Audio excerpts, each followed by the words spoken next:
Dear God, please don't let me relapse and return to the evil that men do.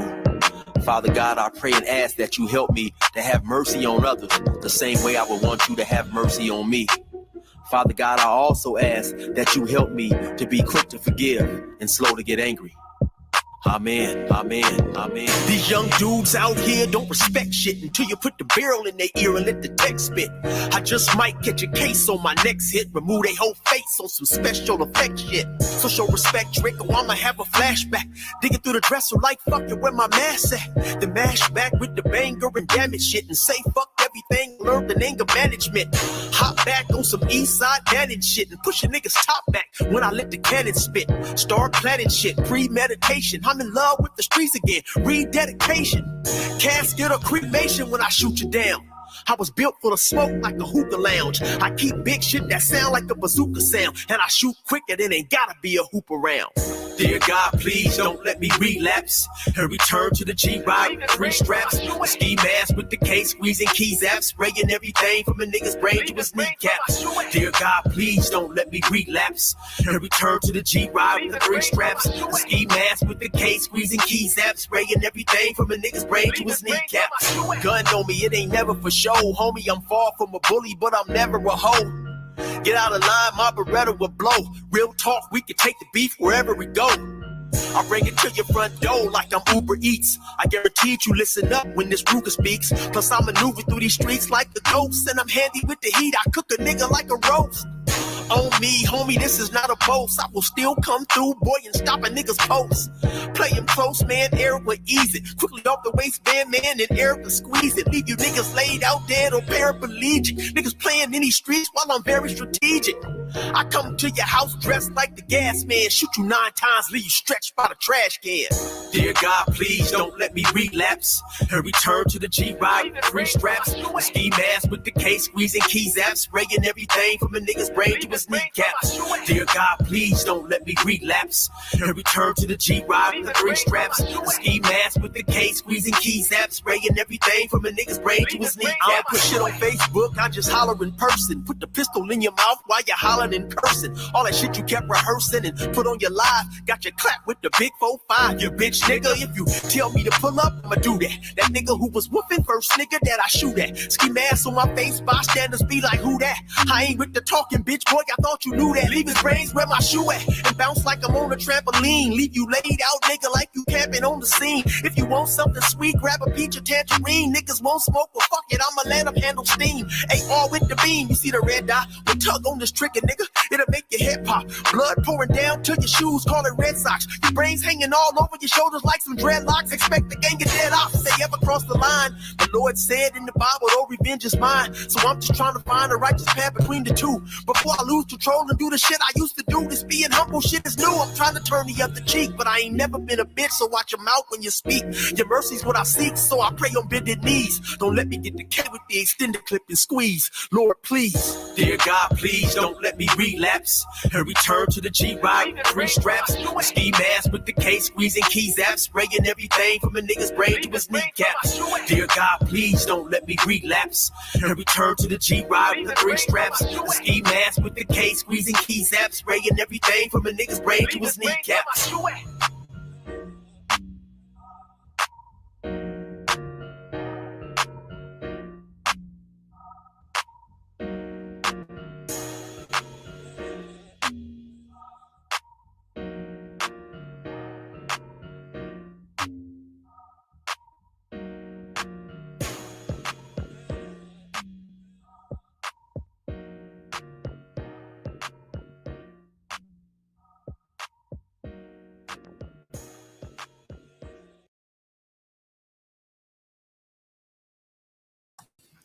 All right, y'all. That was my man, 16 to Life, Brother Eric. Did 24 years in California penal system. Shout out to Brother Eric. Thank you for always letting us use that music. Appreciate it. And I do have permission. All right, y'all. We decided to do a impromptu one today. It's not just me being here by myself. I also got Brother Rico up here. Brother Rico, what's up with you, brother? Salute. Can't hear you, man. Oh, salute, sir. Happy pre-white man's 4th of July. My fat ass taking the day off too. Wait, man. Hey, we're gonna take Clan Day off if they're gonna let us. They're gonna pay us and let us be off. We take that day off too. Clan Day. We're gonna take Clan Day. Shout out to the people in the chat, Brother D. Shout out to you guys, have you in the building, man. Sister Reza, good to have you in the building. All right, brother. Day one. That's our day one. Day one. Day one. All right, man. So we got a couple things we want to talk about today. But the main topic is the Lil' Kim situation. You want to start with Lil' Kim, man? No, let's just because these other two probably just a couple of minutes. Just wanted to talk about and talk back and forth with you and see if we can get any input from anybody in the chat that concerned. Because I ran across the story. Mainly, I ain't even concerned about the first one with the cat that did the 33 years, couldn't stay out of jail a month and back in for attempted murder. So we're going to slip by that. But what I was surprised was, and I know hopefully Brother Von Erich, if he doesn't hit the chat, he'll catch on the replay. Because, he's supposed to come up and we're supposed to do a conversation about CRT and, things like that in school. Right. And what kind of surprised me, because I know as of lately it's been trending all these different Florida, Texas, all these jurisdictions in these states are fighting to keep CRT out of schools, and they're complaining about sexual orientation being taught in school. And it's what made it strike my interest was because even though I know that CRT is not being taught at the K through 12 level, unfortunately, they've convinced a lot of people that it is. But right. And my thing is, when people of color accept that premise, they don't just stop there, they go further. So now, not only did they say, now all these states done passed new laws, no teaching CRT, and the premise of it is, we don't want anything that's going to make children feel bad. So the white children will feel bad if they know that their ancestors truthfully and historically owned black people.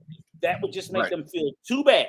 Even though for the last 100 and something years of public education that was taught, now they don't want to teach that no more. But now states have already started to slip Shout out to Normal Man. Have already started to slip in, because this is a story we're going to tell you about the state of Texas, where they're issuing a new proposal. Matter of fact, play the video, Clarence. Let's play the video. Let's play the video. We got a video and an article, but let's play the video. Yeah. And then I'll tell you my thing on the back end. Okay, let's play the video.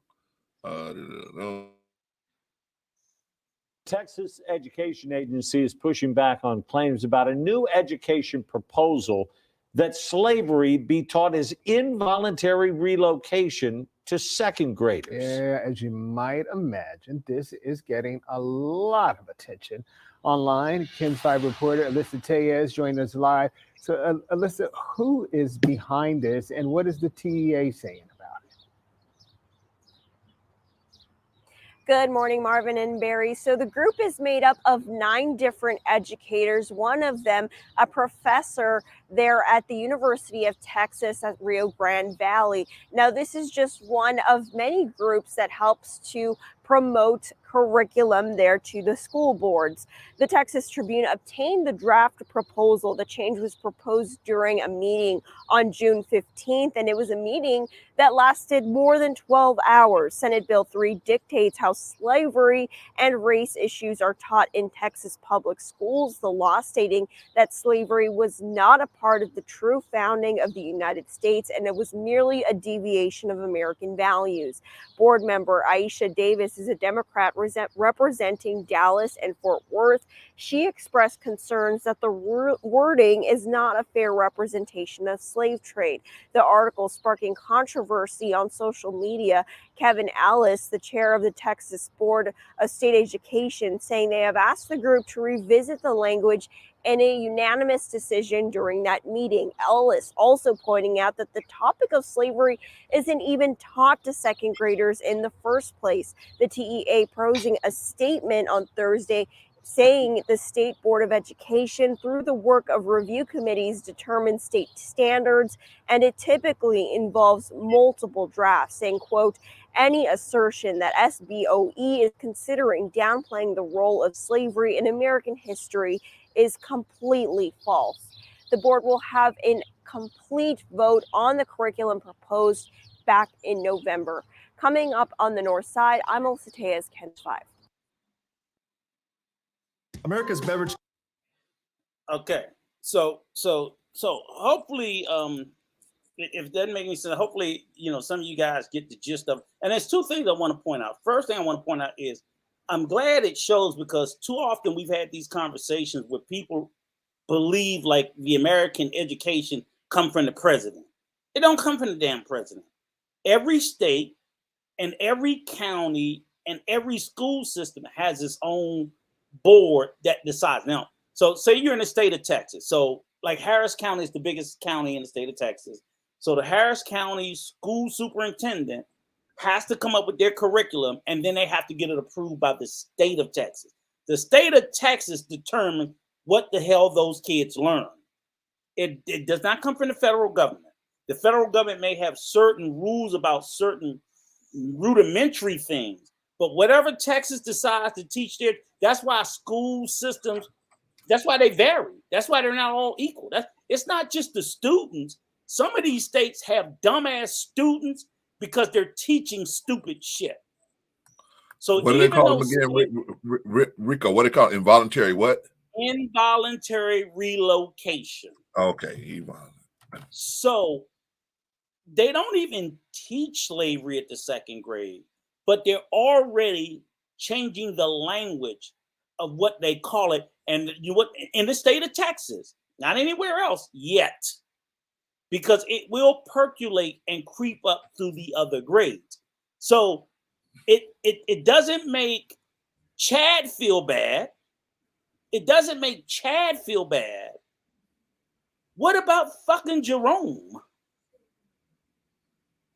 See what I'm saying? You see the tilt? The tilt is towards you don't want one group to feel bad, but you want the other group to say, I don't think my ancestors were involuntary relocated. We were slaves. We were beaten. We were, what are you talking about? And then even if it was something that was taught at the lower grade, then when it gets to the higher grade, it's like, how are you going to explain the change? And the worst part about it is, if this gets accepted all the way throughout, then we're making the next generation of the most ignorant fucking students of the world, when we have to live in a global world, because everybody else in the world know they were slaves. So we're going to have all the next 2 or 3 generations of Americans running around talking about they were involuntarily relocated. Hell no, they were slaves. Stop it.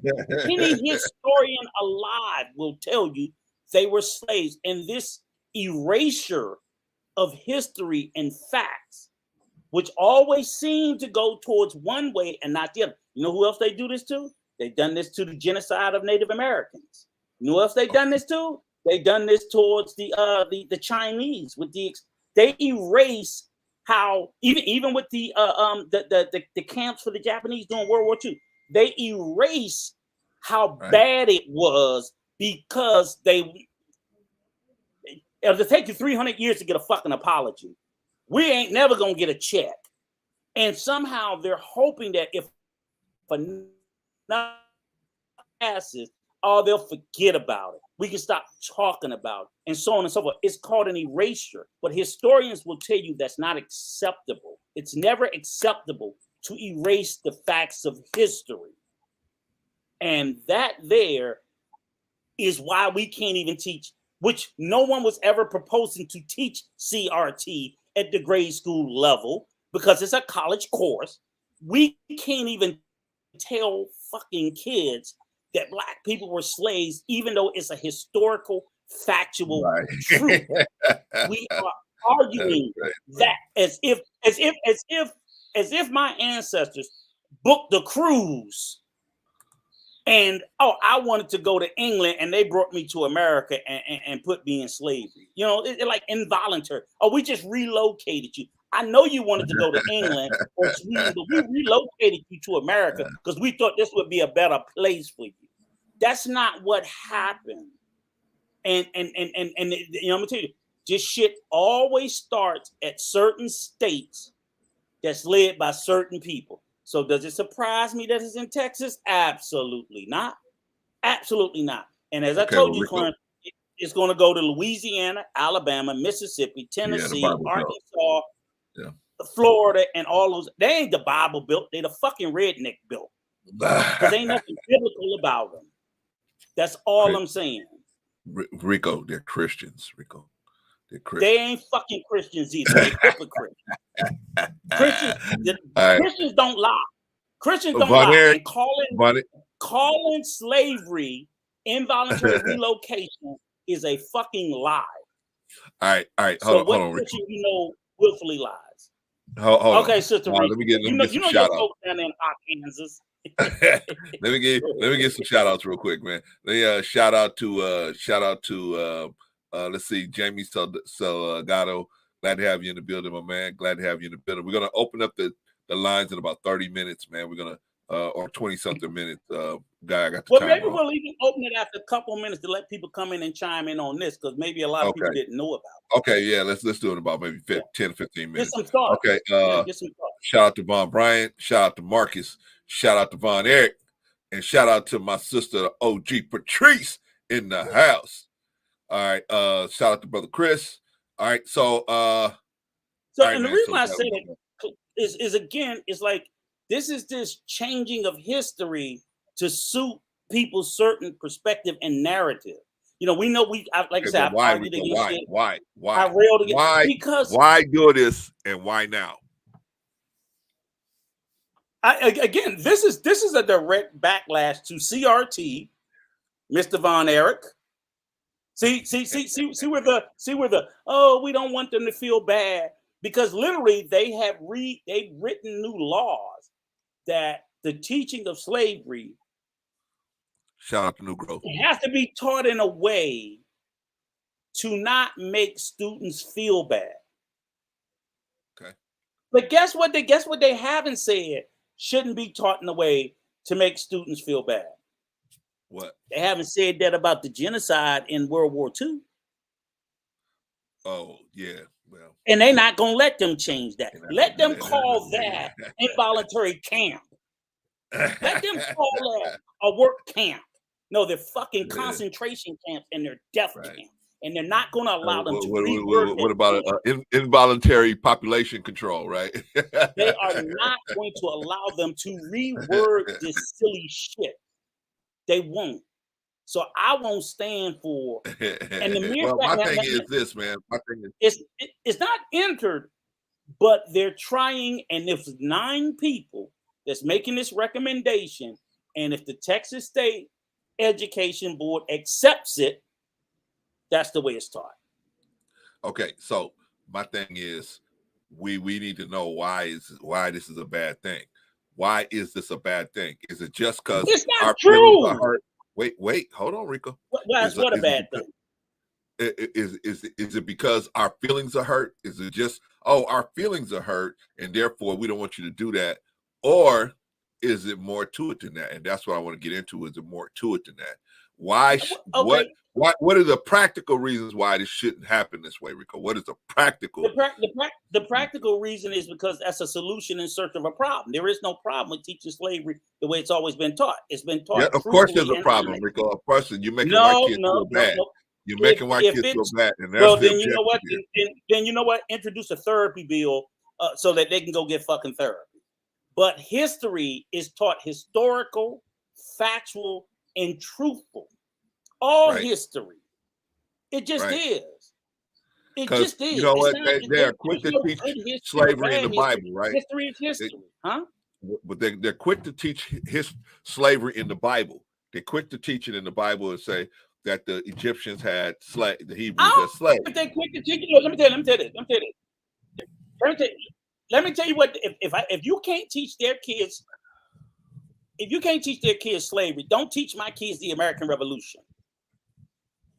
Don't teach my kids the American Revolution. Because you know what they do? They erase and they whitewash that. But they don't tell you about the hundreds of thousands of lives that were lost in that war. Man. War is fucking war. Hey, war just the Boston Tea Party. The Civil War. Exactly. So I'm sitting there like, what are we talking about here? The Boston Tea Party, where they just massacred people, right? Yes. Right. What are we talking about? Hey, but the point is, I agree with you. It all should be taught, right? The good and the bad and ugly, right? And if everybody else's good, bad, and ugly is going to be taught, that if we're gonna rename slavery involuntary relocation, then we need to rename the American Revolution the theft of land from England, because the colonies, the original 13 colonies, were the property of England. Then we need to rename that shit. Okay, no, it wasn't a revolution and it wasn't a war of independence. We stole land from England, from the King of England, and they got a right for reparations. They should come and own our ass. How about that? Okay, Rico. In theory, that sounds, you're right. In theory, but I'm looking for a practical reason why we should not do, like, what is going to be a physical effect of this being taught this way, that the lies being told. You just need to vote those lying pieces of shit out so that your children can grow up educated. Other than that, no, there is, Rico. There's a lot of bad things that can happen. But I want Patrice to jump in. What I'm saying is, if they don't, then I say homeschool in Texas, because they teaching your kids bad information. But go ahead. Hey, welcome, Sister Patrice. Hey, what's going on, brothers? How y'all doing this Saturday? Good, doing good. How you doing? I'm doing pretty good. Salute. All right. Well, I see you checked in. So, what do you got to say about what you heard about? Should we change American history to say slaves were involuntarily relocated? We were just involuntarily relocated. Man, that sentiment is the biggest crock of shit I ever heard in my life, right? Like, why is it when it comes to us, why is it when it comes to us, and, this is the part for me that just, makes my anus want to chew gum, right? Like, why is it when it comes to us? Wow. Now, they want to always try to tell us, what we need to forget about, what we need to not talk about, what shouldn't be taught in school, and all this and that. But they are the main ones that continue to poke the goddamn bear when it comes to Black people and our history. They want to change shit. They want to lie about shit. They want to sugarcoat shit. They want to sweep shit under the rug. They want to do everything that they is except tell the goddamn truth and have it be told as American history, which is a part of history, which is everyday history, which is not just Black history, it's everyday goddamn American history. And for me, every time, it's like they try to tell us, y'all need to forget about slavery. Y'all need to not talk about it. Y'all need to not do it. And then they go and do the goddamn things that they do systemically to us and covertly to us and overtly to us, but they want us to forget now. But here it is, another poke in the bear by saying we're going to change American history for Black people, and we're going to say that it's not slaves anymore, that it was involuntary relocators. Okay, so I'm supposed to say my ancestors were involuntarily relocated here to America to build this goddamn country for free 99 and be okay with that. Oh my God, stop it. I'm gonna need them to have several goddamn seats. This is some buffoonery shit if I ever heard in my life. And the fact of the matter is that we grew up with all of the whitewashed American history in school, but they don't want to teach about what happened to our ancestors, because we don't want to make the poor other little Caucasian people feel bad. And why should they feel sorry and bad for something that they had nothing to do with? but we've been paying the goddamn price for over 450 years. Man, that's crazy. So I'm gonna need them to stop it with the goddamn hypocrisy. But Patrice, what do you think is going to be the effect, the after effects of them doing this? Like, what will be what will be what you will be able to see as an effect in real time if they can, let's say they do this for 20 years or even 50. Just a total washing of what happened, the truth. They're literally trying to water down till there is no more substance of what happened when in regards to slavery and in regards to many of our ancestors. They're constantly pouring more water in the ingredients to water it down. First of all, they're in denial about a lot of things. They still lying about a lot of things. And if you have read any of our history books or did any of our research on slavery and what happened to our ancestors, if you have any knowledge of self and self history and your ancestors and your awareness, this is a prime example of what systemic racism looks like. Again, they're trying to water down our history, period. That's all it is until it's damn near evaporated. Is what they're doing. They diluting it. Right. They're trying to say it wasn't that bad. It wasn't bad as everybody's saying it is. It wasn't bad as everybody think it is. So that word slaves and slavery, that word, it's such a harsh word. Let's not use that word. Let's change it. Let's change the word to involuntary relocators. Goddamn, spit narratives, man. This is what happens when spit narratives come. But Patrice, you know what helps? You know what this helps with? The acceptance of that, and eventually it's a long game. It's not something like they just said today and it's accepted. It's a long game. They introduce it into the conversation, and over time it slowly takes root. But once it takes root and it starts to spread, it makes your job, which is already hard to begin with, even harder. Because if we get erased from being slaves to being just involuntary relocated, what the fuck I'm giving you a check for? Exactly. That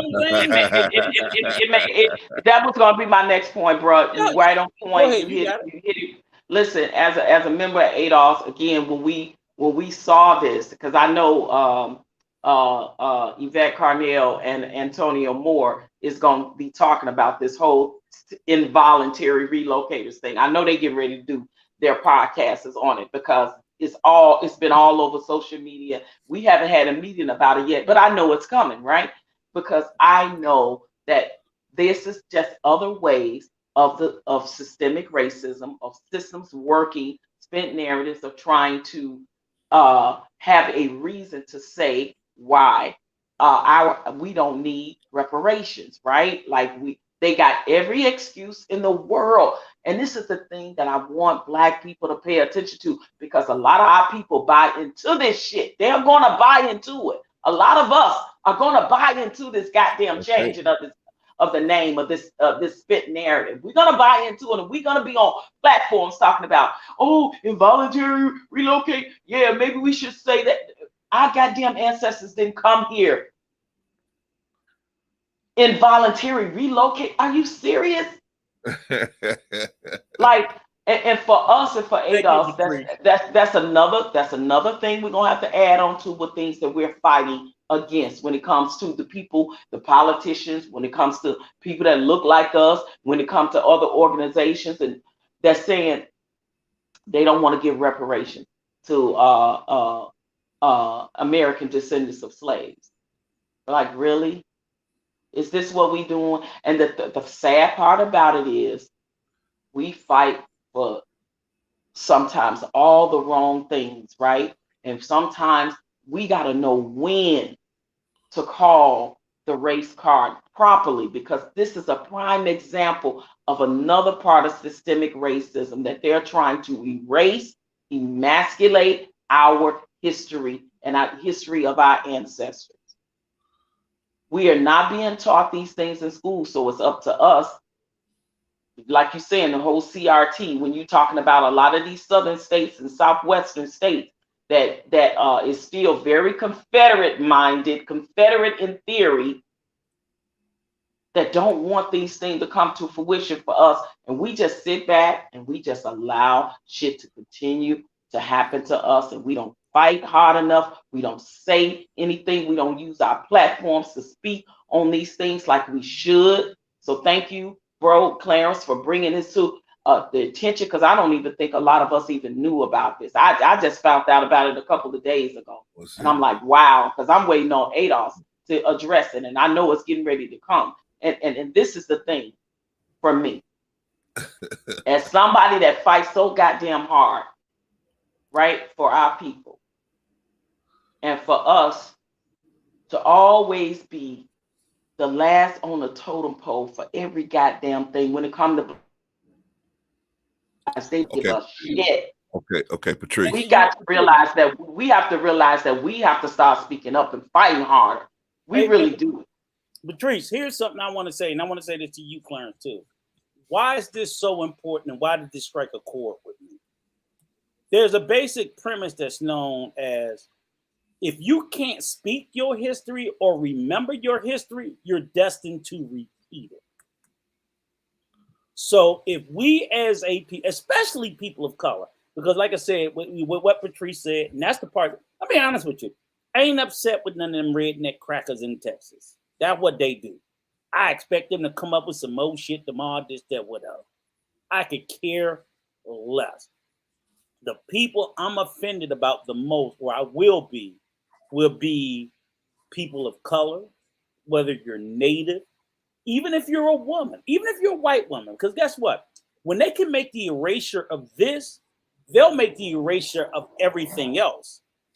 And see, this was even foreshadowed to us again by our indigenous brothers, Native Americans, how they erased, white America erased what they did to them. They make it seem lesser than. So what happens is you lose support. That was another thing I was telling my barber when I was at the day. I was like, I need to hurry up and get the hell out of America in the next couple of years. Because with all this shit this Supreme Court doing, and them motherfuckers ain't done. They even went so far as they took some Native American rights off of reservations. You know, that used to always be the vestige that, you know, whatever happened in America was America, but whatever happened on those reservations, they ruled. Them motherfuckers up there now in DC, they done even put their foot in on the reservations, changing shit. So they didn't just get rid of American babies. They done got rid of. Clarence already said, we're going after same-sex marriage. Okay, you fine with that? That's cool. They're going after sodomy. You fine with that? That's cool. They even going after contraception. Meaning, so even if they're even going after planning families. So when people think of contraception, I'm like, that's not just Plan B. That's the birth control pill. That's even fucking condoms.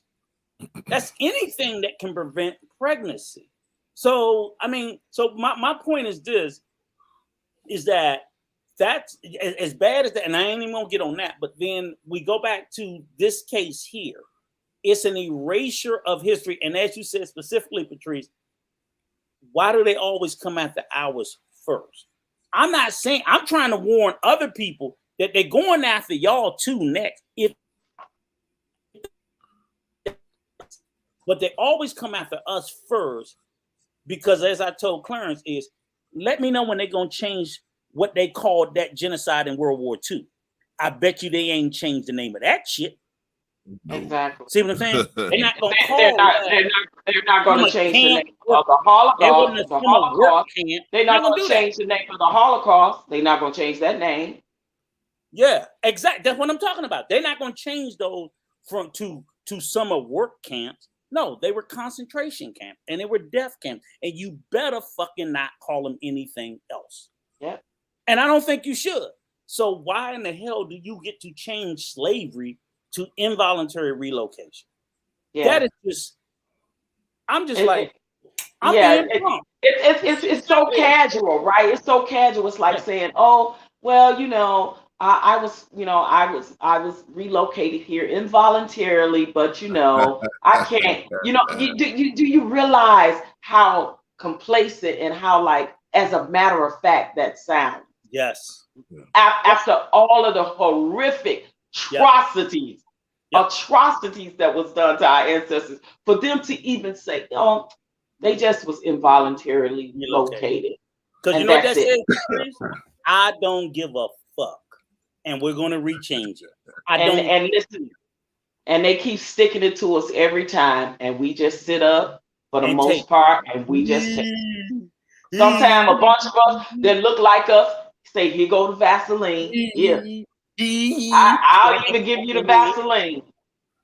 That's what we do, because they see us as the weakest link, because we're so divided, number one, and we don't realize that if we really got together as a united front and fought for this very one thing, the power, the resources, and the finance that we could put behind this one thing, as if we could just do that as a unit, as a unite of people, Black people, if we could just reunite when it comes to this one goddamn thing, but we can't even do that.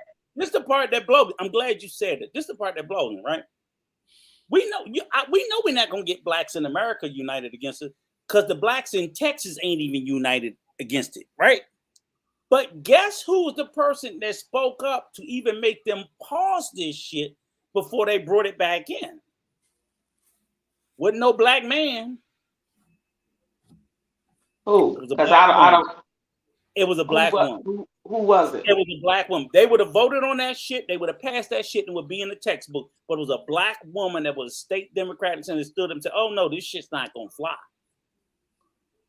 She put the fucking the fly in the ointment, and they're like, brother, Aisha Davis. Aisha Davis. Let's go back. Okay, I heard of her. Okay, that sister. Okay, but see, look, I look at it from the standpoint. I'm like, okay, why isn't every person of color in Texas raising holy hell about this? Number one, and then number two, why does it always take a Black woman to stand up and stop this shit? Black women has always been the forefront of all movements, for the most part, when it comes to fighting and protesting and marching for things like this. Black women has been the forefront of that, and it's just what it is. A lot of people don't even realize the power that the women had in the Black Panther movement when it came to the MOVE movement. I don't know if y'all heard about the MOVE movement. Yeah, in Philadelphia. Brother, we need to do a thing on that one. The MOVE, that whole thing back in the 80s in Philadelphia. That's a whole topic show in and of itself. But every Black militia or every Black organization or coalition form, women have been the forefront backbone of that foundation of sustaining the men and allowing them to do what they need to do, stand up, as being Black men. But it took Black women to be that backbone and to be at that forefront for those Black men.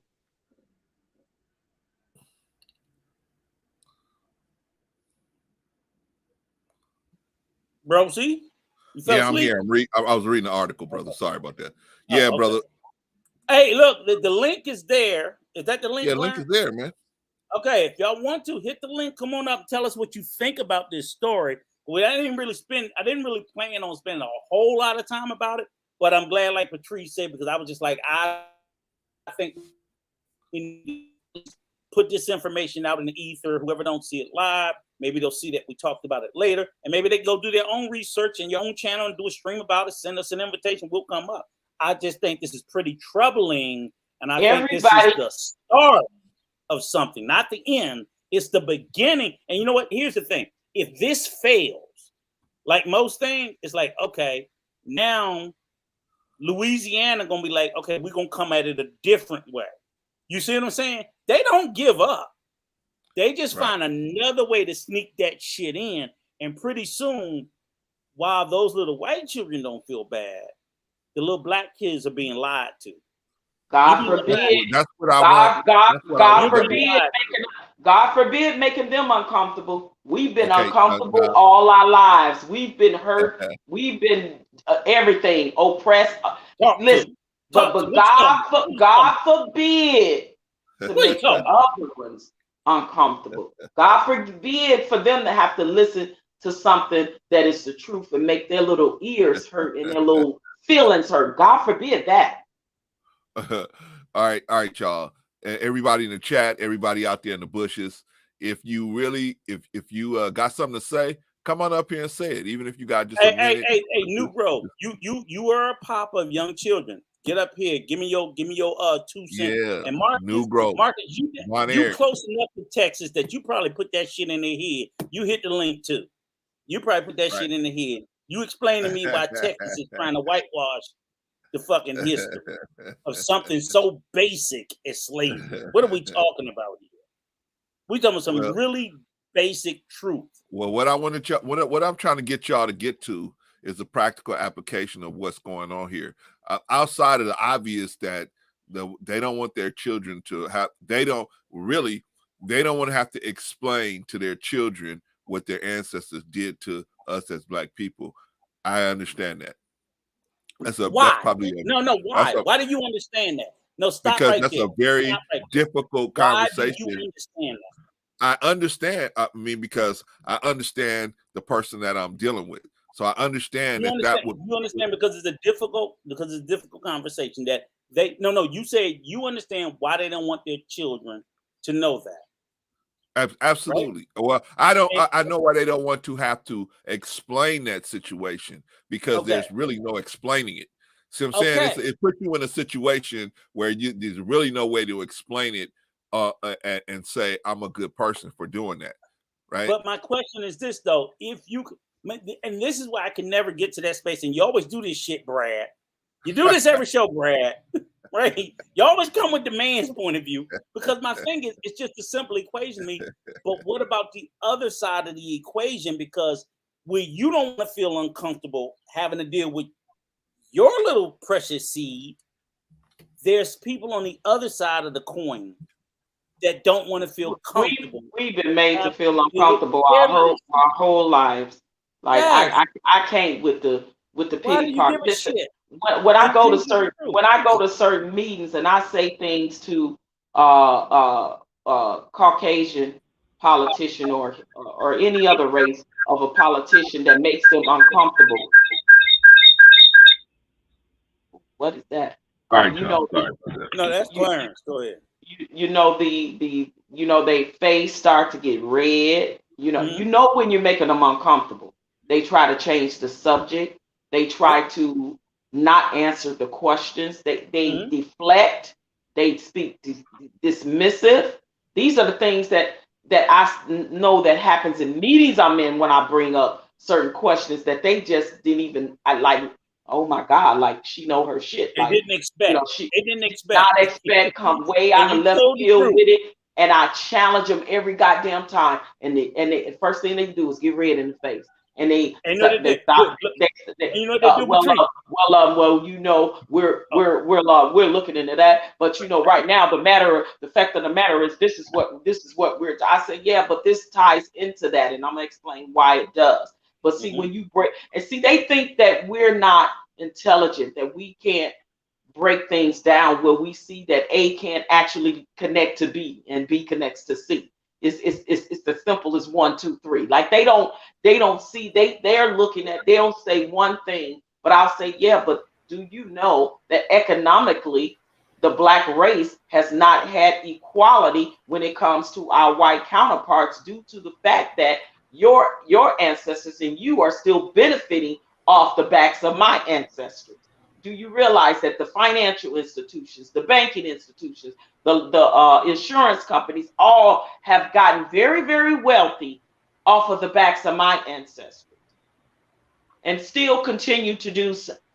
So when you're speaking reparations economically, when it comes to globally for Black people, this is why I say that reparations ties into economics, because there's no economic equality when it comes to my race of people. We did not have the bootstrap y'all keep telling us to pull our damn selves up by. And when we did get it, when we did get it, and only a small margin of us did, look what happened to our cities and our towns and our businesses that we built when we did get it. So it absolutely does have to do with economics when you're talking on a global level. All right, y'all. Let's go. Let's get some other people in here.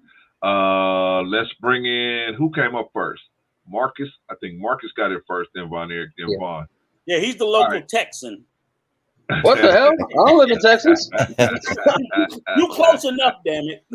No. Put that weight on you. You too close to Texas. Well, so what's the topic? I thought it was about Lil' Kim. I saw a thumbnail. We're gonna get there. We're gonna get there. Well, we did this one first, Rico. Marcus. So the real short synopsis, Marcus, is Texas is proposing to change their textbook for the second grade students, which they don't even teach about slavery, but let's assume they do.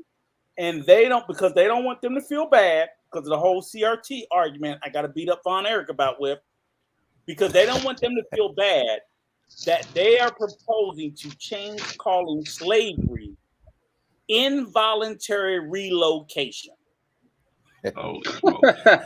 Just, there you go. That's ridiculous. Totally ridiculous.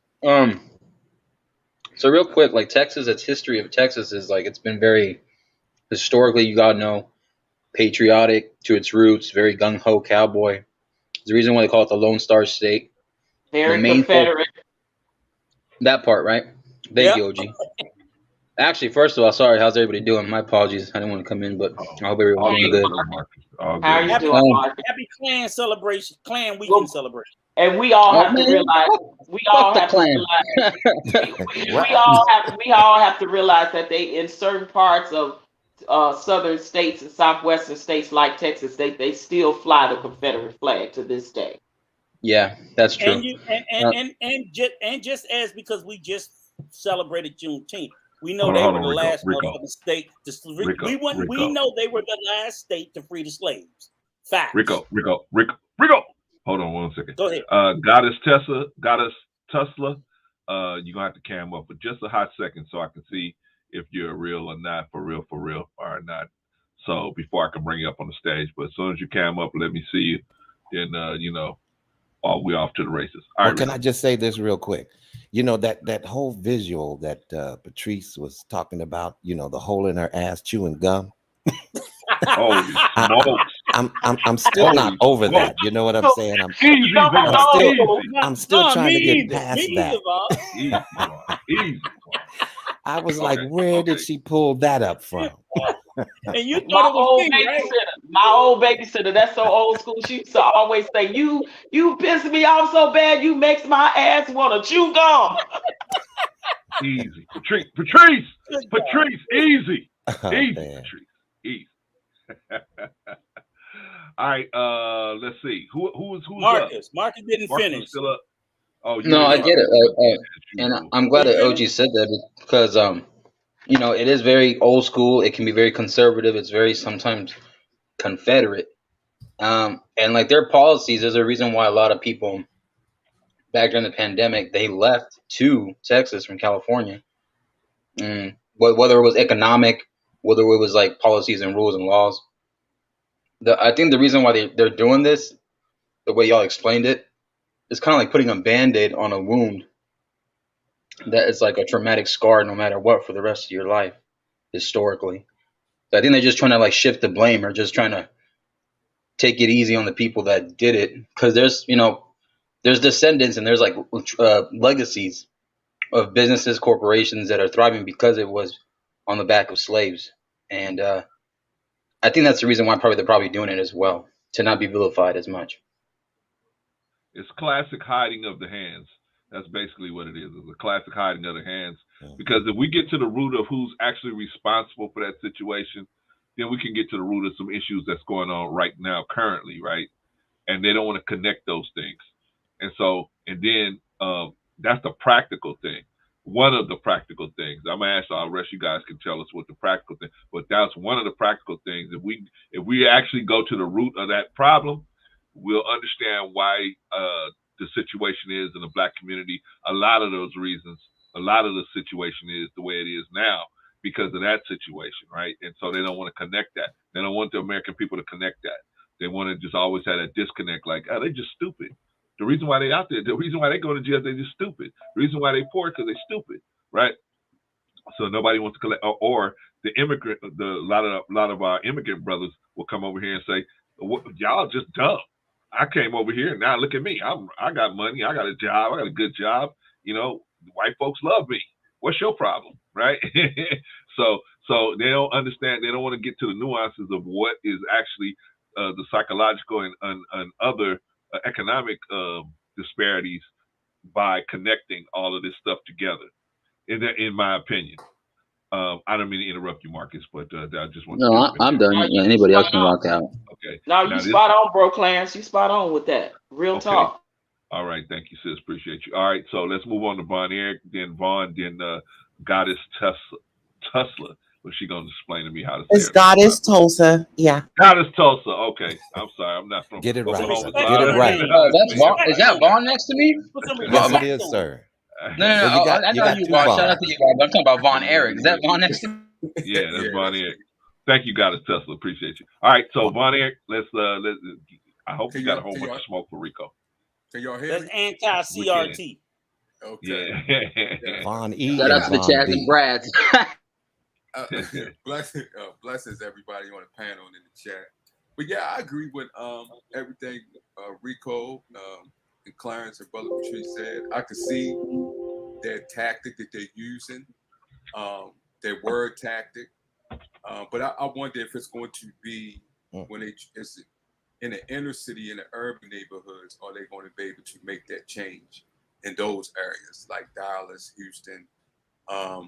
Is Sheila Jackson, she's a senator or representative down there in that area, I believe Dallas, if she's going to allow that to happen in her district? I really think it's going to be hard for them to do that due to her civil rights background. I don't think that they'd be able to do it in that area, but I guess we should see. But I do got one thing that I'm gonna pick with Rico and OG Patrice.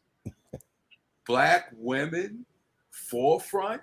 We all been it's been black men and black women has been side by side in this civil rights movement. Not one ahead of the other. They always been side by side. Martin Luther King wouldn't have been able to keep on going if it wasn't for the strength of Coretta. Malcolm X wouldn't have been able to keep on going if it wasn't for Miss Shabazz with him. So we always been in this fight together, side by side, fighting this fight. Now, it might be one that you may see that they put in front, but it's always a man and the woman when it comes to civil rights movement fighting side by side. No, you're correct. When I said forefront, I meant as being that backbone, that person, that woman that always had that man's back, to keep him stern and steady. You're right. It couldn't have been a Martin without Coretta, or a Betty Shabazz, or Malcolm X without a Betty Shabazz, and so forth. That's what I meant when I said the forefront of, not meaning like necessarily leading it, because we know that Malcolm X was his own leader. Martin Luther King was his own leader, and so forth. So you're right. I didn't mean it in that aspect. So I stand corrected on that, sir. But you're right. We've been side by side with that man, but we have also been the backbone, because those women stood the test of times and went through their homes being bombed, went through death threats, went through a lot of things. That's what I meant when I said they stood tall and was at the forefront with those men. They didn't bow out, back down, or any of that. That's what I meant when I said that. So I stand corrected in what you're saying.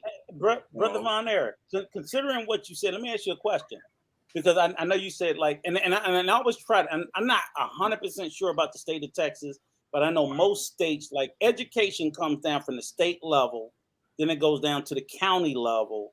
Then within the county, you may have, usually it's a county, like here in the state of Maryland, it's the state school superintendent, then there's the county school superintendent, and then there's like each local jurisdiction at that level. But even though each local jurisdiction has control at a local level, they still have to follow the county.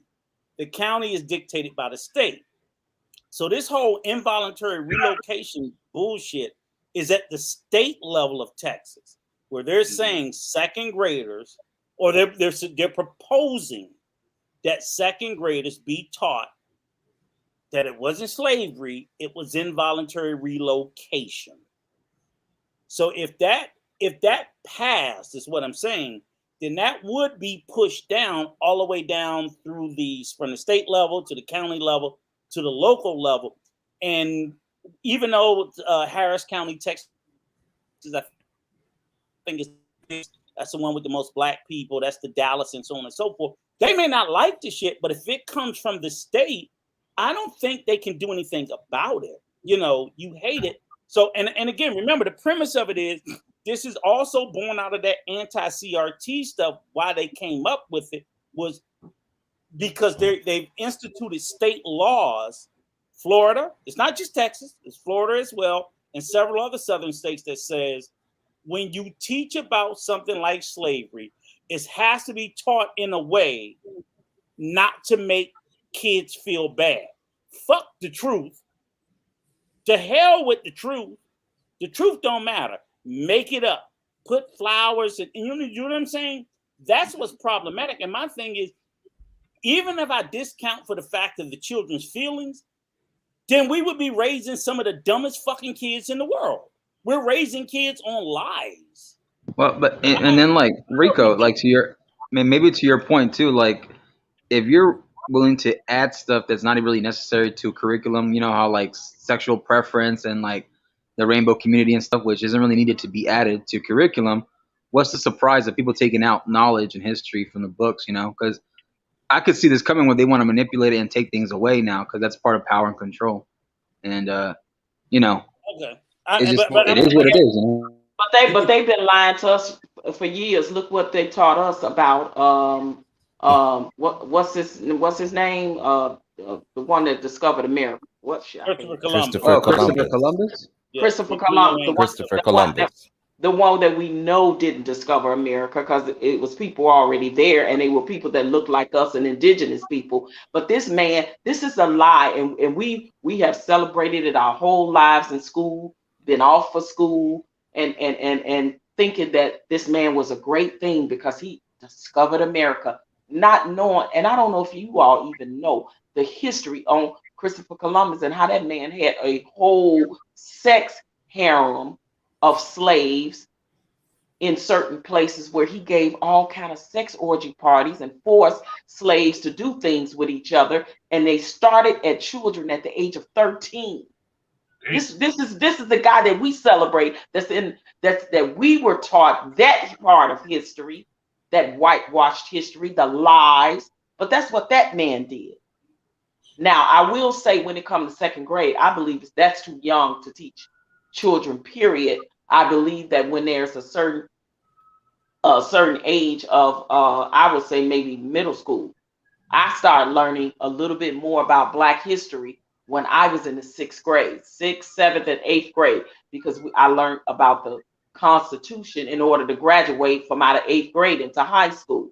So now you're talking your more middle school things. I think once a child meets a certain age, where they have a better understanding, because you got to think second graders, to teach that to second graders, I think wouldn't serve a purpose at that age. But 6th, 7th, and 8th grade, yes, let's start teaching this type of history to a certain extent, because we know a lot about their history. We know a lot about white history, but white people don't know a lot about Black history, and that's just the truth. They don't. I'm gonna answer your question, so I can give it to Brother Vaughn beside me. Yes, as far as the state, yes, they control, but they usually give it to the towns and the cities. But like if the city goes under what they put out forefront, the numbers, the analytics they put together, if the city or schools within that district fall under, the state can take control, but they have to do it by law. They have to go into the law and probably talk to the judge. Or they could hold funding, but they still would have to go into the law for that. So it depends on how the law is set up in each state. they can. The city can say, no, we can teach this. We can have these books. Then the county the state might say, well, we're going to hold funding. Oh no, you can't. You can't hold funding because you have to do this, you have to do that. So it depends on how the law is set up for that. All right, y'all. Brother Vaughn, we're gonna let the new guest go. Yes, sir. By all means, yes. We're gonna skip. This wouldn't happen if he was a Cheddar Brad, Rico. Wow. I'm all good. Hey, like how I flipped it on you, Rico. All right, Miss Goddess Tulsa, are you there? Thank you. It's Goddess Tulsa Radio. Greetings to everyone on the Tulsa panel. Radio. And shout out to you. Hey. Thank you. Greetings thank to you for sweetie. bringing up Hold on, Goddess Tulsa. Hold on 1 second. Let me shout out Brother Tim Howard. Glad to have you in the building, brother. Sean John, glad to have you in the building, and everybody else that's in the building today, glad to have you in the building. Okay, sorry, Goddess Tulsa. Oh, no problem. I want to just bring up the fact of I learned about Roots. I saw the videos of Roots in 5th grade. Okay. And I'm very appreciative that my Black teachers showed me that video because it helped me as I navigated through life. I'll just say this: they need to stop trying to rewrite our history. Yes. It was slavery.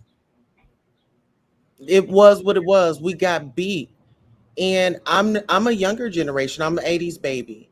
And it bothers me, and I'll stand up and I'll sound off every time I get the opportunity. I want to say this: our Black men, we got to start supporting the Black woman. We've got to start supporting the Black woman. The Black woman is the economic system. Okay, let's look at it. Black women, we go to college. We took care, our ancestors took care of the kids, ran a house, mental health. Let's talk about it. Let's address mental health in our community. Let's start working together. There are 3 words that were put to keep us pit against each other: fear, envy, and distrust. Let's unprogram ourselves. Let's unlearn those misinformational generational messages. We got to. Okay, Sister Goddess Tulsa. Let me ask you a question. Now you say we should support the Black woman. How exactly? What exactly are you talking about? I'm just saying we got to do better. We've got to do better. I'm not here to pick out a particular situation. Just in general, that was a general statement. Can I ask you a question? Well, I'll before you say that, Rico, I'll just speak a little bit more on it, because a lot of what we see in these YouTube streets with this whole gender war thing, right? Mm-hmm. That part of it is what I say that, like when you talk about that era that Brother Von Erich spoke of, when you talk about Black women like your Betty Shabazz, your Coretta Scott King, and things of that nature, that were women that stood with their men, walked with their men, made sure that when those men came home and they probably had serious things on their mind going through, that woman was that woman. She was that backbone. And then to have, and we need more women like that, stand up women, right? And we need more men to be the support system, because now the spectrum has changed where Black women are leading the forefront when it comes to entrepreneurship, right? Yeah. So, but women still have to know their place in that, right? You may be the forefront of economic when it comes to spending more money, being more business on, but women still need to know that they still can lead, but lead in the sense where when that man needs to be at the forefront, doing that fighting, doing that protecting, providing that security, providing the stability within the family, the woman knows her place and know how to fit in that. That's what we saw back then with those women. We don't see, we need those kind of women now again, to be with those kind of men, so men can support these kind of women. But we not getting good examples of them type of women in this era, and we're not getting them type of men in this era as well. So the onus is on both of us. It's on both. It's on both sexes. No, So the gender wars can stop. You know what I'm saying? Like, if we realize that we are all at fault in this fight, and it's not just you did it and you did it and you did it, and then the other side is you did it and you did it. If we can realize and take the onus and say, okay, that onus is on me as a woman. I gotta take that. What can I do to set the example for the next generation of women? And then the men could do the same thing. Then it won't be this all disrespect and degrading that we see in these YouTube streets, because we can go out and implement it in our real lives in real time. Mm-hmm. Well, when we talk about stigmas and stereotypes, you know, there's angry black women, there's a big, the black scary guy. So this is my thing. We all have it. You know, that's how they refer to us, like we're animals. No, you're right. You're right. You're right. And I hear you. so what I'm saying is, and I don't, the Nation of Islam, the way that those men protect and they don't degrade women, I feel like that has an influence. Our generation is lost. So it just, we just got to pick up, because the older generation dropped the ball on us. So it's not about what happened back then. We just got to educate ourselves, pick up the puzzle, and get into our neighborhoods. Let's teach about credit and owning your own property. Let's get that familiar in our Black community. Certain things that weren't taught to us, let's start reaching back in our communities and doing the work. Yeah, the financial literacy part. I agree with that. Yeah, all of those things. That these are things that in the ADOS, in our agenda, is a list of things, right? We know that we don't have infrastructure. We know that we lack financial literacy. We know that we need to be taught better about credit, about being first-time homeowners, about how this money will be dispensed should we get reparations.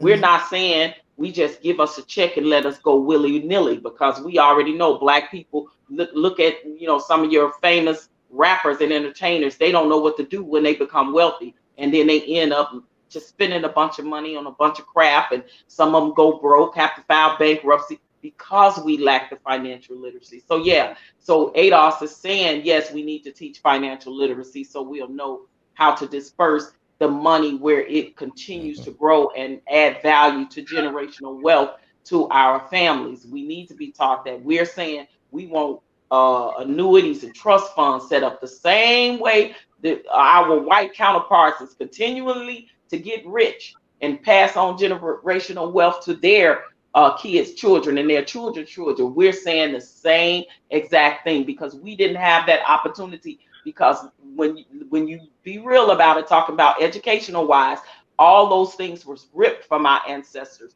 and it been passed down to us generationally. They were never taught because it was forbidden for them to read, to write, to learn, to know what that 1 + 1 = 2. So now generationally, when we are educated, but when it really comes to financial literacy, if you're not a finance major, and I know some people in finance, and they are the worst when it comes to their own finances. You know what I mean? So right, sister, let me jump in here. I'm going to pull us back to the topic.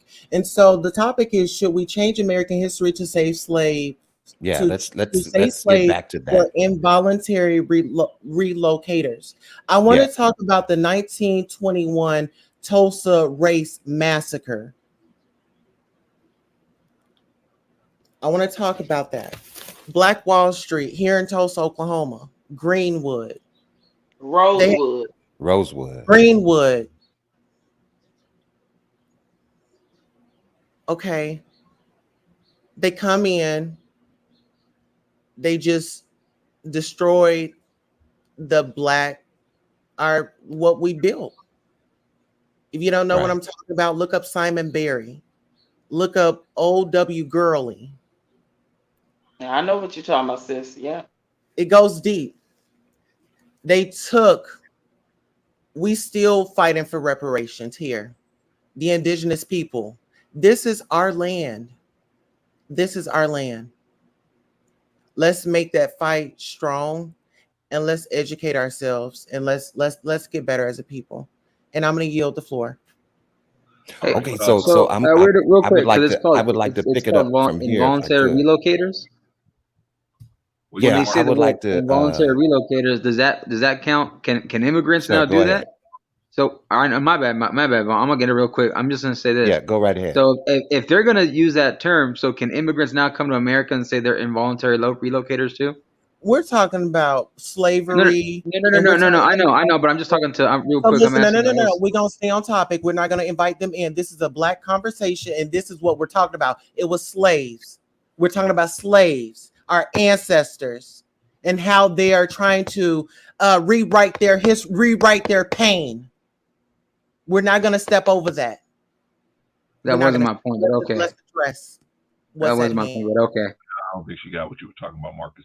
Let's go over to Vaughn, then because we're gonna close. Appreciate it, that was my point. Okay. Well, all right. Hold on, Marcus. If you want to get your point off, let Vaughn get off because Vaughn's been very patient.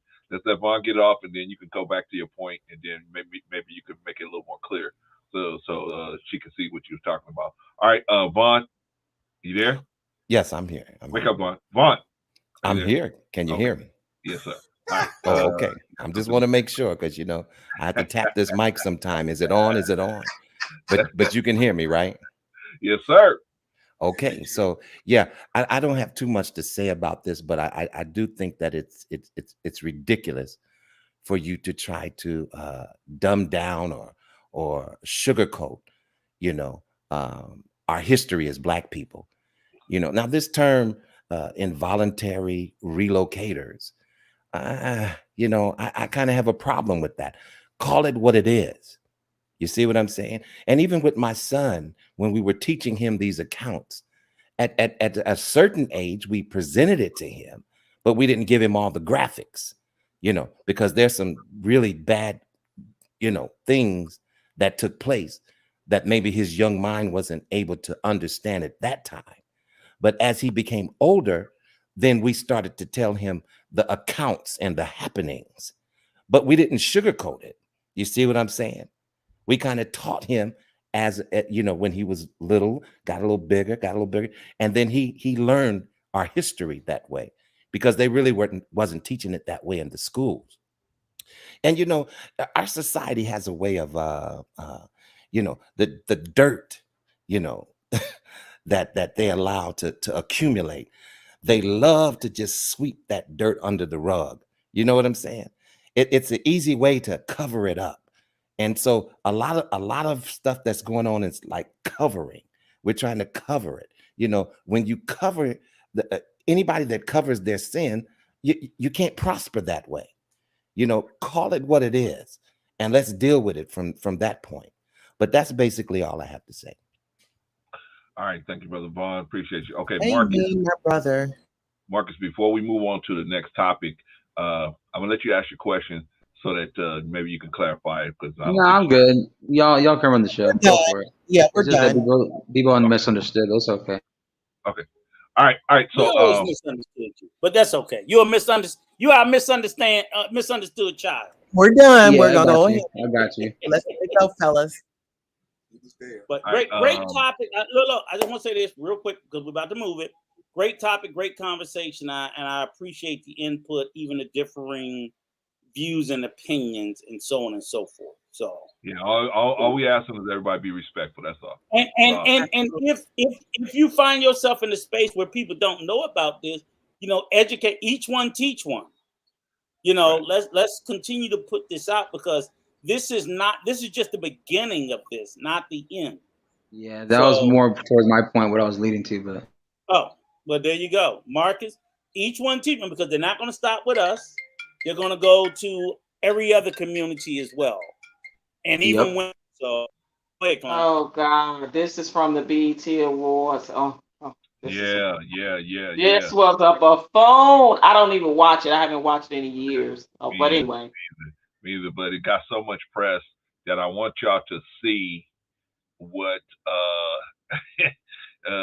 Lil Kim looked like coming down the stage. Ay, ay, ay. All right, so we're going to take a quick look at the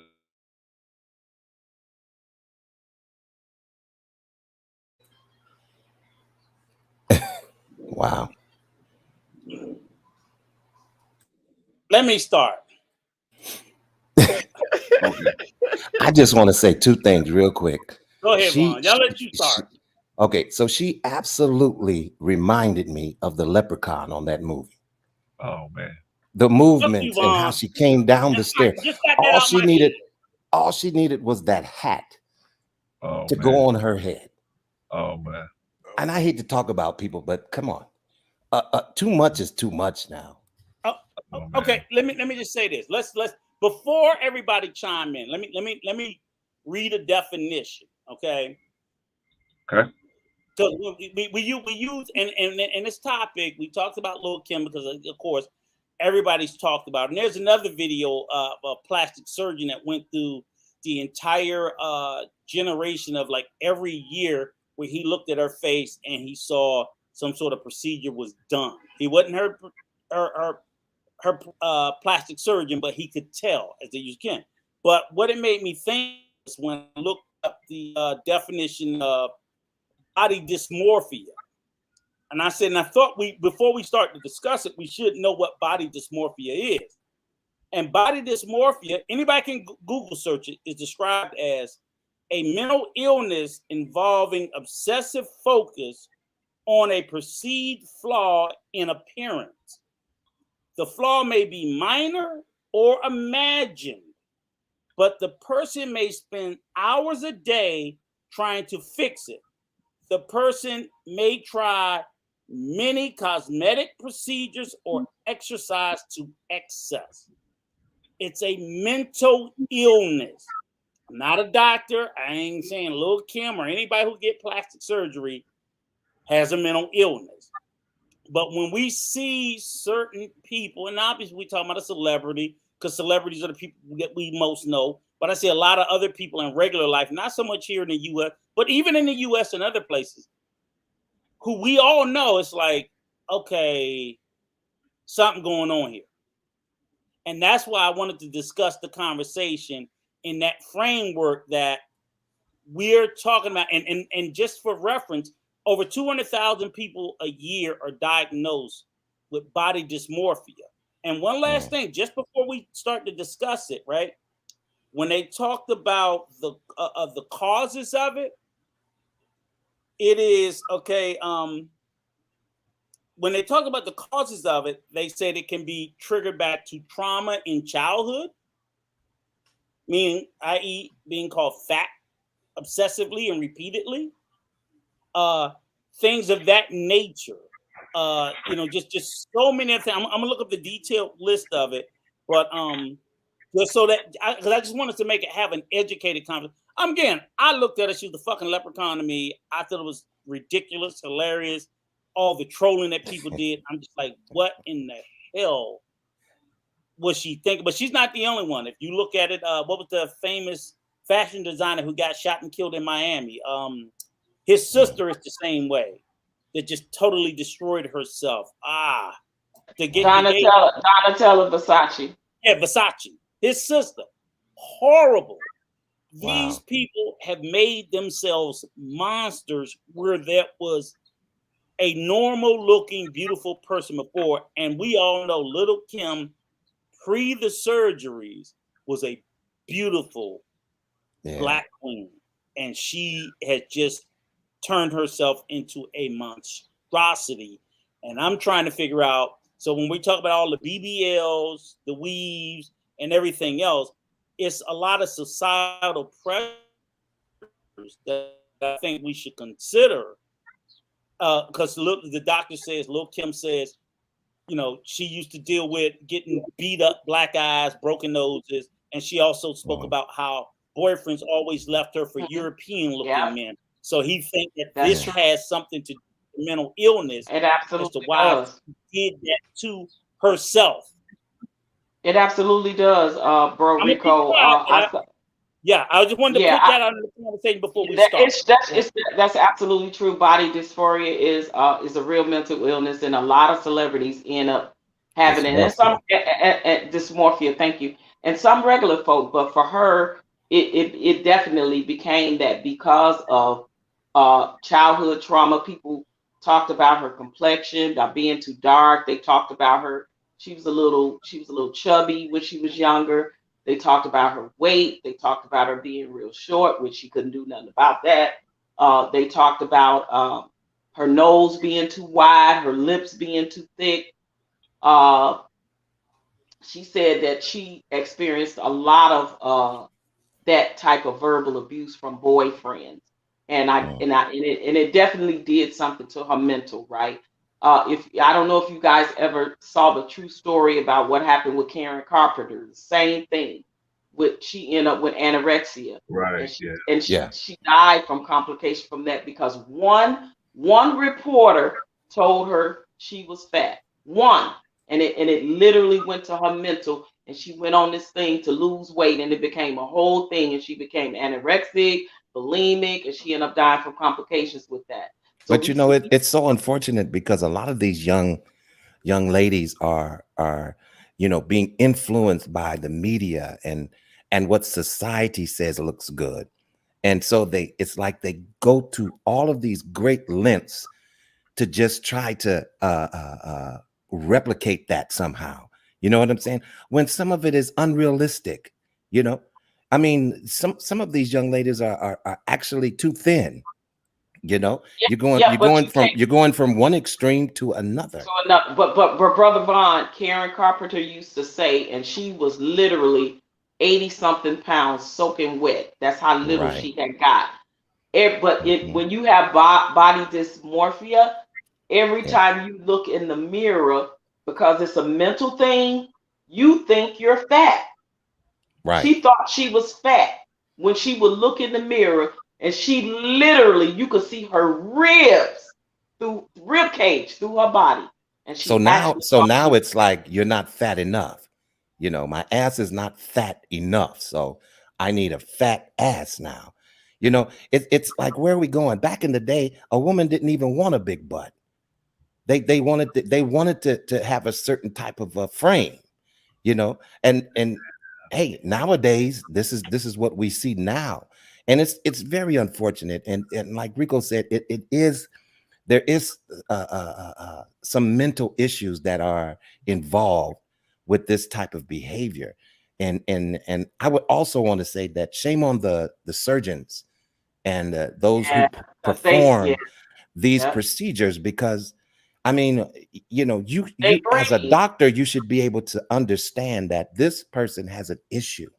I've already fixed the problem, and here they are back again. But Bro Vaughn, a lot of times that one plastic surgeon will say, "I'm not going to do it anymore." Take for instance, like one of the plastic surgeons that she said she had would no longer perform plastic surgery on her no more, because they said if you continue, you're not going to have that bone, whatever that bone is. The same with, like they said with Michael Jackson, that bone and that arch in your nose. Like, you keep having that, it's gonna be gone, and you're not gonna have anything. And it also stand up on. So where one won't do it, they'll end up going to another one where another one will do it. Yeah. And as a surgical technician, I've been doing that for years.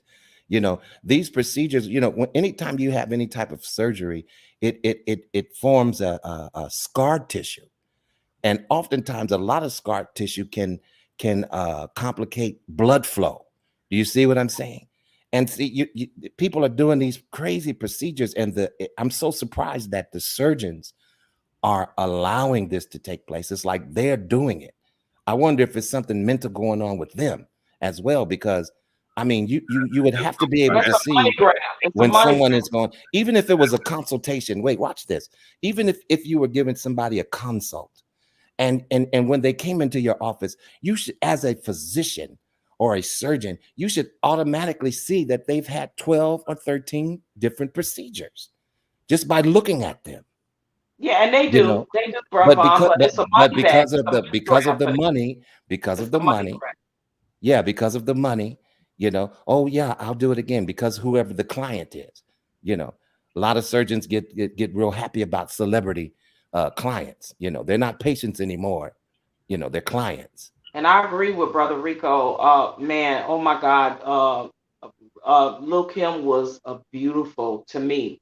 And I will say this. There's nothing wrong with a little nip and tuck here and there if you want to make a correction on something, as long as you can still look good and look natural, but you have to know when to stop, right? You have to know what's going too far. What's okay, now you're starting to look deformed, literally. You're starting to look like an animal. You're starting to look like a monster, because some of them do actually. I promise And you. then The and then one here's lady my that problem. they call the cat lady, she literally Yeah. looks like a cat in the face. She like, And here's my other problem I have. Why is it that your ass has to precede your talent? In other words, we're so busy looking at your body because you put it all out there. It's not even covered up. You see what I'm saying? Why I don't know why these young ladies feel that they have to exploit themselves the way they do to get their talent or their gifts across. It just it doesn't calculate well with me. Good question. Hold on, Ron. Hold on, y'all. All right, so we got to pass the ball around, and so we're gonna go. Rico, Patrice, Von Eric. No, pass to somebody else. I'm good. I'm listening. Okay, so let's pass the Von. Let's go to the new guest. Let's go to the guy. I'll be quiet. I'm gonna give my turn to Goddess. I'm ready. Oh, you ready? Oh Lord, I'm kind of scared now. Look, no, I think no. Let me do a shout out real No, quick. I'm just messing with you, sister. I'm just messing with you. Rico. Yeah. Can I do a shout out? Yeah. Shout out. Okay, let me shout out Brother Daniel Madden Jr. Glad to have you in the building, my brother. Doberman, glad to have you in the building, my brother. Always on top of the sisters, man. Doberman. Okay, let's move it down to Goddess Tulsa Radio. Let's. Thank you so much. Okay. Yes, and shout out to everybody up here. We can agree to disagree, but I still love you at the end of the day. I want to say this. Lil Kim lost her lines because Puffy was singing them. I mean, I'm sorry. Can you say that again? I didn't hear you. I didn't even notice that. Yeah, Little Kim, she lost her didn't. lines because Puff Daddy was singing her song. Oh, okay. She was off timing coming up those stairs, and she was a little out of breath. And he is who she was referring to when she said, "Get your own shit. Why you riding mine?" He was doing the little dance. Play that video one more time. All right, let's. Yeah, because I didn't watch the awards, so I didn't see that. No, that clip. I watched it, but I missed that part. That is a terrible look. Holy smokes. My queens, I can't save you on this one, my queens. I can't save you. Yeah, I think I've said enough. So I'm gonna fall back. Yeah, I want to say natural is still in style. Ladies and gentlemen, check in with your mental health.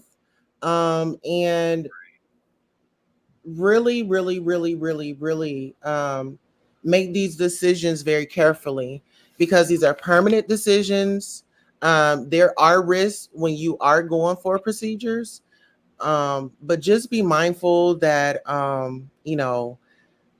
when you go into these offices to get these procedures, you're getting that look fixed, but you're not taking care of what's on the inside. And what's on the inside is the most important part. So definitely take care of that. Now I'll yield the floor. All right, right on. Thank you, Goddess Tulsa. Should we go to Von Bryant? Von Bryant. Oh, I think I've said enough on that one. Okay. Because, let's move over to Von Eric. Let's go to Von E. Von Eric. Oh man, that's a lot to tackle. But, what you got to say, brother? Man, I just think it's Von Bryant, brother Von Bryant said, in a generation they didn't do that, and he is absolutely right. But I think the generation in those days, what was ashamed of in this generation, they love it and they promote it. But That's right. let's be clear. Yes, Little Kim is doing it, but she's not the only one, because it goes across all races. They all get it. Oh yeah. Yep. And they all get what she is doing. But one thing that they do that many people may not know or do know, have you seen the not the TikTok, but the what they call them, Instagram models? Do you know people invest in women to get that done? And those women travel all over the world. Yeah, they fly out to Mexico, to Colombia, and they get Yeah, this stuff done. Colombia, over Saudi Arabia. Just when they see those models with what they have done, they call them and fly them out. So it's a society social issue what's going on here. And when that money start coming in, that's what's going on. And it's not just the women, it's the men. Because the men is investing. That's right. They see a woman on the street and say, "Oh, let me do." It's some cases that the men didn't get that money because the women didn't give it to them. But I'm just saying, it's a women and a man issue. And it's a society issue. It's what's being pushed. You got to It's have true. this. You have to have that. You have to do this, to get that. If you want to get out of poverty, get your butt big. Get That's your it. breath done. And they using that. They go overseas because it's cheaper overseas, and then they get sick, and something happened to them. Remember, Kanye West's mother, what she was getting done. Man, that's a horrible story right there. Yeah. So it's a society issue due to many of us accepting it, a lot of us promoting it, because when we see it, we like, woo, wow. And these things continue. So we have to make sure we teach our kids and show our kids, whoa. Don't get caught up into that, because these things can happen when you do. Show them the consequences. Because little Kim, even though she has all that done, it's something going on within her that needs to be dealt with. And not just her, other people too, but just to her, because when she was first getting it done, what did Puffy or what did people say to her? They probably said, look what the people in the audience, when she came out, they screaming, saying, yeah, promoting it. Now she probably go back and get something else done.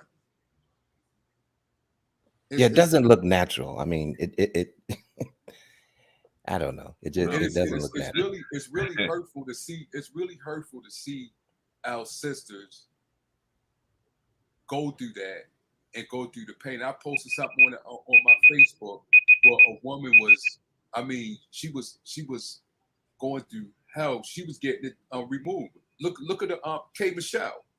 Look what it did to her. And it's hurting our sisters because they think in a certain way. Now, I don't want to I don't think that we should make fun of them or disrespect them, because there's something going on mentally within them. And I think they need to be talked to and helped to get them through what they're going through. Because if we disrespect them or say this or say and put them down, we just pushing them away, and they may still continue to do it. But it's something going on with that within our brothers and sisters that we need to tackle and help them mentally, emotionally, give them understanding, give them knowledge, and give them wisdom that they can make it without what they're going. Okay. All right, brother. Let's just jump over to Marcus. Marcus, you got something to say on this Lil Kim issue? Well, first of all, I'll probably start off more positive. I'll start off positive. Marcus, before you go, let me do a couple shout outs real quick. Shout out to Quantum Love in the building. Glad to have you in the building, sis. Shout out to Sister Enya. Glad to have you in the building, sis. And shout out to Brother Doberman in the house. I think I already shouted you out. All right. That, and also let's thank Sister Goddess Tulsa Radio, and she had to run, so shout out to her. All right, Brother Marcus, go ahead. Well, I mean, I'll start a little more positive. I'll say this. knowing what I know about Little Kim since the '90s, the fact that she's still performing, that's still pretty impressive. However, like all y'all were saying, you know that it's unfortunate now because that's pushed up on a lot. Like from the 2000s, I noticed you have like Pam Anderson and Baywatch. You had the Kardashians and that show pushing that stuff on, empowering it and stuff. And then you had what's it called, like the Nicki Minaj. Have you seen her old pictures to now? You see a lot of these things happening. And you know what, like I'm not gonna say it's all bad surgery, but like maybe a little here and there that could still be like a little if that's what they choose to do. But now when you overdo it and you're looking like a doll, a plastic doll, then that's when it's kind of like because I'm not gonna take that away from you. If you want to do that as your choice, fine, but make sure the health risk and the complications are there and the long term cons. Because I've seen where women will get their body parts done and somehow they burst or they get very bruised up. Like I remember hearing about a woman that she got her breast done and she went on the plane and I don't know what it was of the chemical compounds in her breast or something, but they burst and she passed away from that kind of stuff.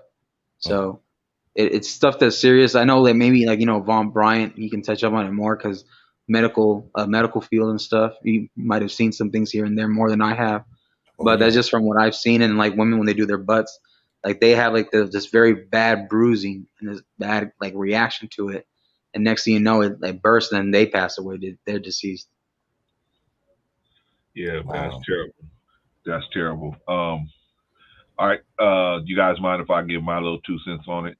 I feel like go for it. It's your show. It's my turn. Of course. All right, you know, my thing is this, man. Make it fast. Make it quick. I'm with Rico and Bonnie. I feel like there's something going on mentally in the back of the head. And well, not just with no, they not just with Lil Kim, but with a lot of people that Rico's inner chat is coming out. My chat is coming out. This thing was so long. No, he said Rico. Rico. All right, so we were talking about this earlier before we came on the stream, and a lot of people, not just Lil Kim, a lot of people have this situation where they feel like they got to constantly degrade their body or do something to their body, and that to them is never a perfect situation.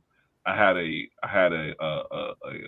cousin in-law that passed away because she had a baby. She was a decent sized girl, probably 141, maybe 140, 145, somewhere in there.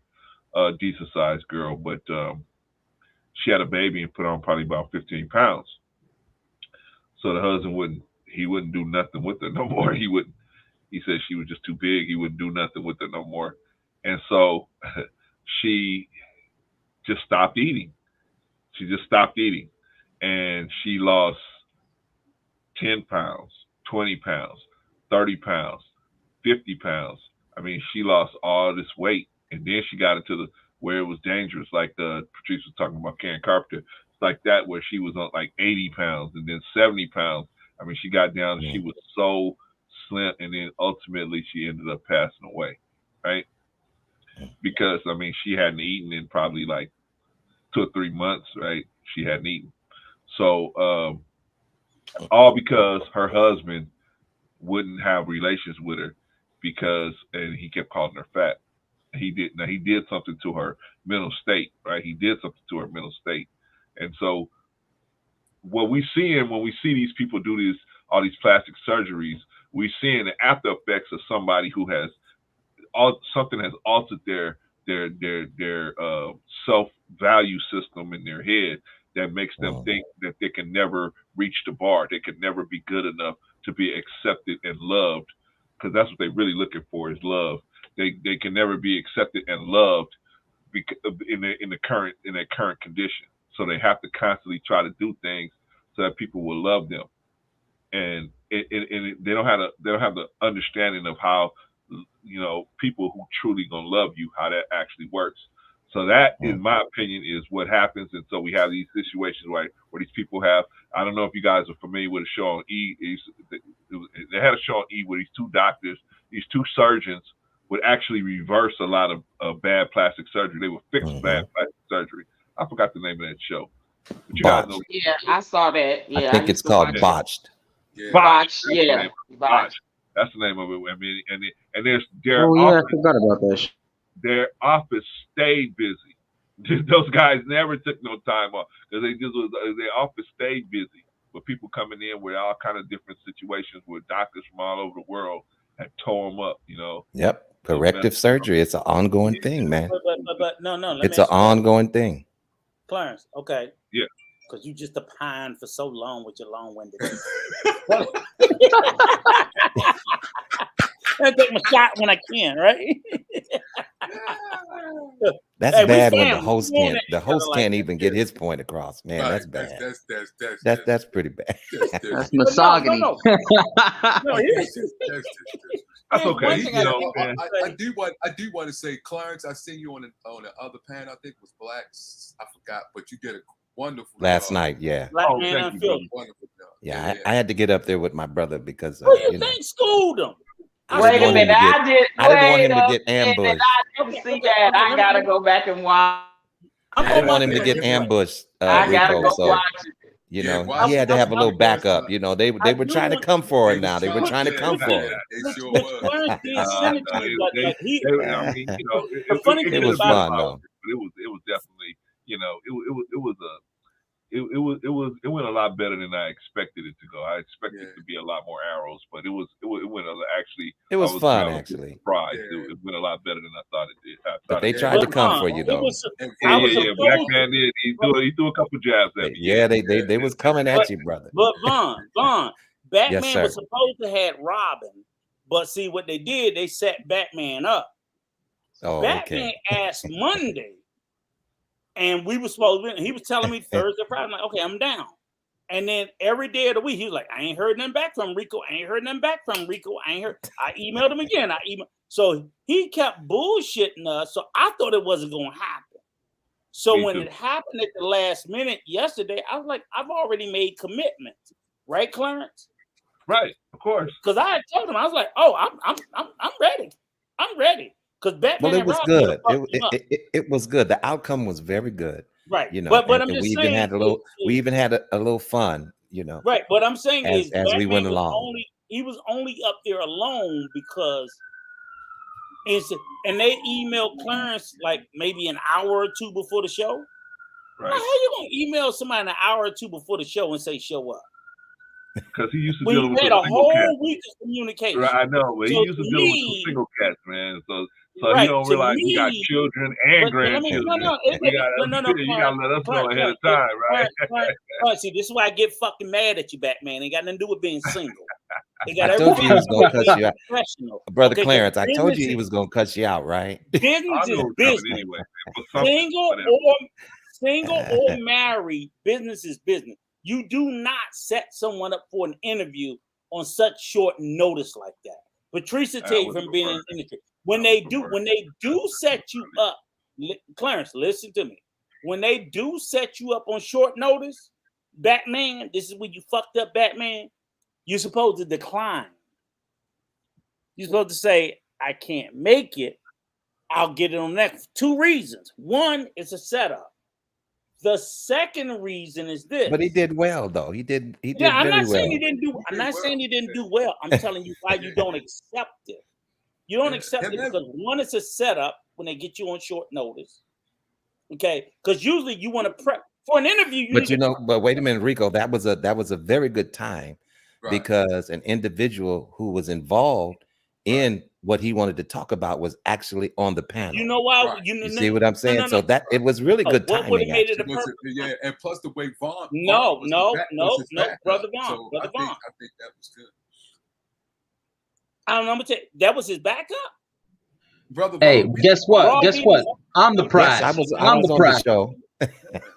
The only reason why I'm saying this is I'm just trying to tell you, just from a PR business perspective, don't Yeah. let nobody pressure you into an interview ill prepared. Well, let me ask, what was the subject? What I was the don't think topic? he was It ill about prepared. Clarence. What we No. got upset was about me and Clarence. Clarence had saw a stream they did the previous week where they was beating up on this young lady, this black woman, and Clarence Oh, I was know. Okay. he I know did what all you're that. I watched it. I got in the perspective, and then Well, they were doing the dozen. So right. So that's what was going on. So Clarence was like, "Would you go up with me?" And I was like, "Okay, sure." Send him the link. Tell him the proposal. He said Friday, which Clarence went on Friday. Clarence was trying to move it to Thursday. So as early as Sunday, Clarence is emailing them. He writing to them, just that whatever. Black Man Unfiltered never answered. So my point was like, oh fuck, I guess he just don't want to do it. If somebody ignore you for 4 days, what do you think? And on the day of the interview, 1 hour before the interview, they email, arbiters show up now. Show up in 30 minutes. You can be like, motherfucker, I'm not ready. No. I've been asking you all week. Well, right? I thought he was quite ready, man. I mean, from no, what no, I no. saw, Clarence, you know what it is? Clarence wanted to do it. He did a good job. No, but here's the thing. Where I'm constantly trying to tell my brother and protect him. Stop being so fucking eager. Because when you're eager, no. I'm gonna tell you why. Right? Because if you go into the catalog, and you're gonna see him going off about where somebody misrepresented him before. Right or wrong, Clarence? Yeah. When you was cussing out, who was it? Was it Sir Hale? I think it was Sir Hale. You also cussed out him versus her. Because they will set your ass up, and I'm like, no. Set me up for what? Just tell them, no, I'm not ready. Oh no! Well, I mean, if it was, and he walked into it, these motherfucking busters. They did. Oh man, yeah, they were pulling. Listen, they were pulling stuff out the archive. So I was just like, wow, I didn't even know about that. But all I'm saying but I thought you did well. He did a great job. You did hold your own, brother Clarence. You did hold your own. Yeah, did a great job. And I know my brother did well, but all I'm saying is be careful about walking into these setups. Because dudes out here be setting people up to try to make you look like the bad guy or the fool or whatever the case you may be to twist your words and create a narrative. That's what they're doing. They're looking for See, that's why, and that's why when we get in a lot of these interviews and people are questioning you and are pulling up stuff from the past, that's why we have to have like a little bit of a default mechanism where we just shut it down. You know, and you can just shut that down. You know, I don't know how far you want to go with that, but I got to move on. Thank you for having me. You know, when I'm ready, I know how to shut it down. Ready, I won't go. But let me go back. They was calling you. They was saying, "Where's Rico? Pretty Where's Rico? Now, I would have to admit that the show may have gone quite differently if Rico was up there. Yeah, it would have went different. And it would have been quite entertaining. I'm sure. I'm sure. I will say this though, right? Because there was a hold on though, Rico. There was a couple guys up there that didn't know what was really happening, so some of them decided to leave, and they probably had other obligations. But they kind of noticed when Brother Clarence entered, it was like a certain shift in the energy. Because I remember BMU, he was started reading off of his phone. Yeah, it was a shift. And so I was like, okay, so some people are choosing to leave because that's what you have a power of. You have the power of pressing the little red X at the bottom of the corner of your screen and leave the conversation. Where it is? I always have trouble finding right, it. Ron, because some people make it seem like it's not there. You know what I'm saying? What do you say, Marcus? What do you have up there? A little red X at the bottom corner of the screen right there where you can say leave and you can have an option of like leaving the conversation in case it ever shifts like the energy, right? So when BMU was doing that, it's kind of like, okay, I kind of figure where this is going to go because I did see your community post before. So I'm like, okay. But, I'm just glad that it ended good. It was kind of comedic at some points, but at least you held your own and you weren't afraid. Yeah, it was comedic. And Jay Speed, is that the brother's name? Jay Speed, right? Yeah, Jay Speed. Yeah, he came in and he brought a little bit of light to the conversation. So he had a good part, in bringing a little humor to it and where it didn't become so serious. But yeah, it could have went left, but it didn't. You know what I'm saying? And it is hard to stand on a platform with 8 other people who are in opposition to whatever your opinion is. You know, and for you to be able to stand, 10 toes down and hold your frame and hold it and stay on your square, not being disrespectful, but at the same time, hey, come on, expressing where you're coming from. And it was to no avail. Well, let me take that back. It wasn't to no avail. Let me say it that way. I believe that even though it seemed like there was a lot of indifference there, your message was still received, And even me, when I got up there, I had to admit myself as an older gentleman, I don't go back and forth with women like that. Right. I don't do it. I said maybe it's because of my age or my maturity. When I was younger, I used to do that, but I don't do dozens with females. You see what I'm saying? And it's especially in the workplace, because see, when you get caught up in that, that's what they calling it. They calling it. When you get caught up in that, brother, and you end up in that, and you end up in the supervisor's office. That's what they called that, office. Brother Vaughn. They actually said that that's what they were doing, that it was the dozens, that what happened on that platform. That's what they calling it now. Yeah, that's what it was. Yeah. They were doing the dozens, but actually, see, let me just say this, and it's not anything that we didn't say on the platform last night. So it's not like we're saying something new that we didn't express last night. So this is proper. Yeah, it's proper. But like I said, I don't do the dozens with women.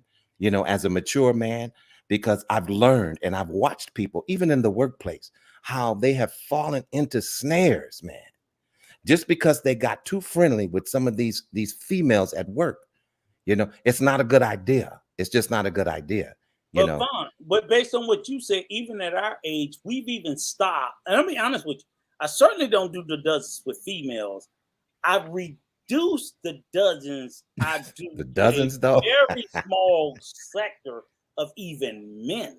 I don't do the dozens with all men, especially in the workplace and so on and so forth. Let me tell you, I don't do it, Rico. Listen, except when you do it to freaking brother Clarence.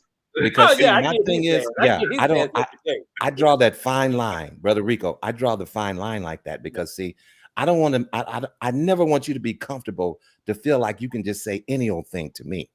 So I don't do that dozen stuff. And even when I was younger, I didn't do it. Eventually, you see what I'm saying? I'm not that kind of person. Somebody's gonna say something, and it's gonna because it could be the wrong day when you say your mama. And see, no, I don't get into it. I don't get into it. I also knew that growing up, when you play the dozens, you better be able to throw them hands. Period. Because a lot of times, and I've watched it, just like you're saying, Rico.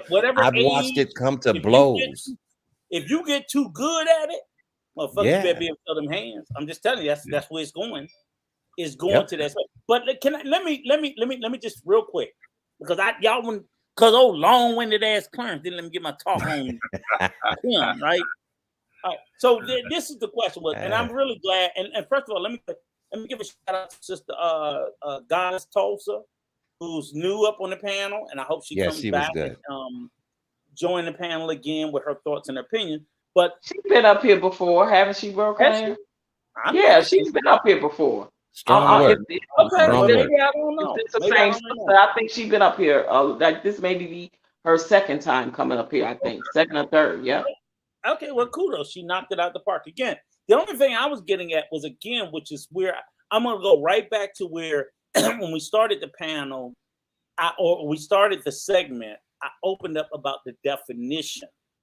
Because that's what again, everybody has a point of view. And I've even watched people in the chat where they're talking about how, women do this or black women. Again, did y'all even hear the definition of body dysmorphia that I read? Yeah, I got it. That's why I said it. I'm not talking. That's why I said it. I know it's true. It's definitely it's a thing. It's a real thing. It's a mental illness. It's a real thing. It's a mental illness where people become so obsessed about an imperfection about themselves that they become excessive. And I think it was you, Marcus, that put in the chat. And I forgot those terms. I was trying to remember earlier: anorexia and bulimic.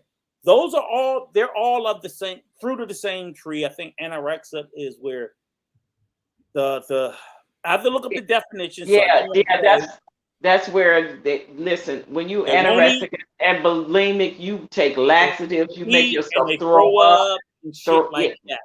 and So you I don't just want to, and I'm not going to opine on it short of me doing the research. I only did a base level research on body dysmorphia, because when I looked at Lil' Kim, I'm like, what the fuck makes somebody do something like this? And you know, I had been hearing it, watching shows and things like that, and it just kept ringing in my head. I was like, is she suffering from body dysmorphia? And when I started looking up the definition, I was like, oh shit. I'm telling you, I learned today it's a mental illness. I knew it existed, but I didn't know it was mental. Yeah, it's some psychological, it's some psychological things going on. And That's then what I heard. Sure. And then when I started looking at what's the causes of it. So the reason why I say what I said, okay, in a long-winded way, like bro Clarence, okay, my turn, be quiet, is is because of the fact that when I'm always fighting the manosphere space, right? So literally, let me tell you some of the terminology. Marcus, pay attention. Open your fucking ears, close your mouth. I want you to hear some of the terms. I want you to hear some of the terms that they say. You need to be fit and feminine. Okay? So what I'm saying is this is the information that's going into young women here. And I'm not saying that they shouldn't be fit and feminine, but it's like the certain black and brown girls are dealing with trauma. Because guess what? By the time she's 18, 19, or 20, and Marcus, you know, just like I know, ever since she was a little girl, what was she called? Gorda? Huh? Yeah, that's fair. Sometimes, or a little They choncha. Little Kim. repeatedly tell little fucking girls this shit. They fucking repeatedly, and I know that. That means fat in Spanish. And we call them fucking fat. And repeatedly, it's being regurgitated and reinforced. So when they become young women, they become extremely self-conscious about it. Every young woman is not like, I got a daughter. My daughter, she's Hispanic, Salvadorian. She's big. But in the same time where people have reinforced Gorda to her, I reinforced to her, fuck them. I reinforced to her, be smart, be strong. I do that to my granddaughters. So when I fight my sons and my granddaughters' mothers. Literally, when I go to my granddaughter, I'm like, what do you want to be? I'm like, I want to be a princess. I literally like almost choke them. No. You don't want to be a princess. You want to be smart. You want to be strong. Fuck being beautiful. I'm not saying not to be beautiful. I'm saying don't make that, because again, that will feed into that mentality that I'm afraid of.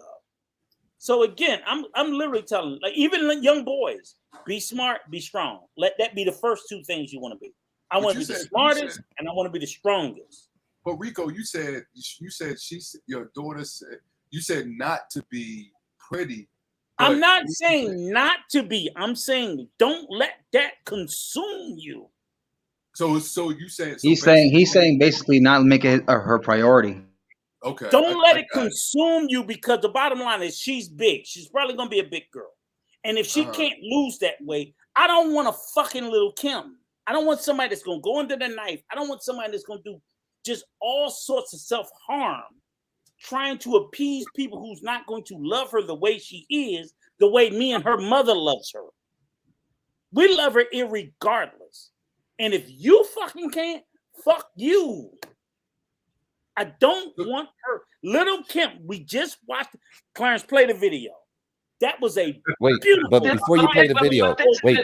Now, before you can I just say something real quick before you play the video? That's all I'm saying. Is we have to. Yeah. All I'm saying, I'm be quiet after. We have to think in the concept of what are we putting on people to make themselves cause this level of self-harm.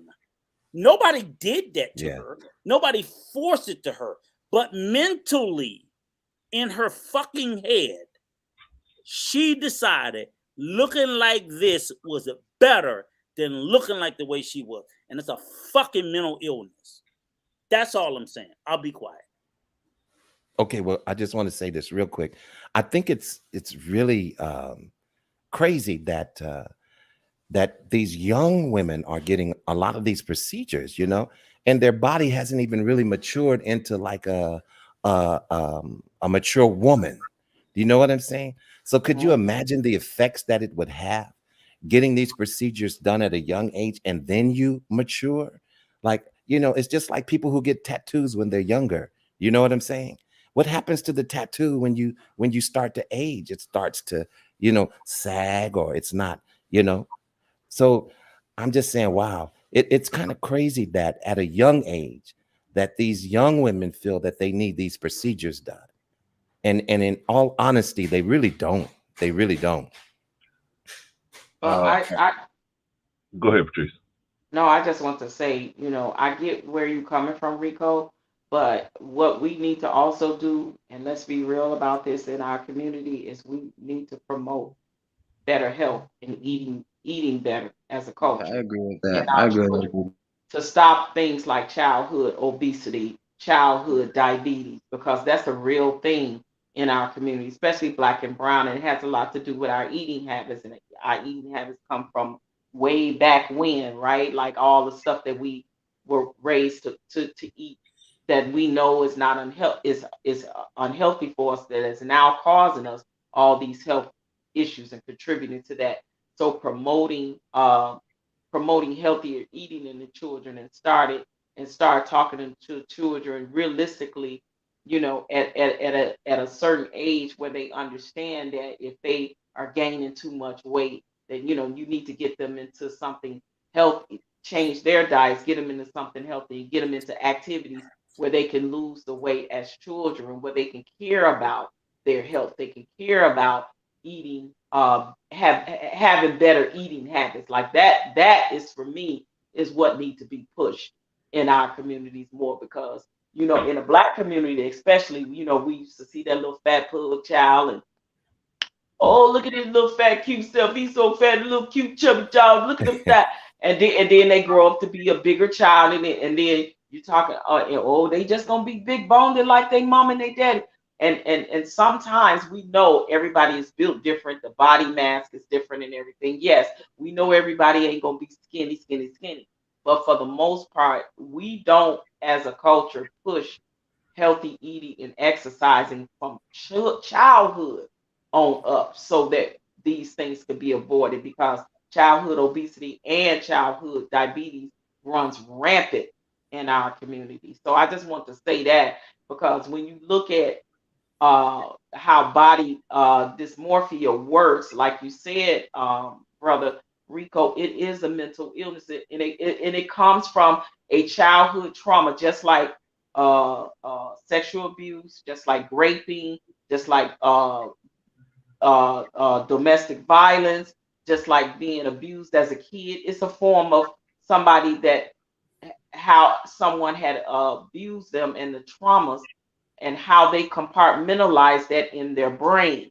So the dysmorphia part is the mental part of it, that they do not see their bodies as perfect, and they are trying to reach perfection, which there is no such thing as that when it comes to a person or their body.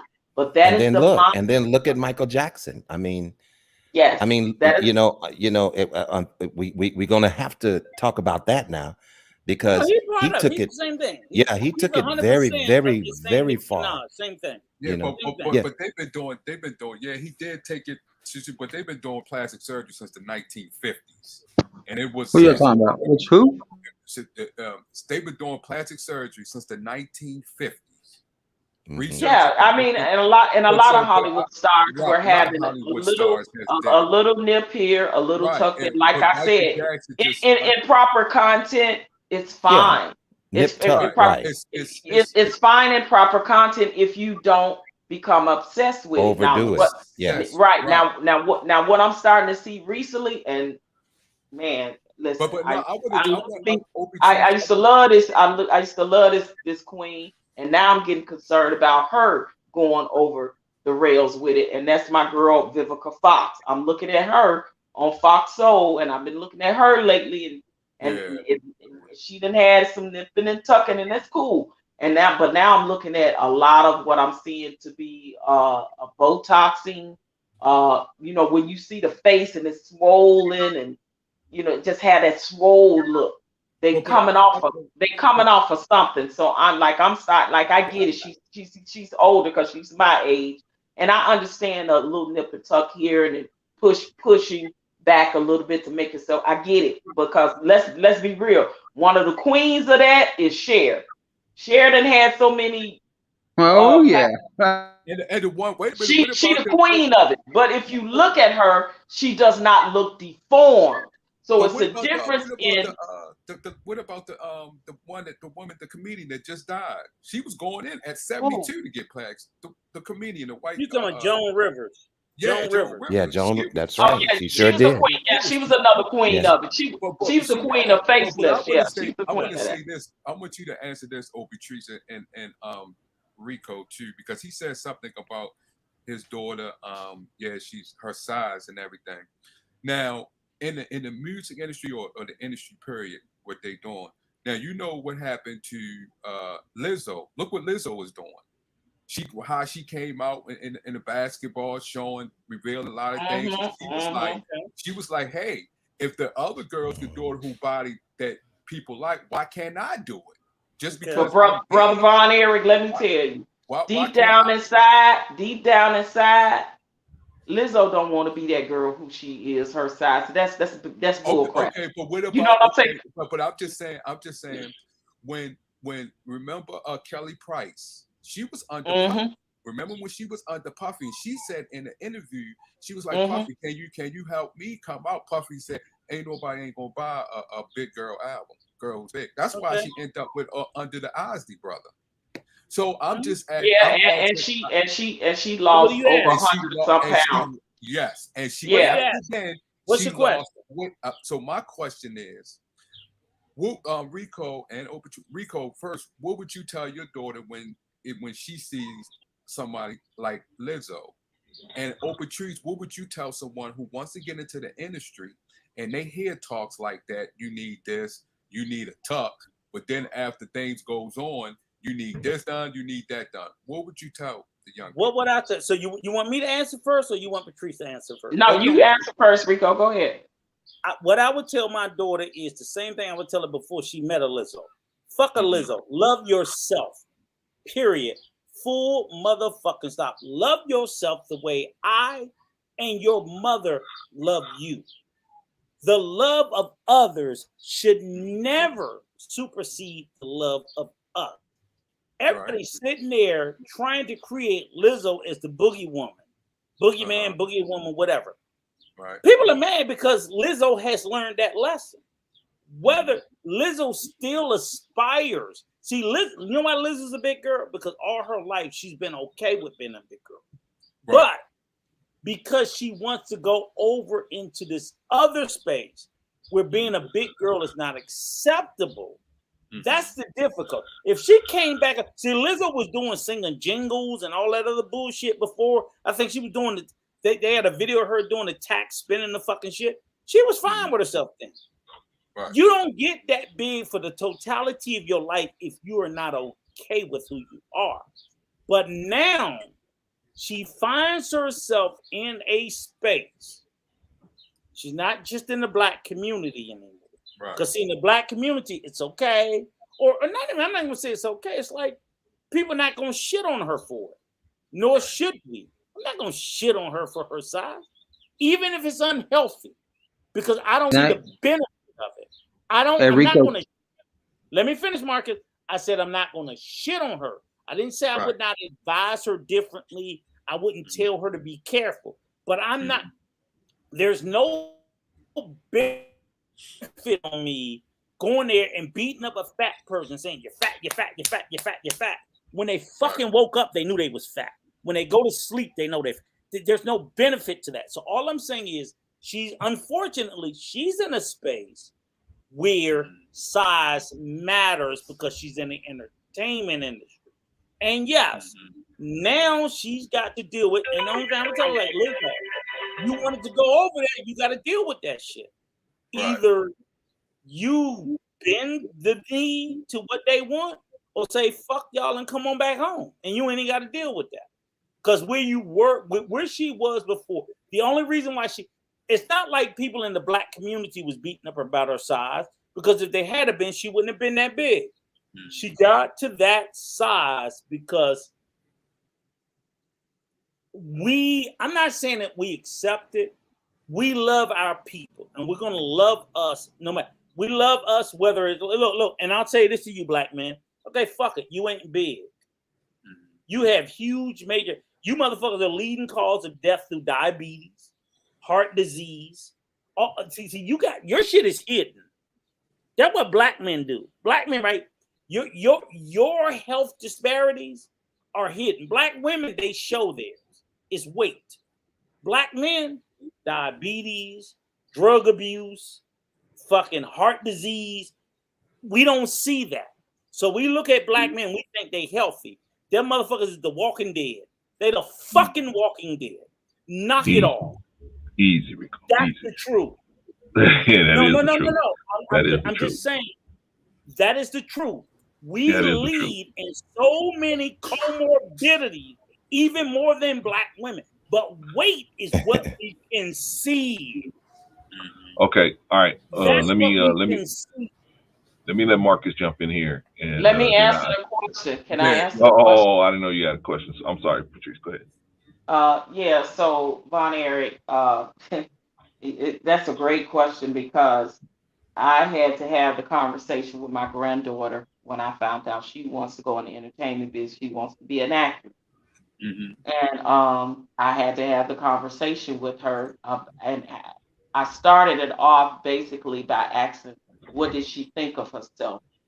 Meaning her looks, her body, and all of that. Like, I even asked her, what's the least thing about your body you dislike? Because we all got something about our body we don't like. I don't care if it's a nose, maybe a little crooked, an eye maybe a little lower, your ears maybe a little big or pointed out, or whatever, your feet, your leg. It's something on our bodies that everybody be like, man, I wish.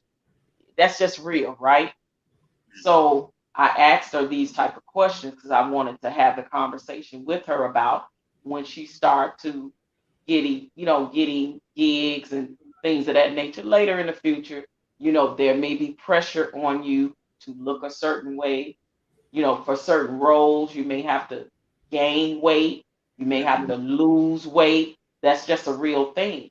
And I said, you're going to have to know how to be strong-minded and deal with that. But how you perceive yourself first is what you stand on. Because I told her, don't allow anyone else to tell her she's not dark enough, or she's too light, or she's, her hair texture is this or that. So having your child have a good perception of how they view themselves is important before you have that conversation with them about what would you, how would you tell them to handle themselves. So that's the conversation I would have with my child that wants to get off into the entertainment conversation, because perception of yourself is everything, and how you view yourself. Because I've been in the business for over 20 years, and I know I when I portrayed Etta James, and I'm gonna tell y'all this story, and I never told nobody. When I portrayed Etta James in Vegas for 2.5 years. Now y'all know Etta James is light skinned. She's biracial. I'm dark skinned. Yeah. I'm dark skinned, right? So I was told that I had to wear lighter makeup, right? Which I wore a shade lighter than what I am. But I would not let them absolutely change the tone of my skin completely, because I said, look, if I'm gonna play this role, I'm gonna have to be me doing it, as close to me doing it, portraying her. I'm already got my hair like her, wearing the clothes from back in the retro 50s and 60s era, the pumps and the jewelry, the gloves. I was all of that. I got some pictures I'll show y'all. But I bought makeup one shade lighter than my complexion, And as far as I let it go, I said, because listen, I'm not finna put this type of makeup that y'all giving me, which was theater makeup. Y'all not finna put this on me and have me sitting up there looking like a fool, and my people coming at me like, what the hell? Because y'all already know that's how we do people. Remember what happened when Serena Williams got that makeup job and she looked like, and you saw how they went in hammer on? No, you're not getting ready to do that to me. Now, if you want me to portray Etta James, who is a biracial woman, y'all know she's at least 2 to 3 shades lighter than me. I'll go 1 shade lighter because I can make it mix in and blend into my skin and make it look right, and it looked right. I'll show y'all pictures one day. But you are not going to totally change my complexion to make me some lighter skinned version of Etta James. It's not gonna happen. Right. All right, y'all. Let me thank you, Patrice. Let me do some shout outs real quick. Let me shout out Mr. Rucker in the building. Mr. Rucker says obesity should not be trendy. Your health is at risk. And it makes sense. Brother Daryl said he just got off work. What's good? What's good with you, Brother D? Good to have you again. Mr. Rucker says Rico is wrong again. Holy smoke. Yeah, you know what? I wanted to even say push back a little bit on Brother Rico, because let's be honest. I honestly, deep down inside, Lizzo don't want to be that fat woman. I don't care what nobody say. I agree, OG. She promotes that and love your body, love who you are, and be big and love it. Yeah. In fact, remember Monique was doing that, but now look at Monique. Yep. That's a good example. That's a very good example. Thank you, OG. That's right. All right, Marcus, did you have something you wanted to say on your own? Yeah, I'm gonna literally slide and continue to what OG Patrice was saying, because there was plus size women that, yes, they are attractive. Yes, they probably have a nice personality. Now, health wise, it is a risk, right? And I don't want to say, hey, we got to promote, eat whatever you want, whatever slop that gets thrown in your plate, and like go to fast food and all that kind of stuff. That's dangerous. Whether you're a kid, middle-aged adult, or elderly, there's a reason why it's so preserved, and so has all the genetically modified stuff. Vaughn, we talked about this, right? The food industry, what they do and they put inside the food and stuff. All these things that are very bad for you. But let me just say this, because I remember OG Patrice just brought up Monique, and she's slimmed down now. Remember this too. There was another artist, big, I can't remember, Adele. She was a plus size woman. She was still attractive, but when she lost weight, what happened to her, OG? They came for her. They attacked her. And another one too. She's actually pretty funny, depending on who you like your comedy from. Rebel Wilson. She was known as the big girl, right? She has that funny joke. They call me Fat Amy. Why? Because so skinny bitches like you won't stay behind my back. You know, she got that joke. But she slimmed down. They came for her too. They attacked her. They went on a post interview. Some people were showing up at their houses, egging their houses and stuff. And it's like, how dare you betray us? I was like, so a person can't look for their own self-help and self-interest now? But I think Marcus, that was because like Monique used to say F skinny bees or talk against them. And that line was on a TV show called The Game when she was doing a little commercial within the show. Y'all finish it. Y'all want an education, or y'all just want to opine? I'm just bringing no, Rico. What we're doing is hold on, Rico. I hear you. Because I had questions. I had questions as well. But I'm saying, Captain Simp is here. I get my simping on. Wait a minute. If that's the case, then I'm simping for women's health. Then, if that's the case, don't make me go in the house and get my fucking cake now. Yes, Marcus, because Monique said that her husband, which is her now husband / manager, said to her, "Okay, you want to really do this thing, but do you want to be around to see your grandchildren get married? 100%. Like you getting too big. Like it's about a health. It's about a health thing, and this is the thing that we kind of don't want to talk about, because we want to say, no, love who you are, love your body when you that big. No, stop it. Let's be real. Come on, we got to talk about the health issue that comes along with that, the health disparities of heart disease, diabetes, and high blood pressure, which is the top 3 things that are major killers in our communities of Black and brown people. when they're overweight. But can we talk about it? I understand. Can we that. have an honest I conversation about it? I agree with you saying, Patrice, and what Marcus is saying. But I'm just saying that some of those people that y'all use as example, they didn't say that. They didn't say, well, they was comfortable at that time. And then as time went on, they said, you know what? It's a health issue. The reason why those people felt betrayed because the big people who was like, you betrayed us because you was telling us this, telling us that, and you was promoting this and promoting and that. that's why them saying since you have a different But those fans of Monique and Adele and them now, this is what I don't know Adele if Adele is doing it, but Monique is encouraging those big girls that dance with her on that stage when they did the whole Beyonce dance. Remember when Monique did that? She did it before Lizzo did it. Right. I remember that. Yes. Now Monique Okay, well, is let me telling say these something big real women, quick. get healthy. Right. She's not saying love your bigness and love who you. Nah, she's saying no, y'all. We want to live. Get healthy. Okay, well, let me say something real quick. You know how you watch TV and the commercials come on, and you see a lot of little new stuff that's coming out, and they give you like the previews of the show, and so we ran across this new show that's coming out. I believe it's on TLC. It's called Hot and Heavy. Now, Brother Clarence, if you can pull up the what do they call it, the preview or whatever it is Promo. that they have about the promo, trailer. yeah, or the trailer, yeah, and so you can see where, okay, let's not glorify being unhealthy, Okay, yeah, but but wait a minute, let me just say, let me just say this, I'm a big guy too, but let me just say this, okay, let's work toward at the same time that you can still love yourself and be self-confident about yourself. But then there's things about yourself that you just need to work on. Push forward, Vaughn, as you say, Vaughn. Push forward. Exactly. Let's put it that way. Let's not just say, well, love the way you are and stay that way. Are we going to open the conversation to counter a serious? No. Listen. Go ahead. This is a very good topic to talk about, actually, but I want you to see if Brother Clarence can pull that up, because I'm sure that they can show you the trailer or whatever for that particular show. And it's not to shame anybody, because apparently these women are very comfortable in their skin, and I admire that.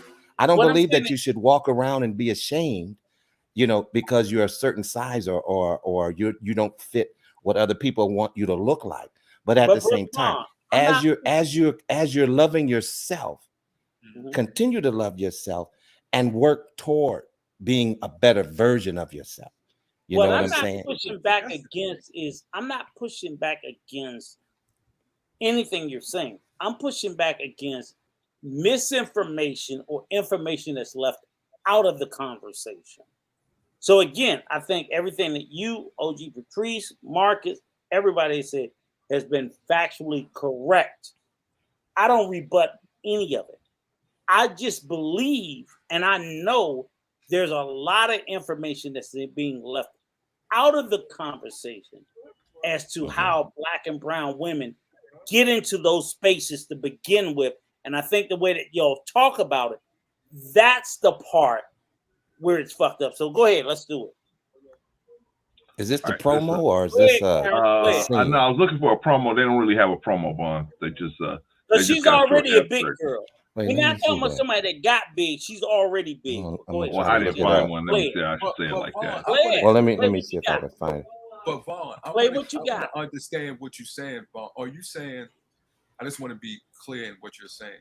Are you saying be comfortable with yourself, but as time go on, and if it affects your health, don't allow it to continue that it affects your health? Are you? Is that what you're saying? In a way, I'm saying that, but what I'm saying is, excuse me, in spite of the situation you may, hold on just 1 second, hold on. Sorry, I got to clear my throat. In spite of the situation that you may find yourself in, okay, whether you're overweight or whatever it is. Okay, doesn't mean you have to be down on yourself. It just means that you need to look at the fact that there's some things about your health that you need to get intact, that you need to pay attention to and work toward that. You know, a lot of people are depressed because, you know, oh, I'm fat, or I'm this and I'm that, and I'm just, you know, and they're very down on themselves. You know, you don't really have to be that way.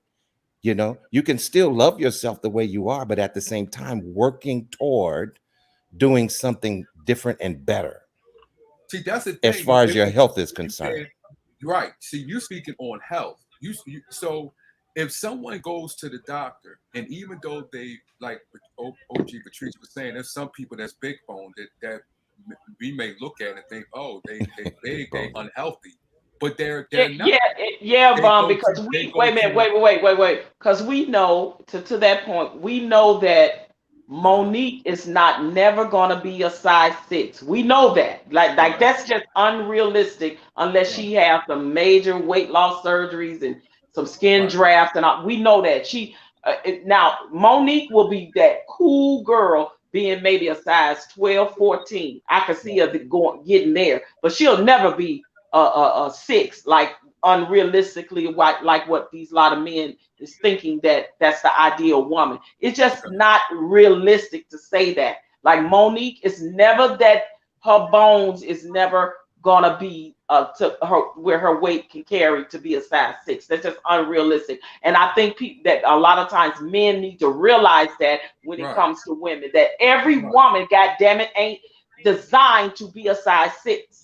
That's what I was getting at. Because when you say being unhealthy, like Rico was saying, that we have to have you know, make sure our information is correct. Because when you say unhealthy, Vaughn, what do you mean, or what standard? Well, see, we have to understand too that you know what society is calling fat, in my opinion, it is not what fat is. Okay. Now I agree with that one, Vaughn. I agree with that. I'm saying?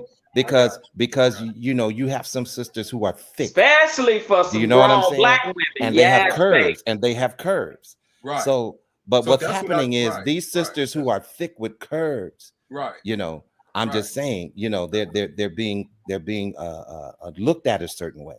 Yeah, they're being called fat. They're being called fat, basically. Right. Exactly. But based upon your height, your weight should be a certain amount, and this is the scale that you know, medically that they have. Right. And let's be real, the BMI, you know, that's something that you can work toward. The BMI scope that was designed by our white counterparts was not designed for black people in mind. It's unrealistic when it comes to us. That's what I wanted to focus my on. My mind's telling me no, but my body. That's what I wanted to focus on. My body is telling me yes. Better or healthy, because what Rico was saying, which I completely understand what he's saying, we have to make sure our information is on point and gathered our information correctly, because what we may see as big may not be that. Like OB was saying, you got black women that's thick, curved. No, and I agree. I agree with that. Listen, I wasn't a size. I think I might have in the 8th grade. I was a size 6. But now in you 9th have to grade, admit I was too. a size 9, 10. Ain't no way in the hell I want to go back to being a goddamn size 6. Are you kidding me? But then you have to admit that the larger we become as black people, the more. Wait a minute. You have to admit the larger we become as black people, the more susceptible we are to diabetes. You see what I'm saying? High blood pressure, kidney failure. You know, all of these different things. You know, my wife went through all of that. You know, she was on dialysis for some years before she was blessed to get a kidney. You know, she had to go through weight loss surgery and all of that. So, you know, it's just not really. I'm not really judging people. I'm just saying, you know, let's take a better look at it. Let me be honest with you, okay? And thank God that your wife's here. Yes, absolutely. She's been through a lot, man, but she's doing great. And what I'm saying is that her struggles for getting a replacement kidney had more to do with her than her weight. The number one driver. Well, she couldn't. Well, hold on, Rico. Let me finish. She could not. Wait. I got to cut you off there because she was unable to get that particular surgery until she was at a certain weight. Let me finish, Vaughn. See, that's where you're missing it. You're missing that part. Okay. And you correct me. She was not able to get that kidney if she had been a certain weight. She had to lose a certain amount of weight in order to get that. Now you correct me. You correct me. Your wife's 100 fucking pounds, and she's black. No, she's not 100 pounds. No, I didn't say she was. Oh, okay. I'm creating a scenario. How much have you drank right now, Rico? Now, let me finish. No, be quiet, Mark. No, he's painting a picture for me right now. What I'm painting a picture is because, again, he's placing the emphasis on weight, and what he's dismissing when we talk about transplant. I'm not. Okay. What's the number one fucking driver? Race. It's always race. Irregardless. Well, I mean, there is a great proportion of black people who have kidney failure. Excuse me. If you want to look at that. Vaughn, if you're going to be honest, be 100% honest. Race is the number one driver for transplants. For hearts, livers, kidneys, whatever. And even blood. They don't just look for race. They look for familia, meaning in the same motherfucking family. So I can tell you this. Being in a position where I've actually done transplant surgeries. Yes. You know, as far as harvesting the organs. Exactly. Now, you know, a lot of these people were not black. But what's a lot of these people, and from where? Wait, I'm just being honest with you. From at the particular hospital I worked at, which is a big county hospital out here in Los Angeles. You know, and the majority of every time that we had someone that come in to do a organ harvest on, they were not black. They were like Hispanic. Vaughn. The majority, because of the area that the hospital was in. I'm not sure. Don't you tell that fucking lie. But I didn't see. But Rico, I'm telling you from my experience, I did not see a lot of black people come in. Not that they don't harvest organs from black people. I'm just telling you. Listen to me, brother. Listen to me, brother. Listen to me, and I love you. I love you with utmost fucking respect. I got love for you too, sir. I will love you until the end of time. The reason why we don't fucking do it is because we don't fucking donate. Stop it. Let's be fucking honest. No, clowns. You're not gonna do this shit to me. Black people don't donate organs. Now wait a minute. Now look, you done got triggered now, brother. I didn't even say nothing. I didn't even. That was on air. Rico, coming off the ledge, man. Let me finish. Rico went to 0 to 100 in 2.5 seconds. Don't do this because what y'all do is y'all, you know, and you're right. You're 1,000% right. I'm just speaking from my experience. And no, your experience is 100% true. And that's why I knew when I listened to it, I was like, I know it's true because again, your lovely wife. You just called him a liar, Rico. Let me finish. No, I didn't call him a liar. His lovely wife had a small pool of black applicants to choose from because we donate so fucking few. I already told my wife. But see, I don't. But Rico, I'm not sure if her donor was black. Right. No, I'm not saying you cared. It's not a question of do you care. The question of is science says matches are better when they're within the same ethnic group.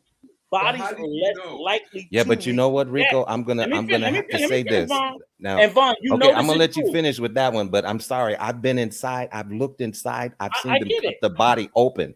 And let me tell you something. Even laparoscopic surgeries, I could show you right now, and you would not be able to tell me if the person was black or white. No, I'm not saying I am. You not see what I'm saying? Because we all look alike on the inside. But every Vaughn, single human being. But Vaughn, you're saying based on appearance. No, all I'm saying is no. I'm just saying on the inside. You know, inside. Right. All I'm saying is science says. Right, Vaughn. All I'm saying is science says is that if I'm Mexican and Marcus is Mexican and Marcus needs a heart, he has a better chance of taking my old broken ass heart because I'm of the same ethnicity than taking yours. It doesn't mean he can't live without yours. It just means the percentage of success is higher. That's how transplants work, which is why worldwide they are consistently beating up African Americans or people of color to donate organs, because we are the lowest percentage who donate organs, because we believe in your magical book. You got to have your eyes and all that shit, even though you don't need them anymore. And your Well, you know, lungs hey, listen, and some your people are liver. harvesting our organs, black people, Exactly. illegally, brother. So we can, that's a whole nother But what I'm conversation. saying is, But what I'm Rico, saying how do is, you know that? How do you know? Wait a minute. Wait a minute. how do I know what? How do you know when you said that black people, as far as donating organs, is the less? How do you know that? Because you're going by numbers that what the media is telling you. Yeah, see, I don't have that's all I got. the statistics on How that do one. you know? So because if you go to the family, and let's just start where we was growing up as kids and how Let me ask you a question, Von Erich. close knit. Von Erich, let me ask you a question. Just one question, and I'm gonna leave you alone. Who do you know that's donated organs? I'm a donor. Just one simple Wait a question. minute, hold up. I'm a donor. I know a lot of my families are donors and friends because I have it on my ID. So I'm just saying, how do you know? Because as we was growing up, our family members growing up the way we were in our community were close knit. We will donate out, especially to our kids. Come on. We're not talking about your kids. We're not. I'm just saying. No, wait a minute. Hold up, Rico. When we start saying the numbers says this, what numbers did, first of all, what you talk about? How was the numbers collected? Where did you go and collect the numbers? You just can't. People just will say that, and then people was like, why did now that's a good thing to research when we're talking about statistics now. And we need to do that. Like where, like Patrice said, where is the information coming from? Where's the information? Then why does black people stop? Maybe they felt that, the way the government has portrayed them and taken organs from them as what has happened. You can look doing a lot of experiments on them. Yes. So that might be the reason why those numbers at that time was low, because of the portrayal of the government.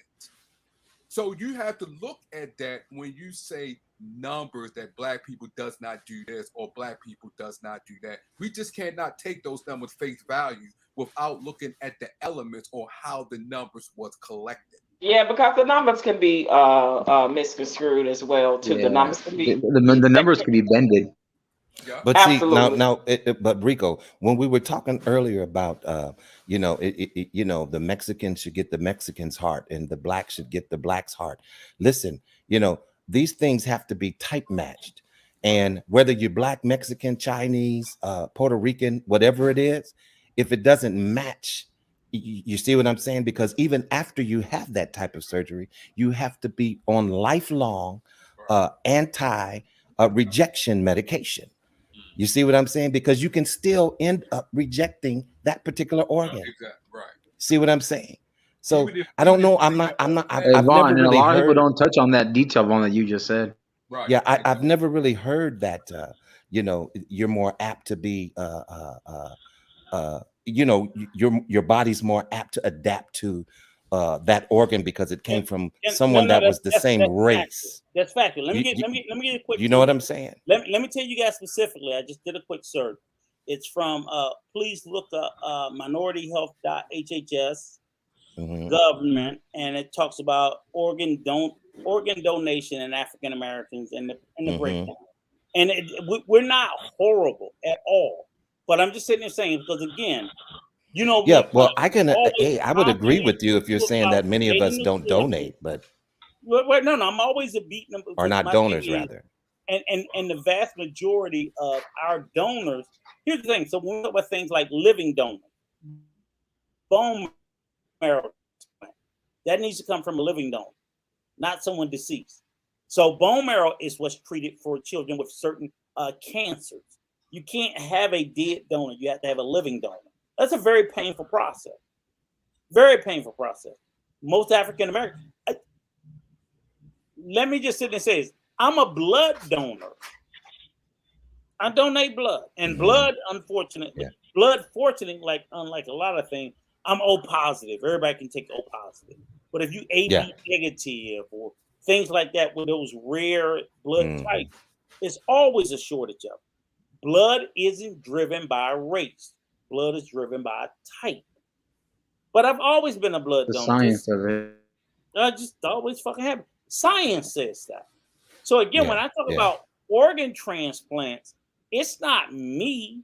Science says that. Science doesn't say that you can't take a heart from a white person or an Asian person. They're saying that the body is less likely to reject it because of certain genetics if you are of the same. And what happens is for a lot of African American transplant victims, they end up on a list and they have a harder time because even though there's a shortage for everybody. So it's like, okay, we got 100 hearts. We got 300 people.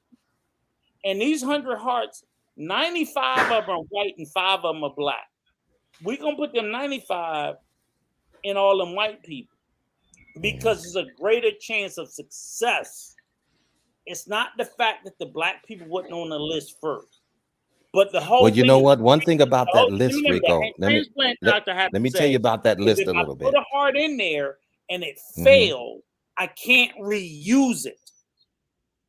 That's but see, here's the thing: the people that are put to the top, because see, my wife was on dialysis for about 5 years before she got a kidney, and and you know, I was a dialysis technician at one time before I became a surgical tech. And that's how I met my wife, because she was a dialysis technician. And my girlfriend's a dialysis tech. Shout out to you. Exactly. So yeah. So, you know, that man, now I'm getting old. I'm forgetting my point now. Come on, yo, Marcus keep cutting people off. Man, Rico, see how you have me doing now? No, I didn't take that dose of ginkgo today. Vaughn, you know I'm right. You were saying that your wife was a technician. Y'all met. Go ahead. You are a surgical technician. We talking the matching. And she was on dialysis for 5 years.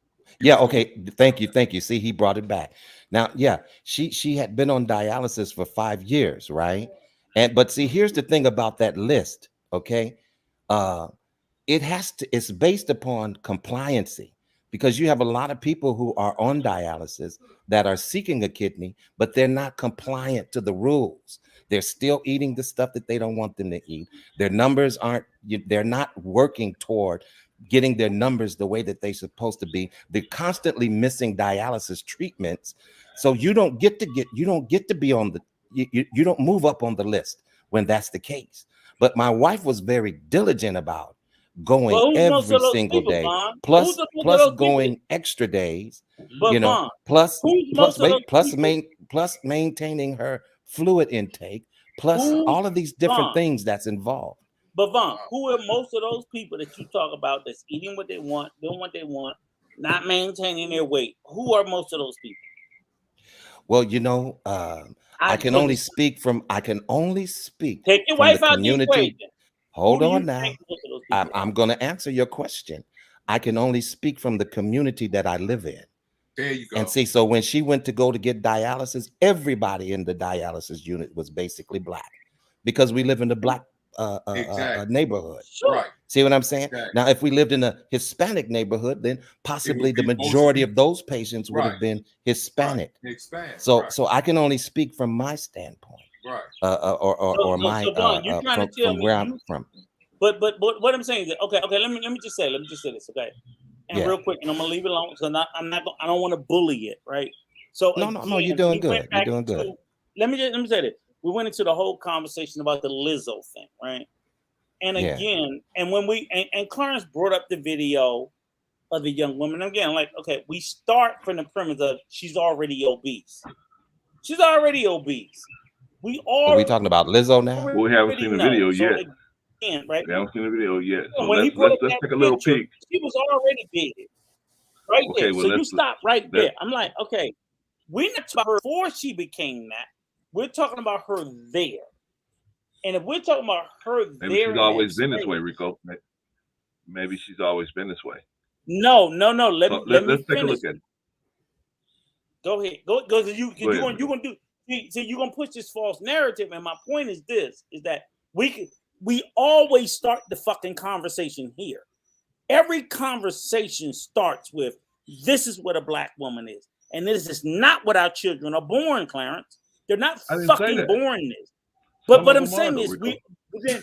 then my question is why do we always start the conversation here as if getting here didn't start somewhere else, as if trauma didn't exist long before this woman looked like this. But nobody wants to fucking accept that. No. Let me finish. Nobody wants to accept it. Nobody wants to discuss it. Oh, well, you know what they're gonna say? She lazy, she fat, she this, she that, she ain't trying, she did right. But by the same token, black men are leading in gun homicides. We're leading in heart attacks. We're leading in fucking diabetes and high blood pressure. But see, we can't see that. We can see the fact. If she was slim and she had all those issues, everybody would say, oh, she fine as motherfucker because she's slim. But what if she was slim and she had diabetes, she had heart disease, she had cataracts? What if she was slim and she had she was the leading cause of homicide? What if she was skinny and had all that? Nobody got nothing to say. But we look at this picture and we don't know what you're talking about, Rico. No. We look at this picture because the bottom line is we look at this picture and the very first thing that everybody's going to say, she fat black woman. The narrative starts Okay, there. let me ask you a question, Rico. That's utter bullshit. What should they say? What should they say when they see somebody this size? What should they say? They should. Excuse me. Where she is where she is. That's fine. That is a problem. Okay. That's a problem that needs to be resolved. All I'm sitting there saying is, the dude across the table from her, we're gonna assume he's black, right? Okay, well, wait a minute, brother Clarence. Black. Okay, Rico, let me just say this real quick, brother Clarence. If you could, don't show that clip right there. Go to Google and Google hot and heavy trailer, and then we can look at what the trailer is saying. I don't because you'll misconceive. Yeah, but I'm just saying. Try that because you'll actually be able to see the trailer. Okay. And you know what? Do me a favor. While you at that, go to Sister Wives, the new season, and see the Negro with a bunch of white women.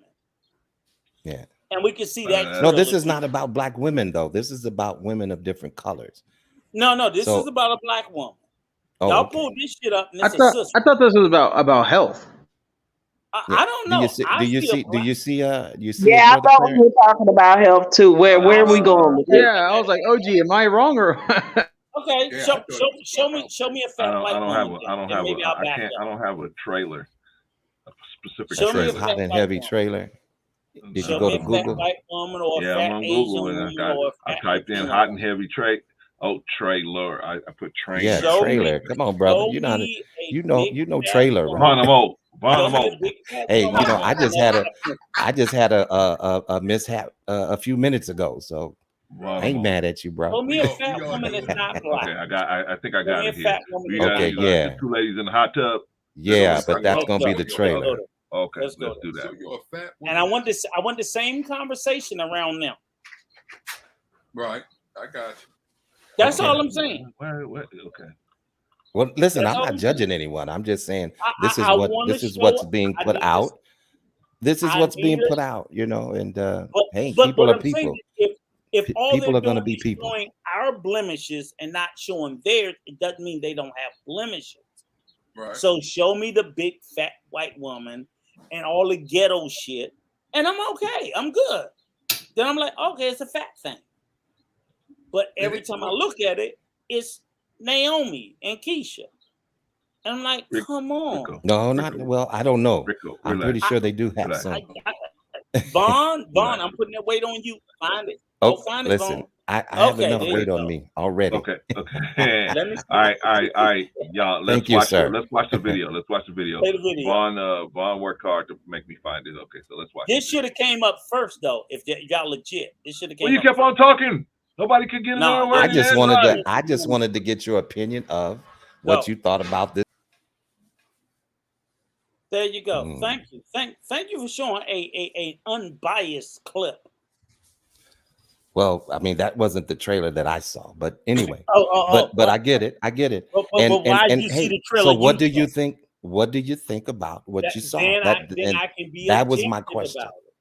Then I can be objective about it. That's all I'm saying. Is like don't color it one way. I brought it up for your objection. But that's good. You know what, Vaughn, you knocked it out of the park. But that trailer, I'm like, okay, yes. Now I can discuss it in an objective manner. I don't have to. If you don't want a person of color to discuss something in color tone, don't present it that way. Because especially unless you're going to say it only affects those people. Because when we talk about weight, we know that not where I was. We just right. But I'm saying we looked at weight like, God damn, there's plenty of evidence of big white people. So why are y'all just projecting it that way because I'm a black person? Like, no, that's insulting. If you say, "Oh, Rico, what are you talking about? What are you talking about, Rico? I'm kind of confused right now.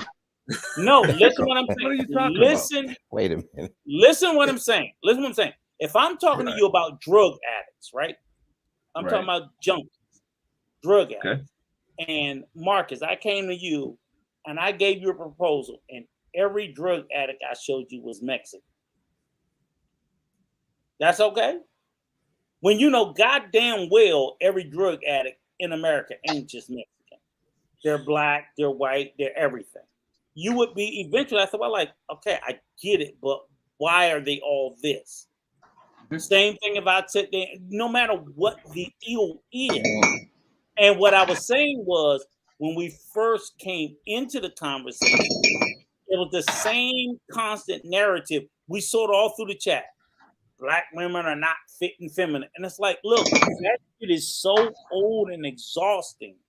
Show it in a non-racial light. And it's for some reason, we act like we can't find that information. It took you, Clarence, what? All of 3 to 5 minutes to find that clip? I can't find it online. I had to go to I usually. So if he can find that clip so quickly, why am I on a channel where all of a sudden people act like, oh, we can't find big women unless they black? I'm like, come on. Well, Rico, I usually don't. I don't just leave it to one race, though. I always say like it's been an American issue that's been growing. It's been an American issue. But I think that show has black people, white people, all type of people on it. I just you know picked what I'm the saying? one that looked most interesting. That clip that you had, all kind of different that clips. clip that we originally had, everybody. Show the clip that was original, Clarence. Show the original clip. Show the original clip. I just want to see. Can I say something before you show? Can I say something before you show a clip, though? Before you show a clip. Go ahead. So real quick, when I was a kid, I was diagnosed with type 2 diabetes when I was a teenager, 12 years old, right? 13. Then I had my uncle. He has type 1 diabetes. I had from my mom's side a lot of obesity or high cholesterol, diabetes, etc. I had family members that passed away from stroke, clogged arteries, etc. Kind of stuff like that because they were so either overweight or they ate so bad and unhealthy, and it led to complications of their health. And Vaughn can understand where I'm coming from with that because of his job field and experience. Yeah. So that is an issue that I'm seeing a lot, alarming rates, children, like I said, middle-aged adults to elders. So now it's like an American issue because we see what we eat. It's comfortable food. It's quick food. It's pick me up, make me feel good, even though I'm feeling like shit type food, Yeah. I mean, we really do have to consider what we're eating. So that just goes without saying. Wouldn't you agree with that, Rico? 100%. But the thing is, Vaughn, and yes, everybody, sir. when we say what we eating, okay, because when we went over to Iraq and went to war over Iraq, all of a sudden they was got populated with fast food. Then they all of a sudden they had an obese problem. Also in inner cities, look at the supermarket as far as where the people is getting their food. But there's a supermarket here in Baltimore years ago. It was called Stop, Shop, and Save. All their food came from Richford. When you over here in Maryland, over the west, in Ocean City, which Purdue controls most of that, when you grow chickens, you got to use their feed and you got to put whatever they tell you in the chicken. Then where does that food going?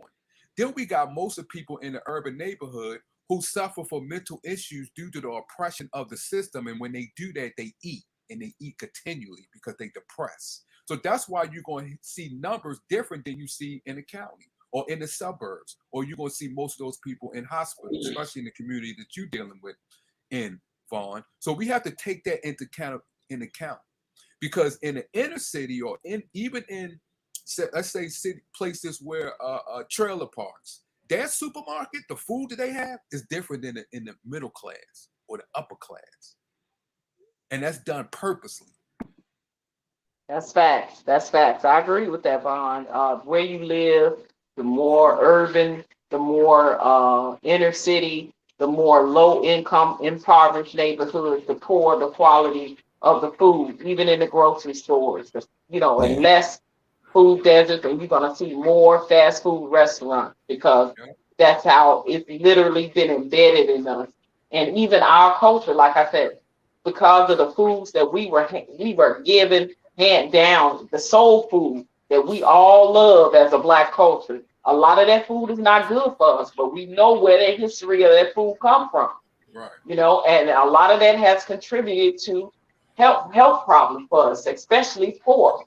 When we know that you have things like pork, where you talking literally a hog or a pig does not have sweat glands, so they cannot sweat out any impurities, and they eat anything, including their own, So, but exactly, and when we intake a lot of that type of stuff for years and years and years of our body, it takes a toll on our body, and it causes health issues. And biblically, even when you're talking biblically, something in the Bible talks about how you shouldn't eat shrimp, how you shouldn't eat crab legs. All of these are catfish. All of these are the unclean fish, like all of that stuff. But we partake of that for years and years, our whole life, and then we don't. Then that's the reason. Then we act like we don't understand why we now have high blood pressure, heart disease, high cholesterol, and diabetes. Okay, love catfish. I love catfish, and I'm not going to stop eating it, but I'm not going to eat it every day, though. You know what I'm saying? Clarence, play the video. I want to see the white folk. I get you, Ron. Me too. I mean, I love me some fried chicken. I love me some fried chicken wings every blue moon, but I ain't eating it every day. I might eat it once every 2 or 3 months, but no. Can Bro Clarence play the video? I want to see the white folk he got in the video. I thought Bro Clarence was at the bathroom. He was in the bathroom break. Let's go. But I think Bro Clarence is at a But like I said real quick, I just checked something, and it said that the #1 fast food place is Chick-fil-A, and the fast food that's in last place is McDonald's.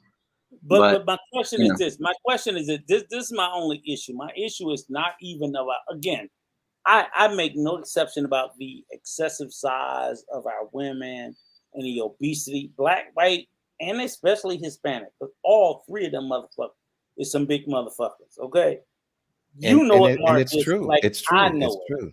You know it, Marcus. You know Mexico, Salvador. I'm like them some beans and rice eating motherfuckers and beans salty and as shit though.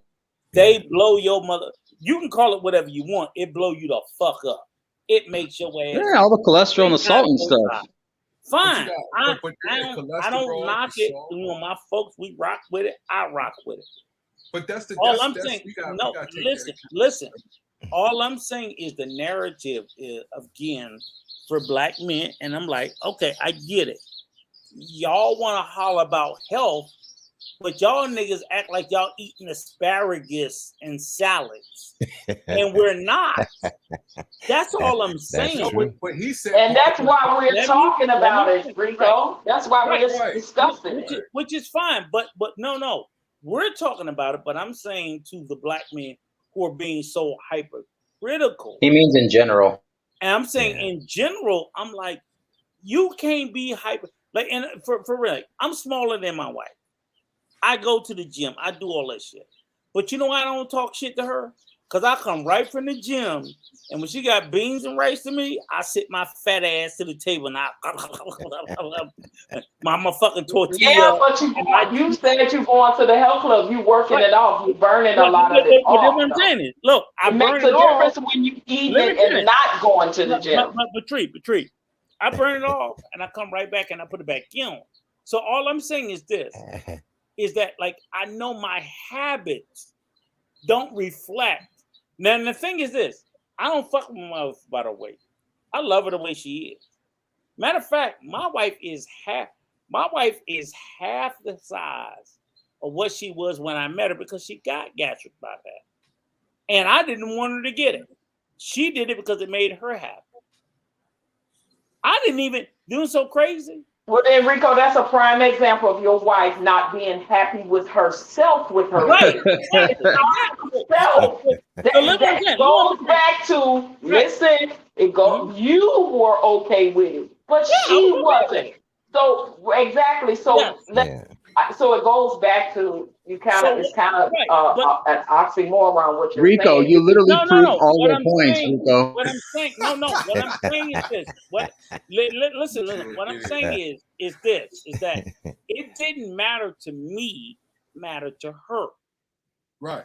So what I did not do was I didn't come into the relationship beating her up about a thing that didn't matter to me in the first place. I didn't.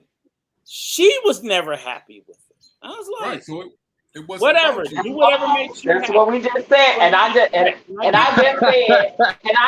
I don't care what nobody say. Lizzo is that same woman that's dying inside. She really do not want to be her weight, and Monique never did too. Even when she was getting up there telling them jokes, let's just be real about it. They did not want to be as big as they were.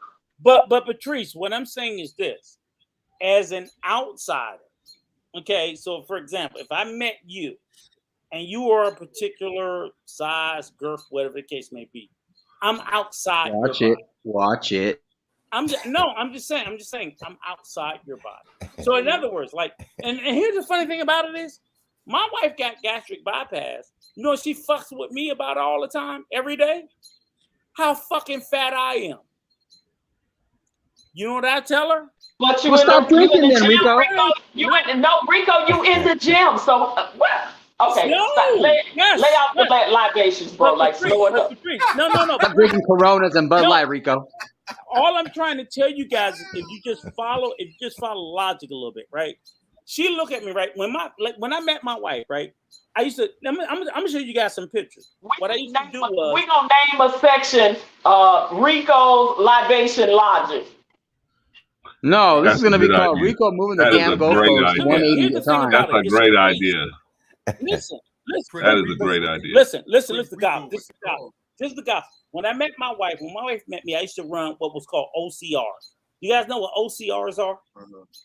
They're obstacle course races. I used to run Tough Mudders. I used to run Spartan races. So they're races all over the country. They have them in California, in the South, Canada. They have them overseas. You sign up and you pay to run these obstacle races. You swim in these lakes. Yeah, they're basically like marathons. Extreme shit, right? And they're not marathon length, but while they're much shorter, you have obstacles you have to go through. I had to jump into a tank full of ice water. It's like that American Ninja shit. The triathlon. Yes. People do this shit all over. Look up Tough Mudder, called TOUGH Mudder. Look up Spartan race. I thought we was gonna watch the clip. What happened? I ran in all three of them. And you know what? Not only do you run in them, to work on it. Not only do you run in them, you have to pay to run in them. Yeah, you got to pay to compete in it. And they give you a number. Yes, they give you a number, a T-shirt. You get a fucking T-shirt for abusing yourself. I literally used to do that when my wife met me. So I was slim, I was in shape, everything.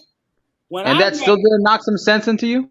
No, here's the thing. Why are you When I trying to met keep them her- going? We trying to watch the video. You keep asking them questions. Okay, Thank you, Vaughn. Thank you, Vaughn. Vaughn E When I and Vaughn met B. her, Thank I you. got fatter. He got slimmer. Weird. You got. It's fucking weird. He's telling me So no. I told her, but she not flirted me all the time. She say, when I met you, you was skinny. Boom, boom, boom. I gotta lose my weight. She lost hers, but I tell her, you cheated. I didn't. Right. So now I have to do mine old school. You got Rico working out to "I am the tiger and What? the will of the mind." Oh, yes. But you let But she it keeps go telling me so to get the he can surgery. get I'm not over it. getting the surgery. I got to take my Rico. fat ass to the gym and get rid of it. Rico, we voted you off Go. the island, Rico. Rico, Go. we voted you off the island. We're gonna play the Video. video. Go. Video. Okay, we're gonna Video. play the video. All right. Uh-oh. Patrice, why do you guys do this stuff? Wow. Why do you guys sit there and ask us a question that you know you don't want the truth? Am I mean? Does this dress make me look fat? Does this dress make me look fat? A lot of truth to that, huh? Okay, the reason why I stopped it, everybody, is because studies have shown that people who eat a lot of salt and sugar a lot of times they're very irritable people, right? Especially the sugar. If you intake a lot of sugar, and when I'm talking about, there's two types of sugar. There's sugar that's found in like fruits, and there's natural sugars and there's unnatural sugars. And I'm talking about those of us that ingest a lot of unnatural sugars. The studies have shown that those of us that do that, we're a lot of times more irritable, right? You're more irritable when you have a lot of sugar on your system. That sugar that's more difficult for the body to break down, because regular sugars the body can break those down and use them for what they're supposed to use them for, and then get rid of what's left as waste. That's why you have insulin. But when we intake in unnatural sugars, body is confusing to the body because the body doesn't really know what to do with that. So a lot of times it just stores it in the extremities, right, or in the eyes, or it stores it places that we don't need to store it for. Then we get these calcium buildups as well, right? Studies have shown. Now, my question to y'all is, can y'all understand how when the man is saying, well, as she's intaking more of these bad foods, that probably, I would say, can we all agree that probably she's not eating salads? That's not how she got this big. Can we all agree on that? Wasn't salads and vegetables that she was ingesting that got her to the size that she's at now. It was probably foods with a lot of sugar and salt. Correct? I mean, can we all agree on that? Could have been. And high in starch and carbohydrates too. Correct. Like carbs. Correct. Well, carbohydrates, that's just sugar. Or right? foods high in fat, right? Right. Just say it. Yeah, saturated fat. Saturated high fat, deep which is saturated fat, basically high cholesterol, sodium. high sodium, complex starches that are they're not simple starches. So I think that's like glucose, dextrose, all these kind of things with the os. That's all types of sugar that can be artificial, that are genetically modified. They put into your foods. You can even sit down and watch Food Incorporated, which is like a great documentary for you all to watch if you haven't watched in the chat and the panel. The things like that. Remember that. Can we agree on why? Well, it's because they're making money off of it. Why? They make money on Why, it. Rico? Can we agree on why she? If we all agree on how, if we all agree on how she got that way, can we all agree on how that occurred? You just said historically it didn't being happen on raised. its own. Well, historically being raised, she probably was raised on a lot of unhealthy foods. It starts with the diet. It starts with the history of how you was raised, how your parents cooked, their parents cooked, and so forth. It starts with that. But can we go a little bit further into that too, into how and why our parents cook the way they cook? I talked about that. Right. And what I'm saying is again, because again, it's like cultural, you know, it's like cultural. No. It's not just cultural, Vaughn. We're consistently placing the blame at the feet of black people. It's not just cultural, it's also access. So did culture have OG Patrice kind of touched on it already, though. I touched it. I did. Exactly. Yeah. And I'm just going back to Patrice. Did they have access to healthier food? If they didn't have access I said it starts back from our history of that. Even up until now, when you're talking about living in the urban cities, the impoverished, there are food deserts, even your grocery stores don't have the most healthiest food choices and things like that, and there are no farms near us. It's hard for us to grow a lot of our own food a lot of times unless you got houses and gardens and things. So all of that access plays a part. Absolutely, yes. So if you don't have access to healthy food, and we're sitting there feeding our kids a bunch of shit, and we're making them fucking fat and obese, how the fuck is it just our fault? Just our fault. Rico. Easy, Rico. No, because the whole whose fault is it, Rico? It drives me. No, it's ours and theirs. What I'm sitting there saying is, in who's this conversation, Who's theirs? we keep. Excuse me. The people who deny us access to healthier food. I get it. But Rico, we have more access now to grow our own foods in our gardens, and herbs, grow these things where we live at. We have choices to maybe spend a little bit more money to go instead of going to the neighborhood grocery store, going to the health food store, going to your what's the name of them health food stores? But then that's a choice, right? We're not making those choices. There's a couple of historically they denied us access to healthier foods. And not only did they deny us access to healthier food, but are we being denied from healthier foods now? Is that what you're saying? Yes, even today. Not only even today, that's true. We are, but that's why we need to encourage each other to grow a lot of our own fruits and vegetables and herbs and spices. Yes. Well, I'll be allowed. Well, I'll stop. Finish. Go ahead. What I'm saying is all I'm saying is at the same time we were denied an opportunity.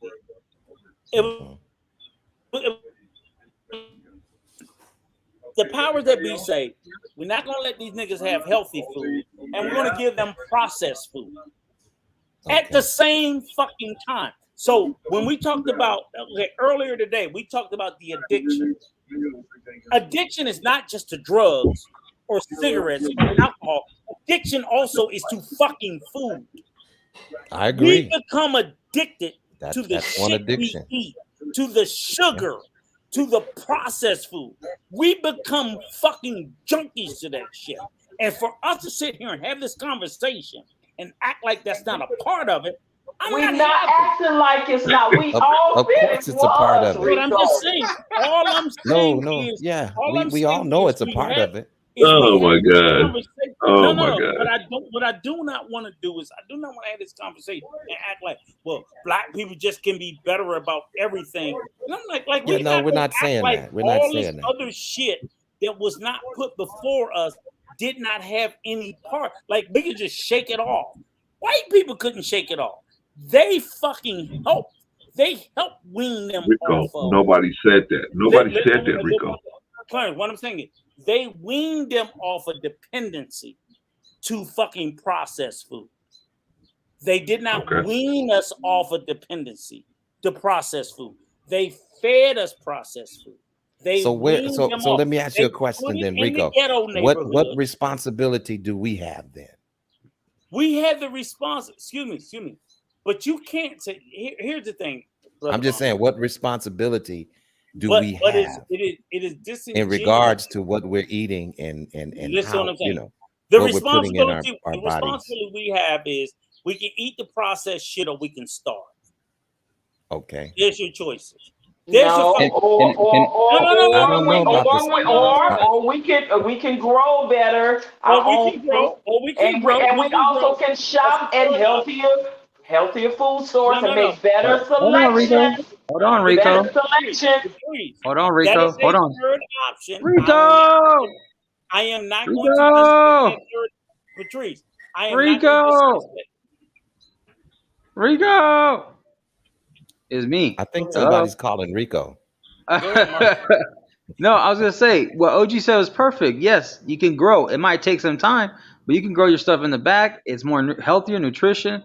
It doesn't have any of those added preservatives and all the other chemicals they put into your vegetables. Because sometimes they have false labeling, they have false advertising on your foods.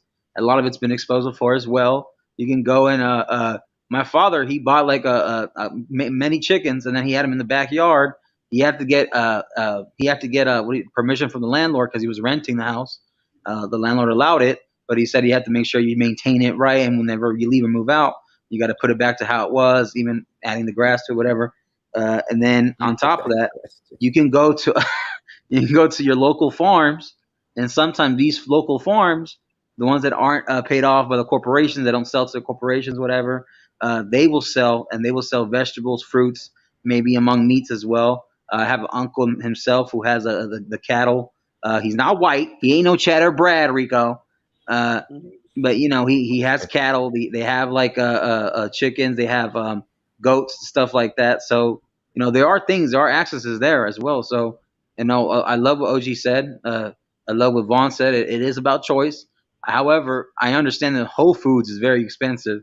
So I'm not going to say people go to Whole Foods if it's going to cost a lot of money, but there are other choices. There's times and dates where there's specials on meats and chickens and poultry and fish where it's half off or 60% off or 40% off. There's days where fruits and vegetables are half off, 40% off, 60% off. You can get great deals and stuff like that. You just got to take the time and effort and work. Everything costs time, effort, and work. Can you agree with me on that? And even in your everyday shopping, start reading the labels of things. Start reading what's in these foods and know what's in them before you make that choice.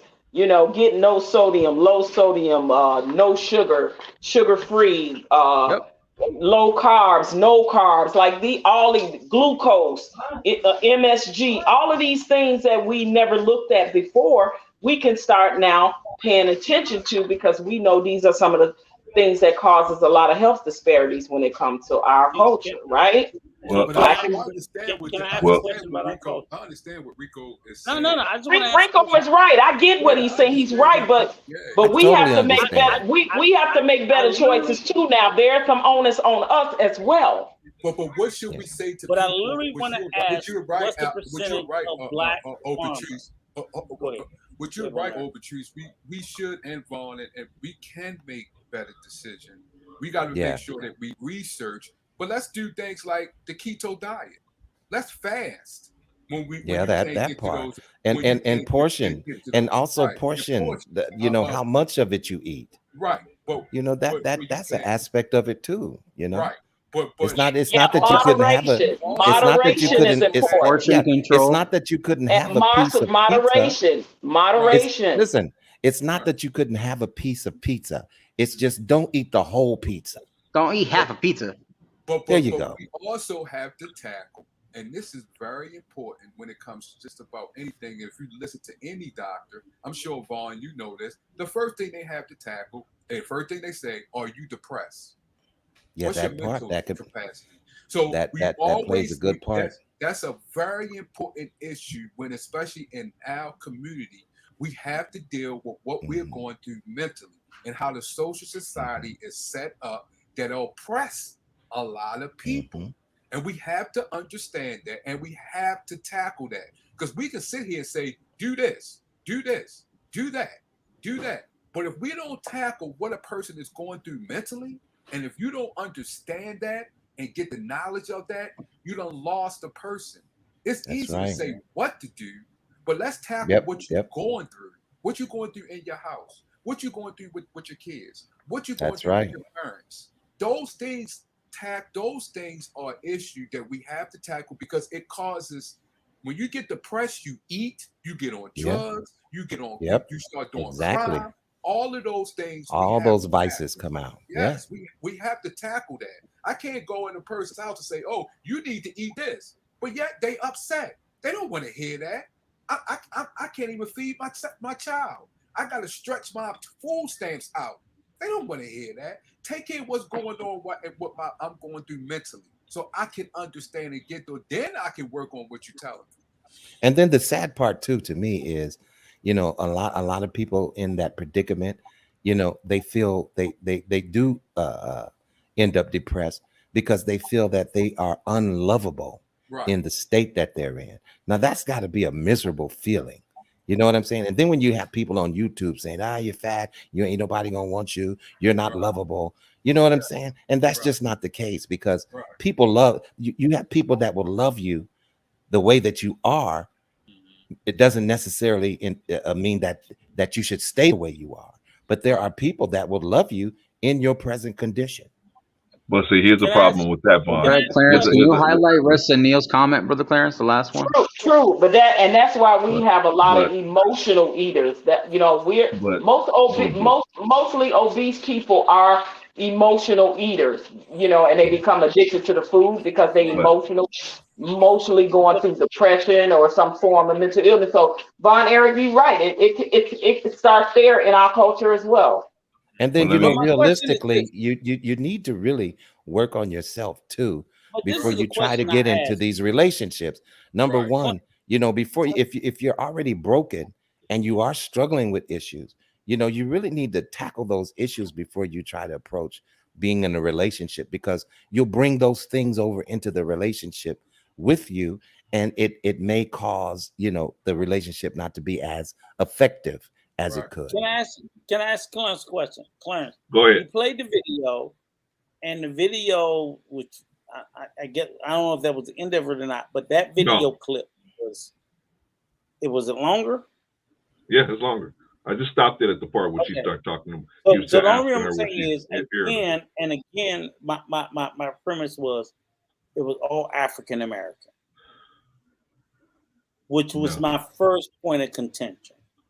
No, you didn't go into the video where it went into. I that's why I asked you, did you play the whole thing? No. I'm saying that clip is just her and her boyfriend. Okay, so again, but there's many clips, Rico, clips of that show, and it's all mostly white people. I understand. I don't dispute that, because you showed the other one. That was why my initial rejection was what it was, because again, the narrative is pushed out about Black women being what? Obese, fat, Lizzo, so on and so forth. So that was why my initial was like to reject it. Not to say that it wasn't true. I've never said that Black women having weight issues wasn't true. Never. Never. My Hispanic wife got weight issues. But a lot of times, I will never in a million years say that Black women don't have weight issues. What I'm saying is the way that it's discussed. It's community-wide stuff. It's on both sides. There's a lot of unhealthy Black men. And what I see in these YouTube streets is a lot of these Black men that are speaking in the manosphere, that are speaking that when it comes to Black women. When they went to that manosphere party, a lot of those Black men were obese. All of them were overweight. Patrice, not near motherfucker there wasn't overweight. Not one motherfucker there was not overweight or hyperproportion. So all I'm saying is this: is I never have a problem with this. Yes, Brother Clarence. Acknowledging that. All I'm saying is I never have a problem with acknowledging that to be a truth. It's the hypocrisy and the way it's discussed, and that was why when the whole thing, I was like, okay, look, I'm like, because the minute I saw it, I was like, yeah, as big as she is, I've seen 100 white women that size. What's the difference? Or Hispanic women. What's the difference? Or Asian women. And I always sit there and say to myself, when I hear these guys say, seen 100 Asian women that size. No, and this is the honest God truth. I've actually heard people say it doesn't happen in other communities. And I always ask myself, where the fuck have you been? Because Marcus, I'm well versed in your community, not Mexican. But believe me, I know. Oh, you don't have to tell me, Rico. I've seen that shit before too. Both of them here over there too. Mexican people, and Salvadorian, and Dominican, and Puerto Rican, and Guatemalan, and Honduran. So I'm like, I'm well versed. We're no fatter than they are. It's just, it's an individual thing. And my issue has always been like, why do we sit there and paint it a particular way? That was it. Okay. So my whole point is like, I'm like, I tell guys like, oh, but okay, look, I'm not even beating them up. But again, as I said in the conversation, and everybody ignores, who leads in homicide by gun violence? Who leads in heart attack? Who leads in death by diabetes? Those statistics are there too. Yeah, but we don't talk about that. Remember I told you, Clarence, remember I told you specific. Let me this is the one thing I told Clarence. Let me tell you, I said, they always say, I don't care about them. I said, black men always say they don't care about the other race until what, Clarence? Until you put their ass next to white men. But then they only want to talk about black. The numbers that you're saying that you're giving, you have to go in detail with those numbers. You can go in detail with those women about obesity. Brother Clarence just said about, have you seen fat Chinese people? Have you been to Chinatown?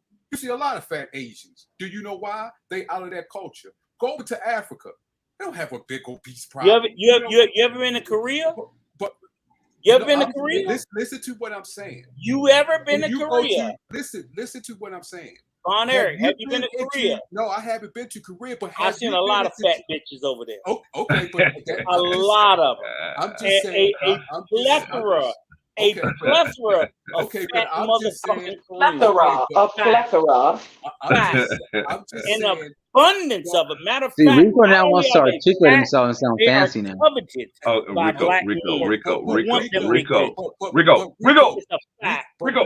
And that was in the 80s. Rico. I'm just saying. Rico.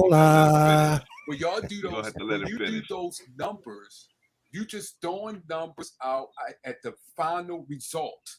You have to go into details and look into how those numbers was collected. That's very important. You just can't hold up, Rico. Hold up, because I'm actually seeing what you're saying, and I'm saying, but we just can't say, oh, well, black people have this. First of all, where you get those numbers at?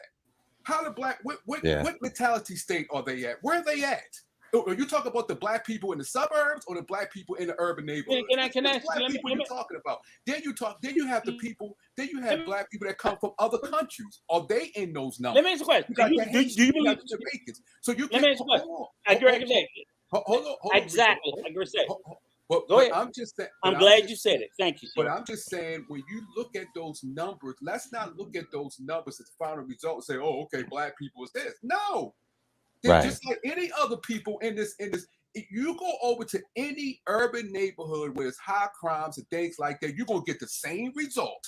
If you go over to Ireland and poverty, yes, poverty plays a big role. There's a big part. So you're gonna get the same result. So when people say, "Oh, black people this and black people that," I want to know who took that. Who took that? Let me ask you a question. And I want you to listen. I just want you to listen.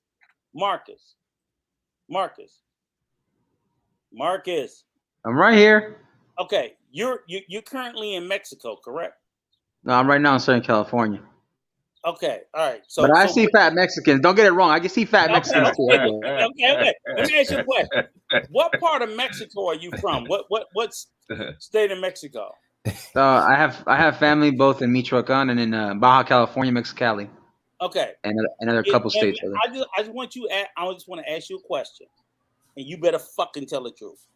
What the fuck you gotta cuss at me for? Well, I'm cussing you because I want you to think about it. Is a Mexican the same as a Mexican American? Two different things. Thank you. Motherfucker mic drop. Fuck you, nigga. Fuck you. But what's that have to do with anything? I guess so hold on. Hold on. Oh, he's gonna leave. He's not gonna be like at Brooke Clarence. Oh wow. He's not gonna let me at I had to put him down for a minute. Rico's in timeout, huh? Let me just add some context to what he just said.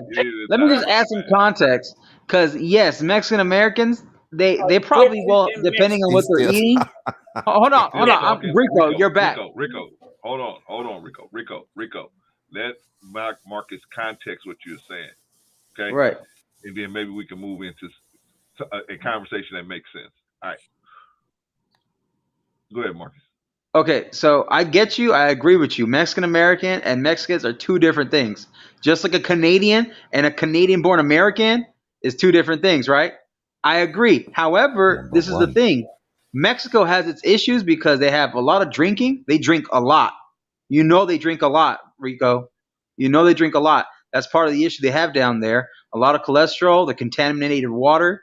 They have a polluted water. They also have their foods they get. Some of the foods may not be the meat that you think you're eating. That's fair. That stereotype is true. Sometimes you're going to be eating dog or rat or cat. All right. But you won't know. However, here comes the Mexican American side. All right. Just like y'all said, just depending on what American you're eating, depending on where you're at, your suburb, your area, you're going to get the fast food. Like what you were saying, the markets may not be the best. Yeah, sit your ass down, please. Sit down. Nobody wants to see that. Look at that. That's indecent exposure. He just caused an accident. He just caused a car accident right now. We can't unsee that now. Oh my God. We can't unsee that. But that's basically my point, though. That's what I'm saying. Like, depending on where you're at, yes, absolutely. Rico, but don't get it twisted. Rico. There's overweight, obese, cholesterol people in Mexico the same way there is over here in America. Rico, there's kids watching. Rico, please. I agree. Look, Marcus. No. Seriously, thank you, brother. I love you because I'm like the honesty. Because my thing is, and I've told Clarence this. I'm like, look, like my wife's from El Salvador. I'm like, a Salvadorian and a Salvadorian American. Them two different. My daughter, she be like, I'm Salvadorian. I'm like, no, you ain't. You American. Shut the fuck up, bitch. You ain't Salvadorian. Stop that. Because if I leave your ass over there, you kill yourself. Lord. You kill yourself in 24 hours. Like that. In 24 Lord have hours. mercy. Excuse me. She can't live without air conditioning. Val Bryant, we need a prayer real quick. We need to lay hands now. I'm in towns where we're power of Christ compels you. That Richard We Pryor are had woken in up Which Way by Is Up, chickens. that platinum healing glove. We Chill. are woken up by chickens. So I'm like, Chill. you can't live Lord, that heal way. this brother. So throw that water. Throw that water on the screen. No, the whole point is I always sit there and tell people, I'm like, look. So I'll tell people like a Dominican. I'm Dominican. No, you ain't. You Dominican American. Shut the fuck up. You were born and raised here. You not living like those motherfuckers over there. Break it up now. You're not living like that. It's different. No, but all I'm saying is a different level. So when I said what I said was it offends me because again, like right, yes, Black women, Black American women, we're different than Haitian women. They're different than women from Ghana, Kenya. They're of different. course, culturally. We're all Black, but we're different. We get it.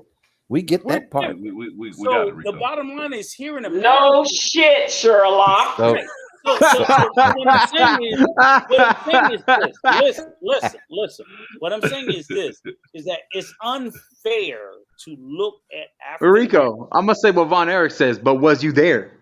No, fuck no, I wasn't there. But listen, what I'm saying is this: is unfair to say, well, they're big, and I'm like, yeah, we're big because. The same way Mexican Americans are big, same way that Haitian Americans are big, same way Salvadorian Americans. Because once you get into America, you eat the shit that they eat. You become fat, you become obese, you become lazy, you become indoctrinated into that shit. So, I think I think you did a good job of making your point. Now we need to figure out how to move see, now forward. you're just long stroking. You wouldn't be doing this to us, Rico. You wouldn't be doing this to us if you were Chaz and Brad, Rico. You wouldn't be doing this to us if you were Chaz and Brad. Are we gonna go 30 more minutes? Can we move? No. Let's utilize the time, man. Now we can change the topic now. Right? You want a solution? Yeah, the solution is again. What's the different topic though? What's the move on? Rico, what's the move forward? I have two questions. I have two questions that I've been waiting and letting everybody talk for an hour or so. I've been letting everybody talk that I want to actually address. I want to ask you, and then you long-winded. Let Rico talk, because everybody ain't been Rico, talking. you been for like 30, 40 minutes. Maybe I can listen to you. Maybe I can learn from you, man, how to cut it down. All right. So my first point to you, Rico, is go ahead. my first point to you, Rico, is that I understand what you're saying, but when we talking about, but you can't one ask him issue, first, Brother Clarence. Now he just talked. Let him go last. Why you gonna give him the first Now person? you're gonna feel. Now you know what it feels like, Rico. I need to get him out of the way because I don't actually have a I question for him. I have just a comment for him. I have a question for you, Vaughn. Wake me up when it's my turn. Something you have said. Okay, so all right, so when we talking about different things, man, different we gotta keep it in my opinion. We can't always say try to find a similar perspective, similar thing, or try to find another situation to compare it to, instead of just addressing the situation that's in front of us, right? I'm saying, so we talking about the situation with the women that's on this particular show.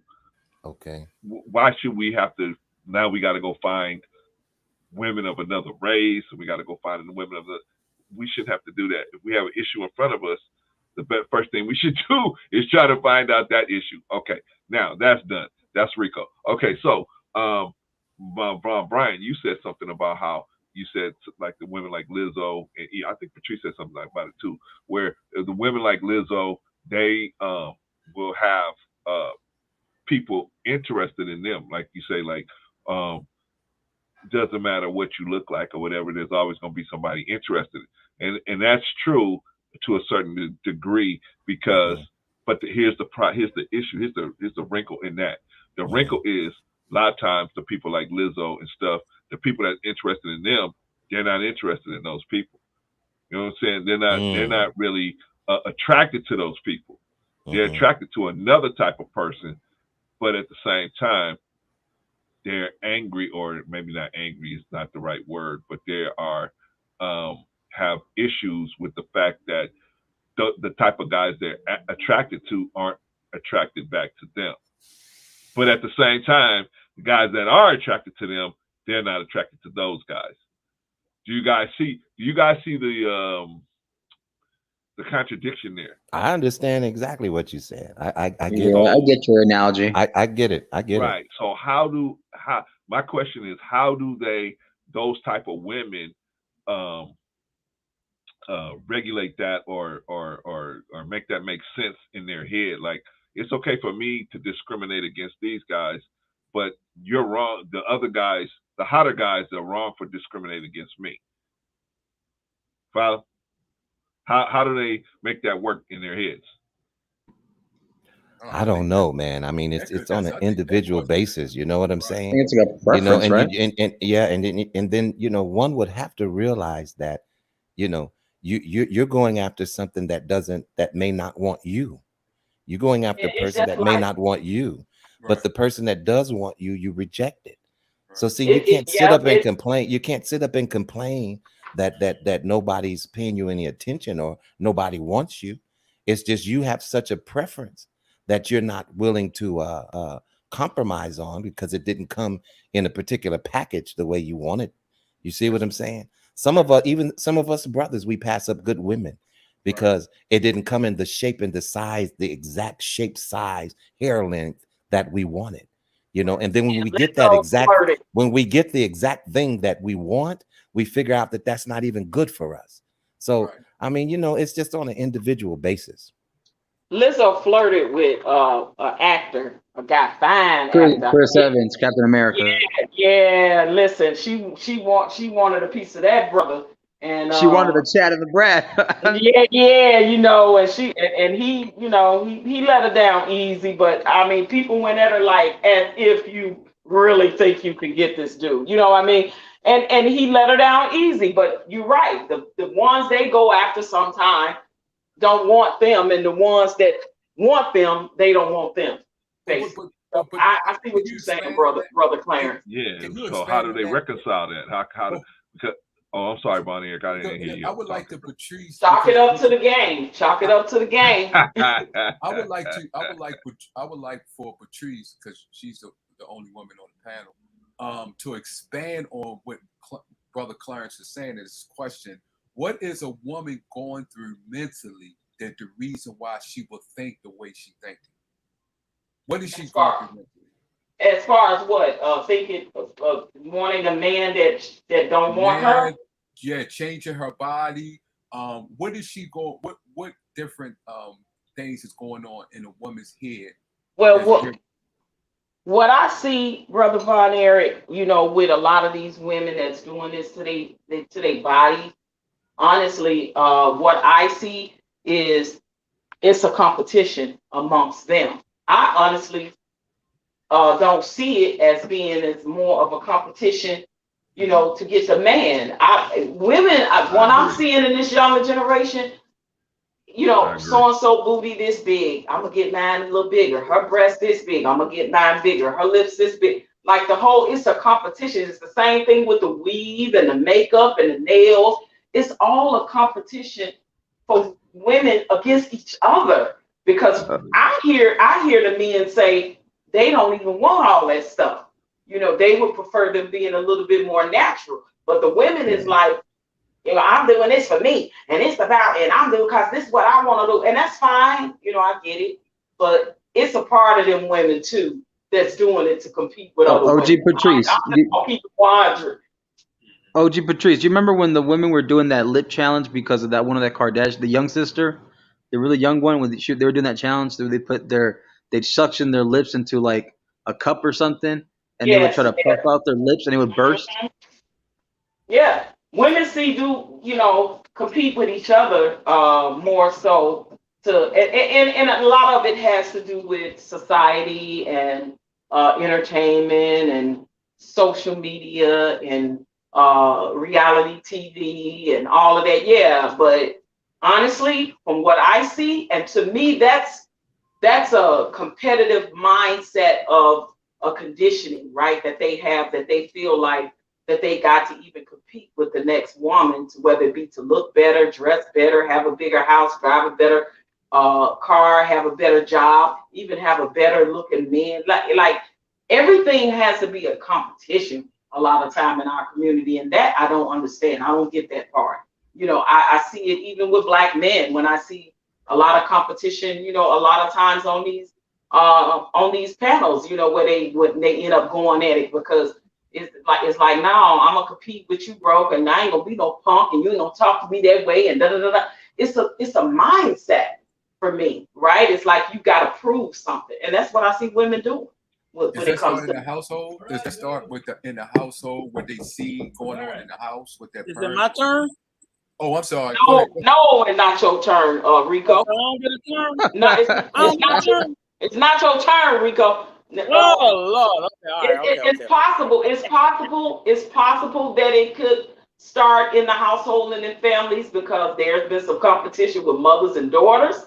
There's been some competition with siblings. There's been some competition with other relatives. So yeah, it could possibly start there. But I think for the most part now, is with the younger generation with this whole body image thing, I'm believing it has a lot to do with what they allowing entertainment and society tell them is beautiful, and it's a farce, right? It's a farce. It's a self-loathing, self-centered sense of what they think beauty is. It's almost like natural is almost obsolete, when it comes to the younger generation. Like it's a bad thing. Okay. So let's stay right there. Hey, Brother Clarence, I just want to ask one question to Brother Vaughn.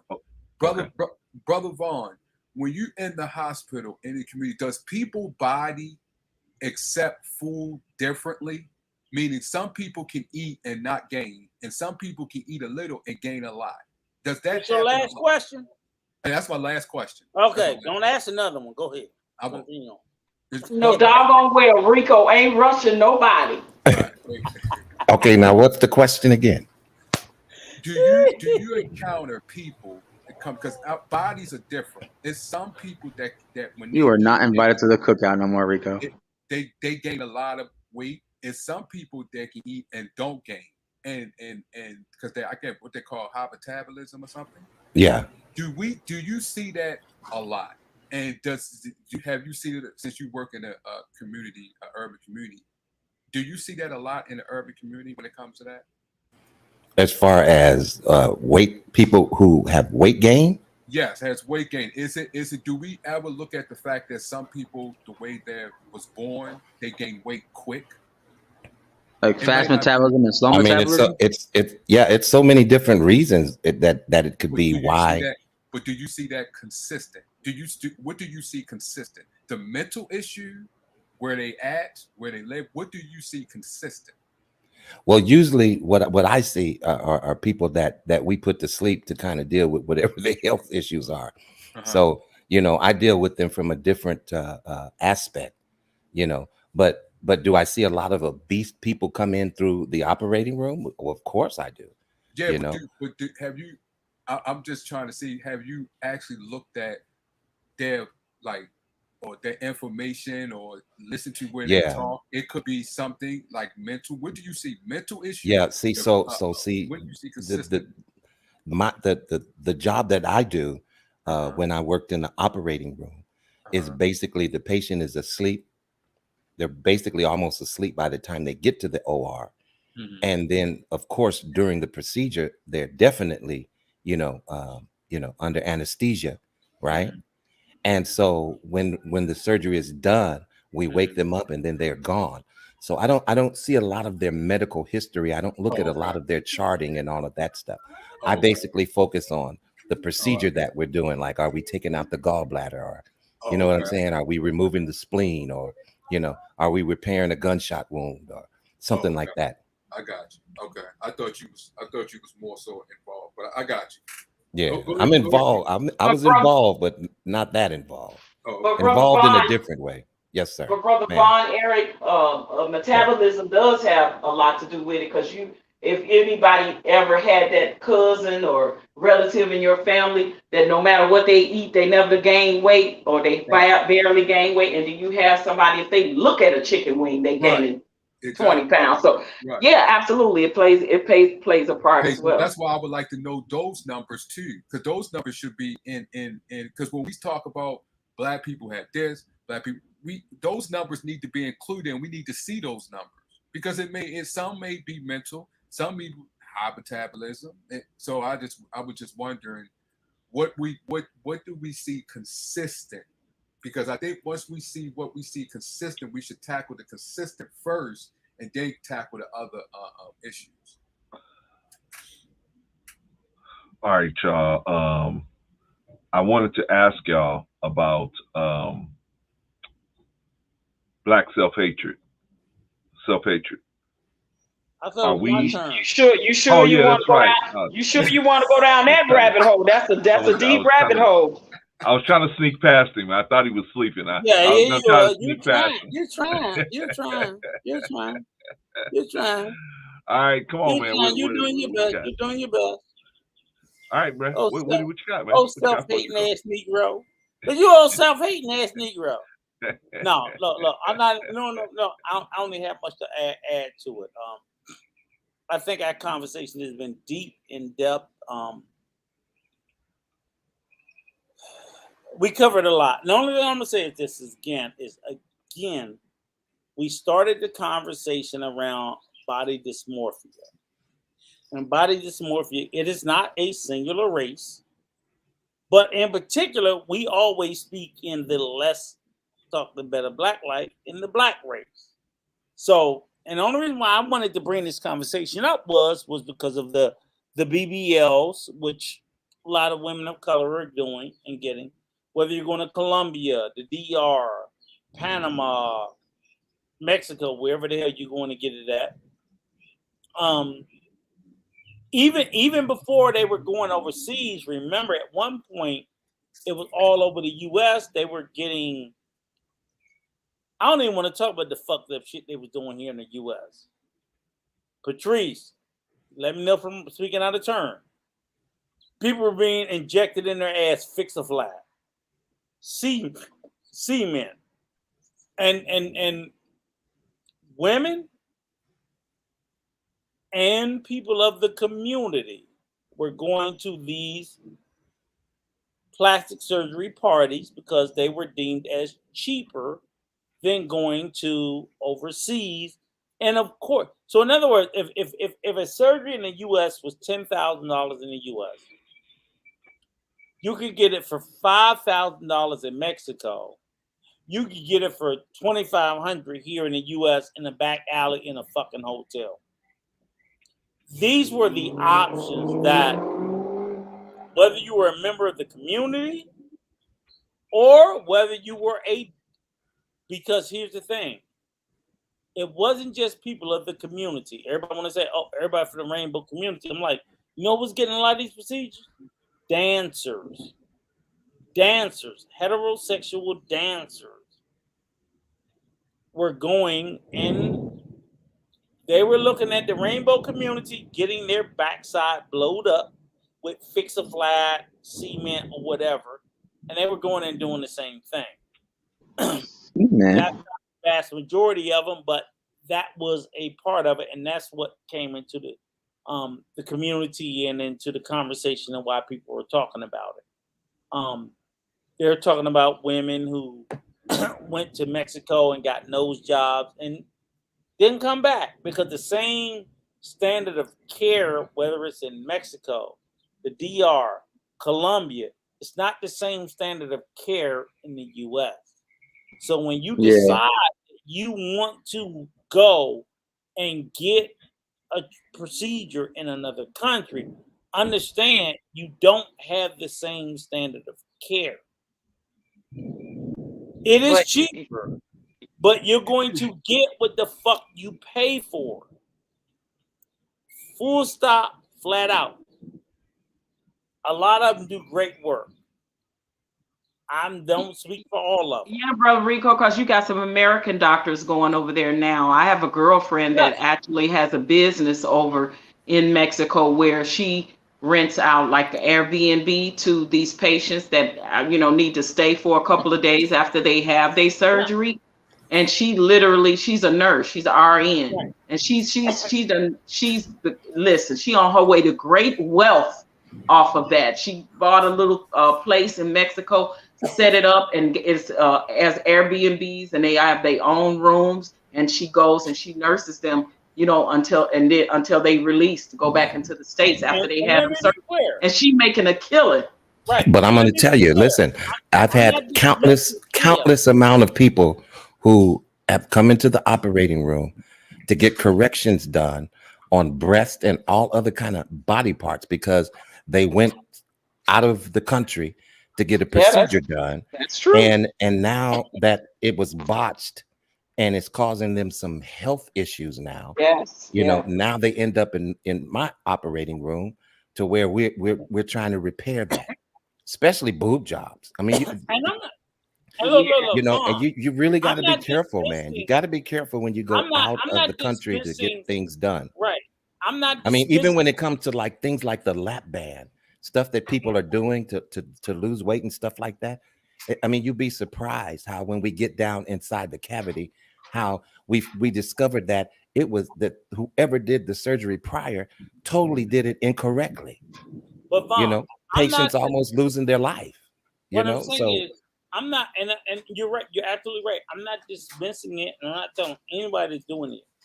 I'm just saying is that the fact of the matter is it perplexes me is that we speak about these surgeries in one way, but not the other way. Because again, when we started the conversation about Lil' Kim, what did I open it up with? It's a mental health issue. Why the fuck are all these women doing it? Why are they allowed to do it? Because why are they being allowed to do it? That's a good question. No, hear me out.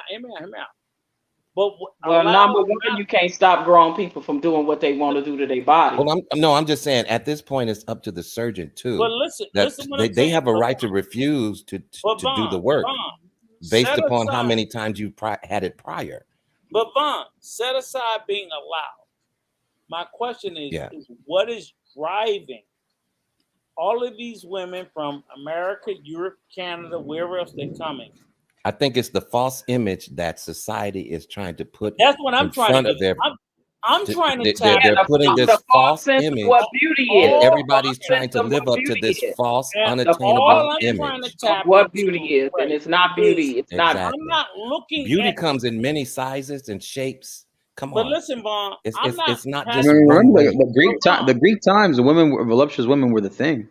But Vaughn, Yeah, I'm not tapping exactly. into the times that women go and do it. I'm trying to understand is what's making them do it. Because when I look up body dysmorphia, I just see, said, I gave one reason I why. see I don't know if you caught it, but mental yeah, illness. that's part of it. Yeah. That's what I'm seeing. Well, that's number one because it is Right. a mental illness. So I'm saying, okay, so what else are we doing as a society? And when we look at the mental illness, Patrice, when we look at the mental illness, it's not like they're just crazy for no reason. We look at it and they say, I'm like, okay, they got a mental illness. Okay, why? And when we look at And a lot of mental illness stems from the trauma, some type of trauma. And that's the thing that I'm getting to, Patrice, is that when we sit there and say, okay, why do they have the mental illness? And then they start talking about that. Then I start seeing being teased about their weight, right? Because the psychiatrist stuff is like, oh, they're being body shamed. They're being this. They're being that.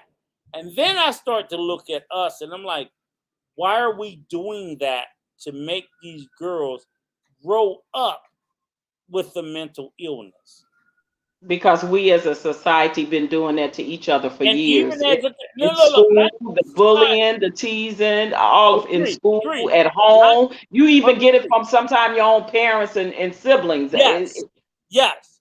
But as a fucking community, that's what I'm trying to tap into. Is like, why as a community, we have got to stop teasing our young girls. If I don't want them to be overweight, but if they are, we got to find a better way to address it other than, and I'm telling you, I'm guilty of it. Calling them fat, saying this, saying that, because it's creating the trauma that later on in life, when they act out on, we don't want to take accountability for. That's the conversation I'm trying to have. That's it. And we had Rico, that we've been giving solutions. We had it already. Ain't no damn solution. We've been giving solutions the whole time, Rico, OG Patrice, Vaughn. Let's move the needle. I don't think he wants to hear our solutions. I'm listening. Go ahead. No, Vaughn, he doesn't want to push forward, Vaun. He doesn't want to push forward. Can we finish watching the? Let's watch the video. It's very short. It's very short. Let's just finish watching the video. All right. Let me pull it here. Okay, so let me just say this. So apparently, and I don't know the whole story, but apparently this young lady has had surgery, possibly weight loss surgery, and you can only eat so much, right? Right. In order for that to be effective. And if you overeat, your body is going to reject it anyway. So you get in the habit of eating a certain way. But it doesn't seem like he's trying to support her in her quest. So I mean, I don't know if anybody else saw that, but I caught that the moment. Yeah, I just noticed that. Yeah, he like this a lot of food, so you ain't gonna eat no like more. You need to Like eat all that's of this. it. Like right. Yeah. Yeah, like listen, and that's almost like he's encouraging her to stay big and overindulge and overindulge. I mean, that's what I call it. I didn't see the rest of the clip yet, but I don't know if anybody else kind of felt that way. Oh, I caught it. That made me feel a way. Instead of promoting her wanting to be healthy and supporting that, he wants to promote her to overeat and overindulge. Yeah, because that's he's showing his selfishness because he knows when she lose all that weight, because she look fine. She gonna lose all this weight and leave, and she gonna be fine. Yep, and she gonna walk out the door. Right, and she might leave me, or she gonna treat me a certain now I'm really gonna have some competition when she lose all this weight. But people don't realize even those surgeries have complications later down the line. They can, and also as looking at her weight size, when she do lose 150 pounds, 100, 150, she's gonna need skin drafts. Like, it's a lot that comes with behind that, and that's a whole psychological I was thing saying too. that. I was saying that prior. Yeah, and yeah. that's It's a why lot that you comes have with to that. lift, and that's why you have to lift weights while you're doing that, while you're And you losing really got weight to be supportive, gradually and you stuff. know, especially of your mate if they're going through Now, that. but You the have to be question supportive. is, but the question is, we do have to ask, is she going to change when she, by her being small? Is she going to be the same person as she was when she was big? Is she going to be the Only same person? time will tell, Vaughn. Only time will tell.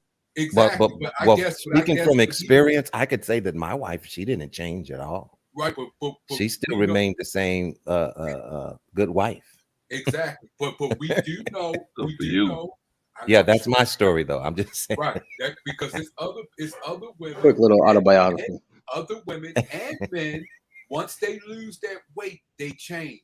Yeah, I know a couple people had it as female, and yeah, she yeah, thinks she that is the no, that's an stuff, baby. issue. You can't tell her nothing now. She done dropped that Brother weight. Von E, that is definitely that's a good point you're making, because a lot of people do, because now And they I feel think- like, oh, I can spread my wings now, and you know what I'm saying? I think it creates the monster truly inside that they already were. It's sort of like people that are in the entertainment industry, when they get really big, if they get worse, I've seen it happen, and they become this monster. If that's the person truly inside that they already were, it just make them worse of a person than who they already were. They just had more opportunity, more funds, more resources to be that worst person, right? To be the worst person that they can be. That's how I look at it. But if they are a person that's truly genuine and within themselves and know who they are and just want to truly do it to live longer and live a healthier life, then they'll still stay for the most part, stay the same person that they are. But I know people that had it that's the same person. They just choosing to make their lives better, want to have longevity. They working out, they eat right. And then I know a girl, I'm telling y'all, this chick thinks she is the SHIT on wheels. Okay, you can't tell her nothing since she lost them 150 pounds, boo boo. But yeah, anyway, it depends. All right, y'all. Let's start wrapping up, because we have 4 hours here. So I was trying to wait on Daryl, but Daryl's got his daughter. So all right. Anyway, let's start wrapping up. Let's start getting some let's get some ending comments here. Let me find it. Hold on one second. I do have a question for all of y'all before we start really wrapping it up. Because I was going to ask this about an hour ago, if we have the food deserts, like we were all saying, there's all these food deserts in the Black community, right? Which is true. I don't disagree with that. What, Chad? You agree, Chad? Yeah, you agree, Chad. Okay, go ahead, Chad. I thought you was still asleep. All right, no, I had to get out the damn thunderstorm. Drink some water, please. Chad. Drink some water. All right, hey. So if there's all these food deserts, and now how do we get? If what's going to be the thing that gets us if we if we see that we got problems with, because the diabetes, high blood pressure, hypertension, and heart disease, all the stuff spiked with the introduction of the 2-liter soda, right? That was the introduction. Then on top of the 2-liter soda, we had all of these. When I was coming up, it maybe take you an hour, not an hour, maybe a half an hour to go from one McDonald's to another McDonald's. Now there's so many McDonald's, man, it take you 10 minutes to go from one McDonald's to another McDonald's. You can find a McDonald's everywhere, right? All right, so my point is the influx of all of these places where they selling you basically death, right? And then the 2-liter soda and other stuff like that has been introduced, especially into the Black community, right? Like Dave Chappelle said, we don't have fruit juice, we have fruit drink, right? Fruit drink is a whole different formula, right? A whole different situation there, right? So my point is, we realize we got many more unhealthier foods. How do we get off of the unhealthy foods and get back onto what we used to eat, which was more healthier foods? Because right down here in Compton, they had what they call a fresh and easy or fresh and go or whatever. They had a fresh, big, nice, big place. They was only in business for about 2 or 3 years, and then they was gone, right? But right across the street from that is a Kroger's, right? I mean, got people in and out all day.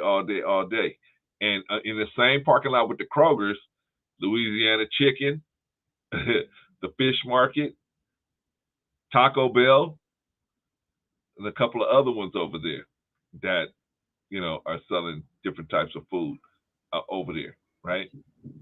Fast food. How do we get our people off of out of the eating so much? Because I know it's going to be we have to wean them away. I don't think they're going to just cold turkey. How do we do that though? How do we do that? What is to y'all, you people here that are sensible people? What in you guys' opinion is a way to get our people off of that? And then after we go around the room with that, we're going to close out. Anybody? Vaughn, you want to go first, Vaughn? Brother Vaughn. Starting with you, or you at the top? I'm here. Yeah, starting with you, sir. Okay, so I'm sorry. You're gonna have to forgive me, but you're gonna have to, if you can, repeat the question. Okay, the question is no, but don't make it that long though. I won't. Real quick. That was a long question, Brother Clarence.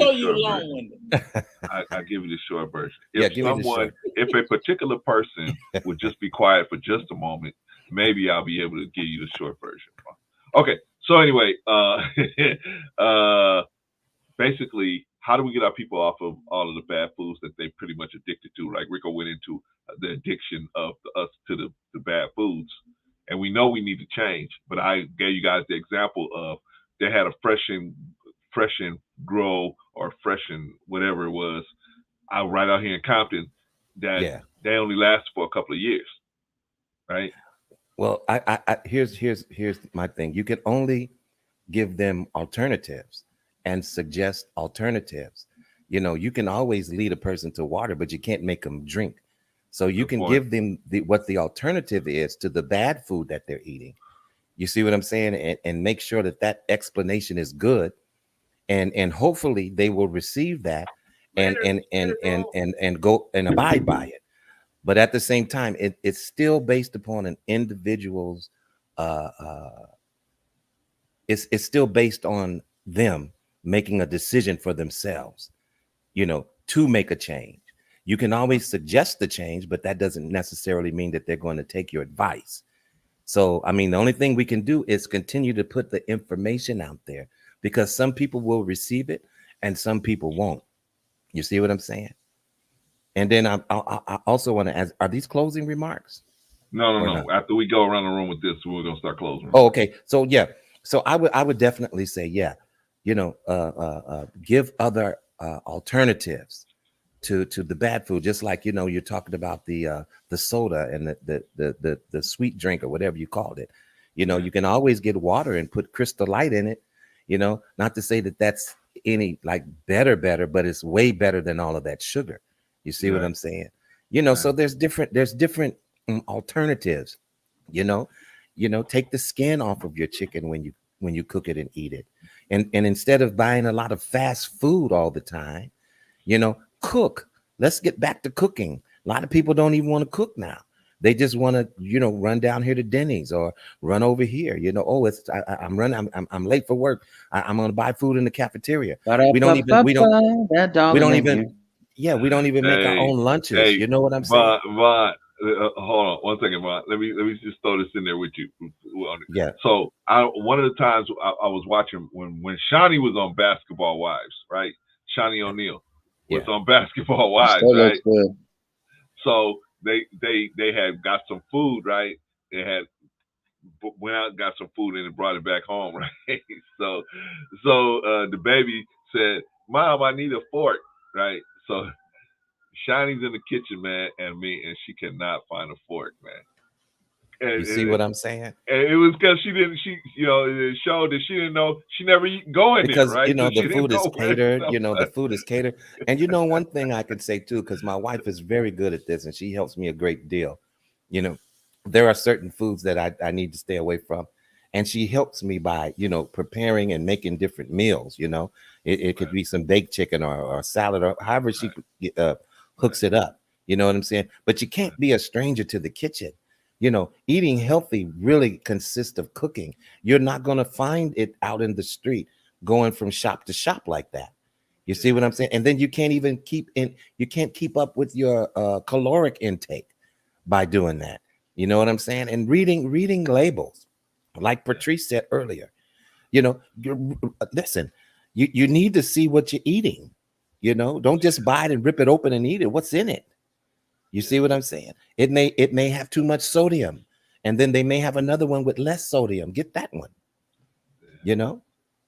So yeah, and then a lot of the ways we cook and season our food and different things like that. So there's so many different alternatives. Instead of using garlic salt and onion salt, and you can get garlic powder and onion powder, and you see what I'm saying? Things that have less sodium in it. So it's a lot of different ways that that you can give the suggestions of alternatives, but it's still going to boil down to the individual. Yeah. You see what I'm saying? And even if you're in a food desert, doesn't mean you have to starve. You need to go to where the good food is, whatever that takes. Figure out how to do that. Maybe you have to drive 40 minutes more. I don't know, but how important is it to you? See, that part right there. Some people got to get on the bus. And then you can, you can get you a deep freezer and buy in bulk. And I mean, it's all kind of ways to, eat and save money too.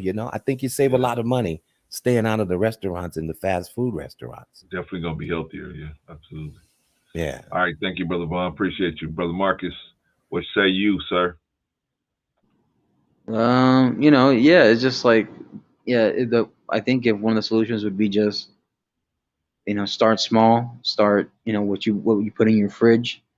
And obviously it'll not think of it not just as an overall health wise, but economically, economically you'll save yourself money, because if you balance the budget out, you spend more money if you do it consistently, or at least say every other day or every 2 days you're eating out.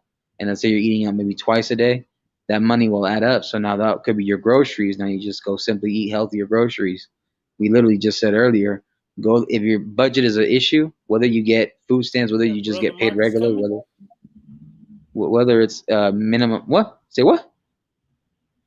Well, whether it's like a minimum wage job or whatever, you can go to maybe even as a dollar store. Try to look for healthy foods in the dollar store. You still have some healthy foods there.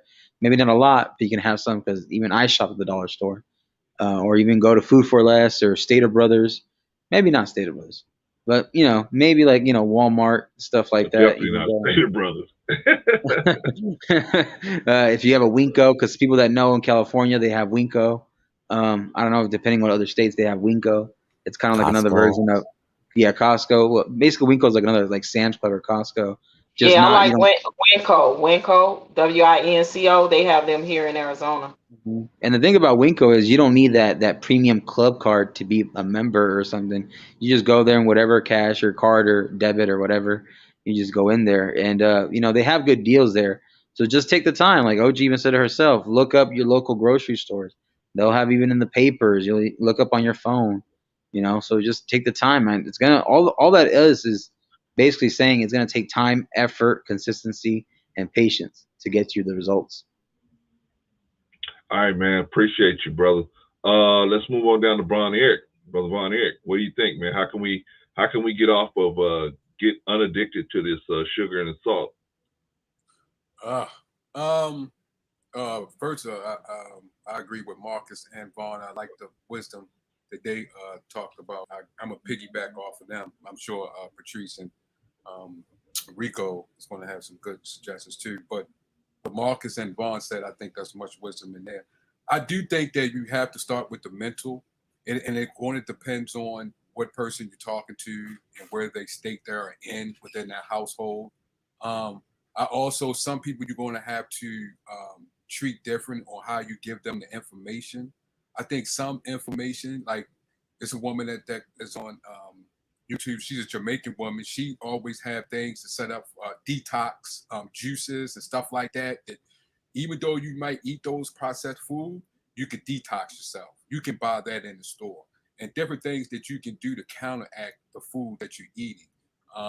Apple cider vinegar, I do that, in the black seed oil. Different things that I think that most of us, a lot of us, should do YouTube channels to show.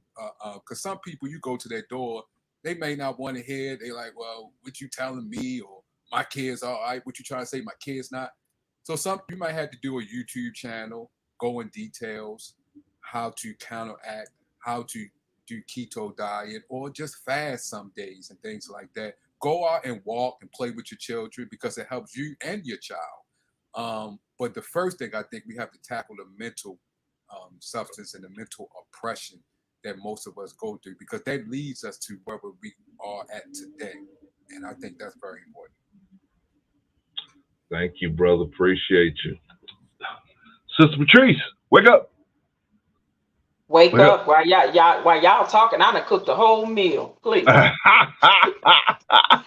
it's healthy. I got salad and boneless, skinless chicken breast. I'm baking. Look, listen, y'all talking about healthy. You know, I have my days, but I'm piggyback off of Von Eric as well as what the other guy said. But honestly, it does start with the mental, and it started in the home first, right? We know that if we were raised a certain way with certain eating habits, and we need to, we didn't break that cycle with our children. We need to try to break that cycle with our children's children, have the conversations, right? Because my 3 youngest grandchildren, and I told y'all my son's fiance now is Caucasian, and she's Caucasian, and she definitely is into eating healthy. And she raised my youngest 3. It's a set of twins in there, a boy and a girl. So I got a twofer, and then it's a little boy. She raised them. They were born eating healthy from the time they came out of her womb. She breastfed because she eats healthy, and then she got them on a healthy regimen. And this is the fight that we used to always have. I used to get mad at her, but I get it now, because when she would come over, to our houses and stuff, when we were having holidays and we were eating all of the soul food and all of it, she would bring her own food for her children. And we used to always be like, oh, she funny. She don't want them to have, we thought, but I get it. I got it to a certain point, right? But we did used to sneak and give my grandbabies, like, let them taste some soul food, baby. And they used to tear it up too, but we used to sneak and do that. But I understood, because she raised them to eat healthy. Now they're going to be healthy children that grow up to eat and cook healthy because their mom instilled that in them. And I believe it's important that we as a Black community need to do that more too, because we have some of the worst cooking and eating habits there is. Right? She rarely gives them. Every blue moon we have to, it's like pulling teeth to let them kids try a Happy Meal for the first time. But she was just dead set on not having them grow up to be that type of dependency on that type of food. And I get it now more than ever. And that's what we have to instill it early while they're children, right? Yeah. So like I said, to stop childhood obesity, to stop childhood diabetes and heart disease and things of that nature, because we know in our culture and community, we suffer with that the most. And a lot of times, guys, it's hereditary, because I tell you, that's the biggest fear I have as a Black woman, is because my mother, my father, my mother's twin sister, all of them had high blood pressure. And that was the biggest fear of mine. Like, I didn't want to get high blood pressure, heart disease, and diabetes. Those were the main 3 things that I was afraid as a Black woman to get. And I fight very, very hard to not have those ailments. Not saying I don't have shit going on because I do allergies and all other shit, but I'm talking about your main I three got you. things that is the killer. That is a top 10 killer in Silent our killers. community. Yeah. The silent, yes, exactly. So I get it. So I would say start young in us, definitely. Yeah. And I digress. Drink a lot of water. Drink a lot of water. Rico, you with us? Yes, sir. All right, brother. What is your suggestion of how we can get our people to start eating better and start weaning themselves off all this salt and sugar? I ain't got no suggestions. I don't have no. All right, because you eating a pound of salt No, now. I'm saying I don't have any suggestions because the fact is, I know how we eat. I'm saying I'm not being formative. I'm just saying I know how we eat. I know how. Suggestions is one thing.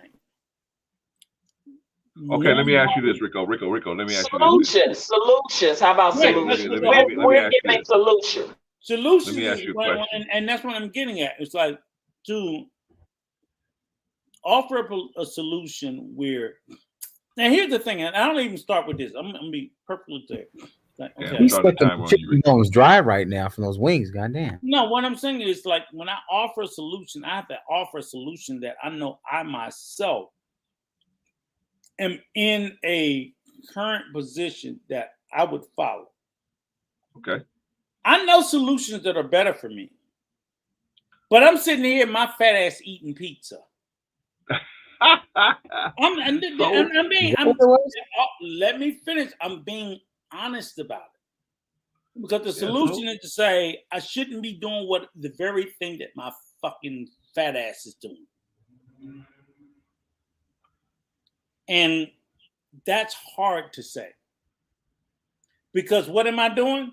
I'm eating comfort food. I'm eating what makes me feel comfortable. So when we beat up on us, yes, Black people are fat. We're overweight. Why? We eat comfort food. Why? Because we're dealing with trauma. Now, I don't know what the fuck my trauma is, other than the fact that I like eating this fucking pizza that's making me fat. But I have to believe that there's possibly, and I don't know. I mean, I'm not even saying I have any trauma, because I don't know. But I know I'm doing the very thing that's been passed down generation by generation by generation by generation. That's all I'm speaking to. And again, I would say to Black men in the manosphere, you can sit there and you can say yes. You can sit there. I sit here as a Black male feminist. Remember I told you that, Clarence? I was like, damn, maybe I'm a Black male feminist, right? And embracing my feminism, I can see all the shit that they do wrong. But I can also see all the shit that we do wrong too. And that's all I sit there and say to Black men. Rico, we talking about getting off salt and sugar. What are you talking about, Rico? Getting off salt and sugar? Yeah. We got to kill ourselves and start over. We're fucking done. We are addicted. These comments do not reflect the podcast, so let's talk about it. No, well, okay. Rico, did you just say embracing the feminism? Or No, Clarence. I didn't hear. I'm trying to hear. Hear this. The addiction is huge. We are all addicted to sugars and salt. Oh, I thought you said something about feminism. No, I'm talking about addiction. He asked specifically please. He specifically asked about how do we kick the habit. And I'll be honest with you, sugar, salt, processed food are the three things that are killing us as a community. It's killing us as a country. As a country, as Americans. Sugar, salt, processed food is fucking killing all of us. How do we kick it? Our tax dollars pay for it. So anything I come up with today, they're going to find another way like, oh, let's just tweak it tomorrow to make it a little bit more addictive. Because the sugar and the salt is feeding to our brain. So literally, I stopped for breakfast. I dropped my family off at the airport. I stopped for breakfast. I got some breakfast. And I got a cup of coffee. Could I drink that cup of coffee black? No. I had to have sugar. I had to have sugar. Now, I felt like I was doing something good because I got stevia, which is a, what is that? A sugar, sugar derivative or whatever. But I had We to have try to something. make him go to rehab, and But Rico my said brain no, is no, wired. no. My brain was wired. I had to have something sweet. When my omelet came out, my brain was wired. I needed salt and pepper. I couldn't eat my omelet with no salt and pepper. I'd have sent that Rico. shit back and complained. Rico, come on, we gotta wrap it up. So the whole point is this. What can we do? We're fucked. We're all dead. There you go. All Long right. story short, Thank we're you. screwed. Thank Thank you, you Rico. for those.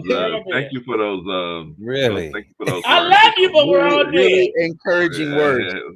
I mean, love you, but we're man. all dead. We went There's through no all hope of or that. nothing, huh? Appreciate We that. went through all of That's that just it. for him All to right, say. gentlemen. We went through all that. But First, let me shout out to Brother Sim. Brother Sim, good to see you. Good to have you in the building, brother. Thank you. Shout out to 600 subs. Yeah, we got 600 subs. Some of the cats from Black Man Unfiltered came over and subscribed yesterday. So shout out to those brothers. Appreciate them, man. Especially Yes, man, sir. Drew. Appreciate you. Yeah, man. Thanks to everybody, man. That's another thing I'm Well, gonna Brother shout Clarence, out. we Is, went through all that. We went through all that with that whole speech that Rico just Freaking did. eulogy. I freaking had a birthday already by the time he was finished Right, talking. and for him to say, all of that, for him to say, we all gonna die. Y'all yeah, haters. man. Y'all haters. You know what the problem is, Vaughn? Vaughn, you know what the What problem an is with him? optimistic viewpoint. Here's the problem. Here's the problem with Rico and Patrice. Very Rico and forefront. Patrice, you never Foresight. know what they're going to say. So you have to let them talk because they could drop a jewel on you. They could say something that's very profound, right? So you never know when they're going to drop that. So you got to let them keep on talking. That's the problem. You can't cut them off because if you cut them off, then you might, you might miss a jewel that he might drop on you, right? Clarence, he missed it. I don't know, bro, Clarence, because sometimes, listen, Rico would just tell you, hey, this wouldn't happen on the white panels. No, man, I'm being very serious. I'm being very serious. Von Bryan is the same way. These guys, you got to listen to them because you don't know when they're going to drop something, and you may be not paying attention. Because I've had it happen to Rico, I've had it happen to Patrice. I don't think I've had it happen with Von Bryan yet. But I've definitely had it happen with Rico and Patrice. So I wasn't paying attention. They dropped something on me. And then later they came back and said, remember when I told you that? And I'm like, oh, man, I didn't remember. No, but see, I didn't remember because I wasn't paying attention. Hold up. Wait a minute. You said that you wasn't paying attention. I paid attention. I paid the hell attention this whole time. I know. So, See, that's the quandary you in. The difference between Von Bryan and what Rico is talking Yes. about. This is the thing. This is the thing. You never know OG which one Patrice, you're when going OG to get. Patrice made her point, we went straight to the point. So you got to let them talk. When Patrice speak and when Von Bryan speak, you can see the point throughout their whole entire. Am I chopped liver? Yeah. Rico, he said something and then at the end said, we all gonna die. I didn't hear we all gonna die. I know. I heard that. And I was like, oh boy, why did he just leave with that? He should have just said, no, ain't no hope. We all gonna die. Just leave us with a little bit of hope, right? Can I do you a favor? Can you do Rico, what is it, Rico? What is Rico? Tell the Negroes why we were talking about everything we were talking about today. Who the fuck did it come from? Oh, it came from Rico. Absolutely. All right, come on, give Rico 20 points. Give him his 20 points. The mind of a genius. Give Rico his 20 points. Rico a cookie. He want a cookie. Ding, ding, ding, ding, ding. Give him his 20 points. Rico's like that roller coaster. It is. Rico's like that roller coaster, man. You don't know you have fun until after it's over. Then you go, oh yeah, that was fun. But while you're on it, you don't know what's gonna happen, right? You're like, oh right. man. I don't know why I came up with that, but my brain is all over the place. My brain was the text. You can say that again. I'm not definitely surprised. say that again.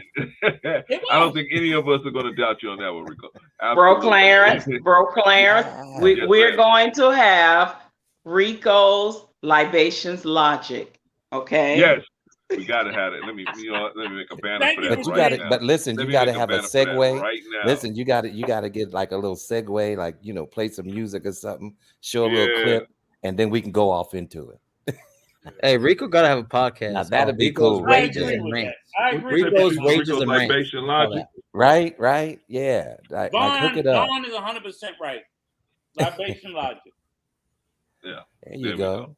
All right, Rico's Libation Logic. Well, let me just say this, ladies and gentlemen. Tomorrow, my birthday is tomorrow. And happy birthday, brother. Isn't that something? Happy and birthday. the ironic, the amazing part of it Happy is that 18th, sir. even though my birthday is tomorrow, I will still be 60. Right Happy 18th. There you go. Stay there. Stay there. I will still be 60. Wow. I know that's right, Vaughn. Well, That happy is birthday. isn't that amazing? That is Enjoy. amazing. I wish you nothing but God is miracles good. and blessings. Miracles and blessings. Happy birthday, my homeboy and my brother. Many more, man. Many more. Absolutely, man. Absolutely.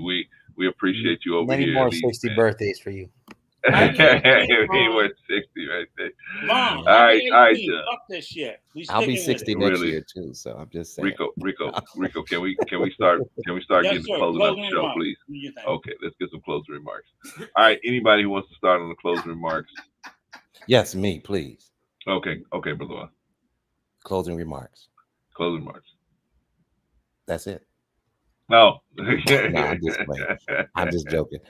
Yeah, well, yeah, good show. Very good conversation. We went up, down, and went down the block, made a right turn left.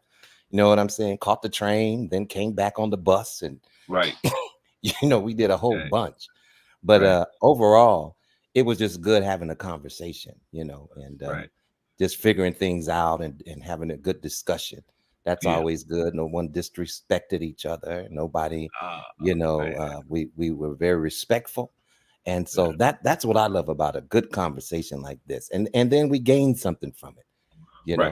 You can even go back and look at the replay if you missed something.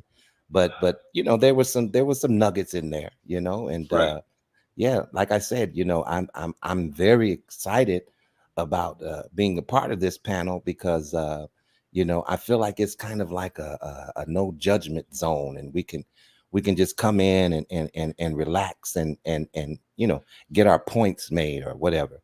And so I don't see a lot of that in some of these spaces. Everybody's it's all about fighting and arguing and not listening to each other, and I appreciate the opportunity, man. And my closing remarks is everybody enjoy the rest of your weekend.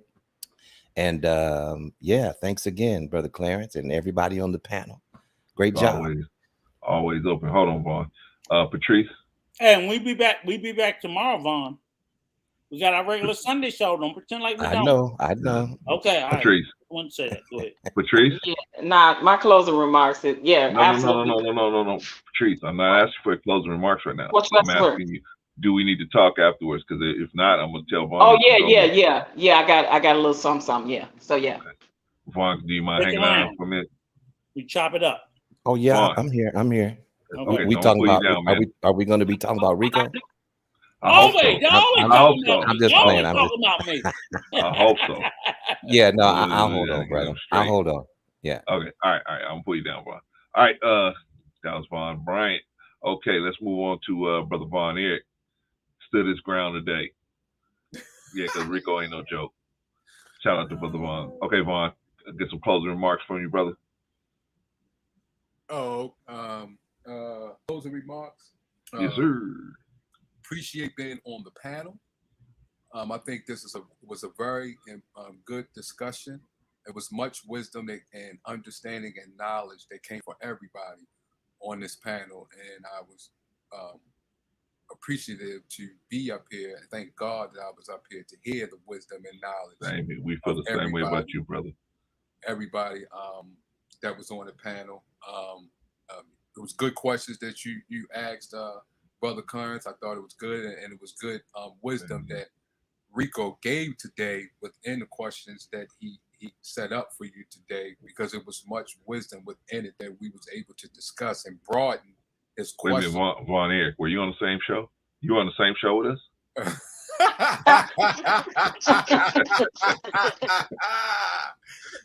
Don't answer that, Von Eric. Don't answer that.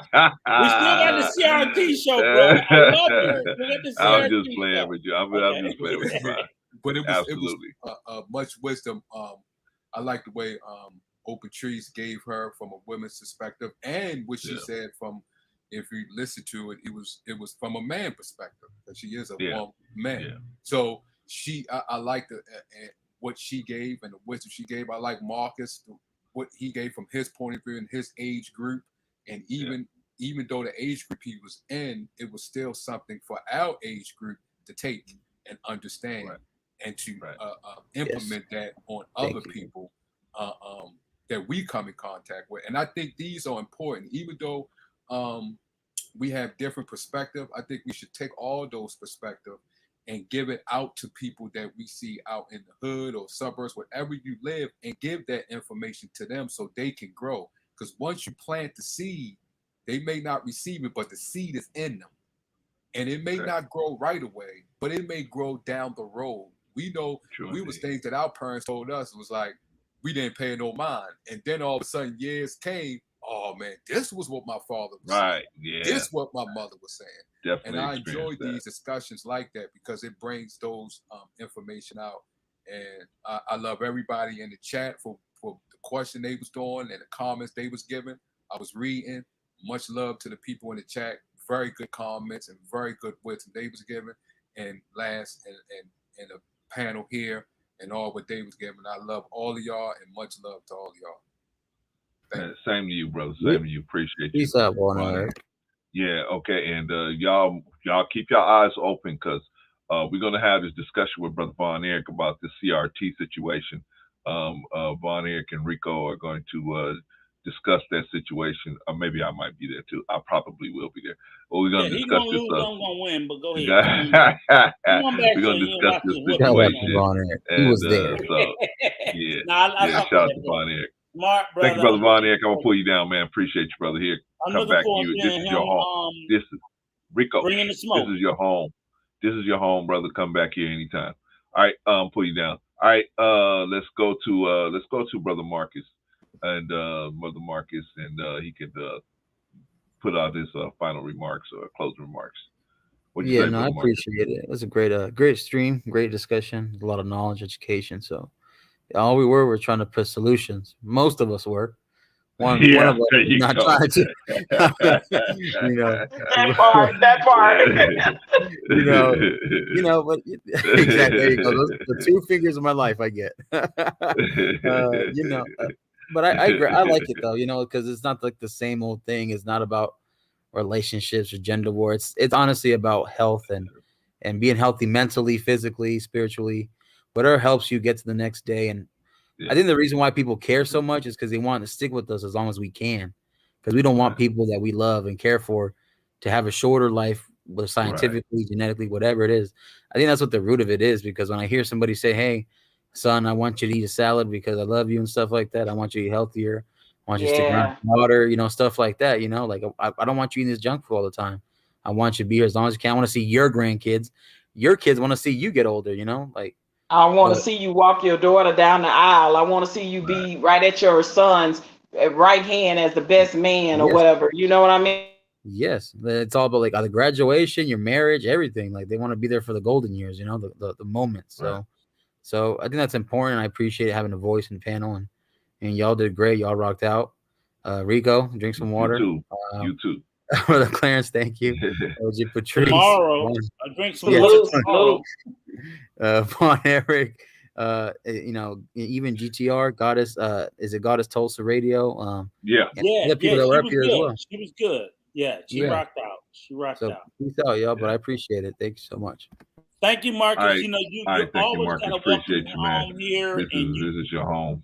Man, when you get ran off all them other stations, brother. Come on, those motherships. Those motherships. Hey, Marcus. All the motherships. You get ran off all of them. Come over and tell me ran off all of them, man.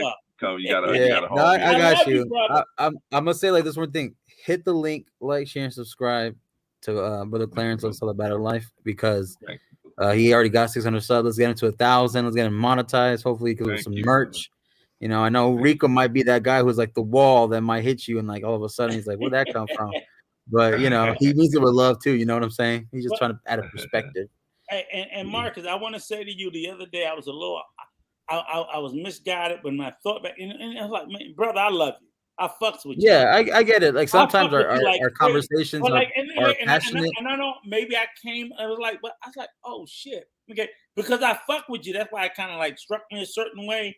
But you know what, brother, I fuck with you. Yeah, and like I said, I apologize You're too my for whatever Mexican tone brother. it came I in. love you. I will defend you to no end, because I know that even when you come, and you're always in opposition to me. I don't think you ever agree with nothing I say. But you've always been I agree. respectful I and agree with honest. some stuff when you make sense, but like, you know, you're a veteran, Fuck like you. I do. Exactly. So When he makes sense. well, you know, like when you're, I have that respect because not only are you a brother to me, but you're a Yes. veteran as well. A So veteran, I gotta thank you every time. And for someone to, you know, I just want to say, like, we all come from a different perspective and passion as well, and we do mean well for the most part, you know. But We I do can, mean and I can see your honesty, and that was the thing. And I just wanted to say, if I seemed like a little perturbed the other day, I'm sorry for it, because when I realized, I was like, oh shit. Oh yeah, you were perturbed. You were perturbed. Yeah, You got no, perturbed. you were more I perturbed. never heard than I that word, was. so I just learned that You word were- today. So I'm gonna look it Who up. was more perturbed, Clarence? Marcus, you was hot. Oh Then no. I got Marcus hot. Marcus was just hot generally. He was No, just Marcus generally. was nuclear. He was Yeah, nuclear. you had your fist balled up at Marcus. Yeah, No, you was because sitting Marcus there with got your fist balled up. nuclear. Marcus got nuclear about the And like I McDonald's. said, I did Well, see, apologize. well, maybe I did it was apologize as me well. because I had already had a you discussion with did, Marcus. you did, I'd you already had a did. discussion with Marcus where he had told me about a situation that he is Right. intimately involved And when- with, where he had to do, you know, he had a friend he had to deal with this. And Marcus, with this what I'm particular saying is, situation. you publicly apologize to me. I want to publicly apologize to you because I misunderstood what you were saying. Oh, I you did. No need. misunderstood Not me. what you were saying, and when I got like a little perturbed, I thought you was directing it at me and not the situation. And then later on, I realized, like, oh shit, he's talking about the situation and not me. And it's only because he answered a question I said that I took it that way. So I want to apologize to you for misunderstanding what you were saying. And I think that's a big deal. And I want to do it publicly and let it be recorded. Look at that elder apologizing to the younger generation. I love it. Hey, nobody can say, hey, I don't want to hear nobody say to y'all that y'all editors don't know how to be held accountable, because I don't want to hear other platforms at least over here. At least over here, Marcus, we try. That's a huge fucking thing to me about, I am big on when I sit there and think about something, I'm like, damn, I was wrong. I need to publicly make a public affirmation. I shit the bed. I didn't. In that moment, I was like, why the fuck you tell me this shit the fuck up? And I wasn't hearing it the way everybody else was hearing it. And when I listened back to it, like, oh shit, yeah, you was wrong, motherfucker. You just, so I want to publicly, not back channel, not behind the scene, to say that, look. Not privately, right? Not privately, like I got mad. No, I don't want to do it privately. I heard it the wrong way. I'm sorry for taking it that way. But I did, because I misunderstood what you were saying. And when I listened back to it, like, no, he was never talking to me. Rico, but I took it that way. And I'm that's sorry for that's taking three it. times, Rico. Rico, that's 3 times. He got. No, I appreciate it, and I thank you so much. Because I Rico. love You know, this nothing brother. but love. Yeah, I love you guys too. We all do. We all do. We all do. Yeah. Okay.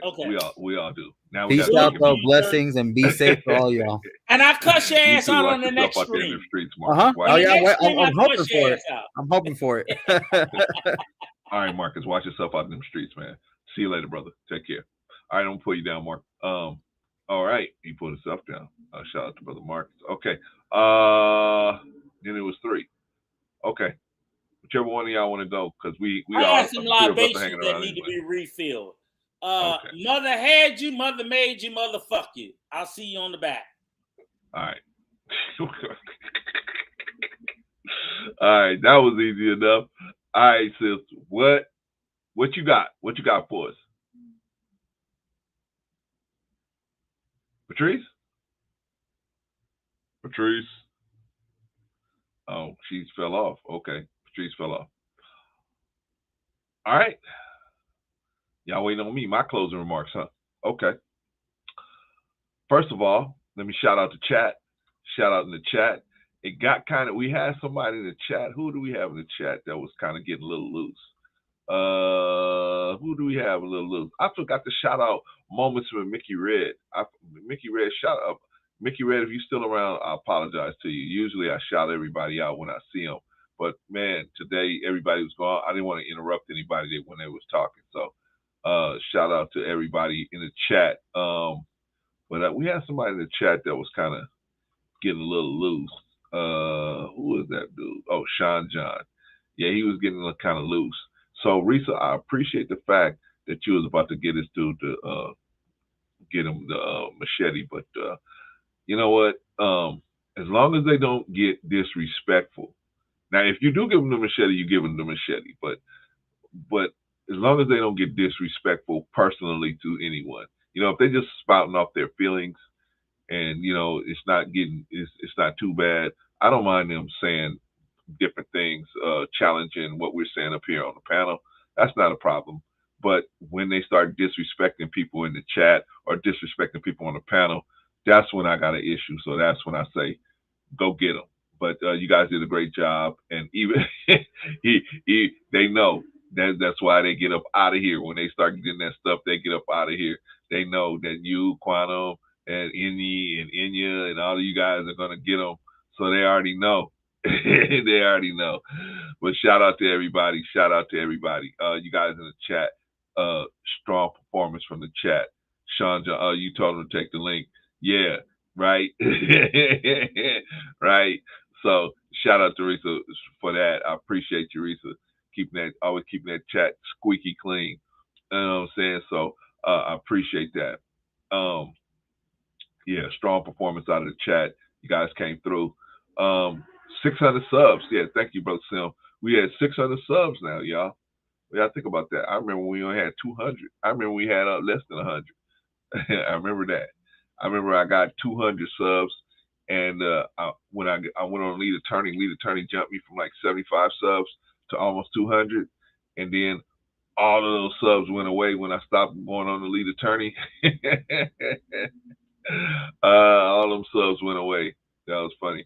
But shout out to the chat. Strong performance as always. Strong performance. Solid, man. You guys' reputation precedes you.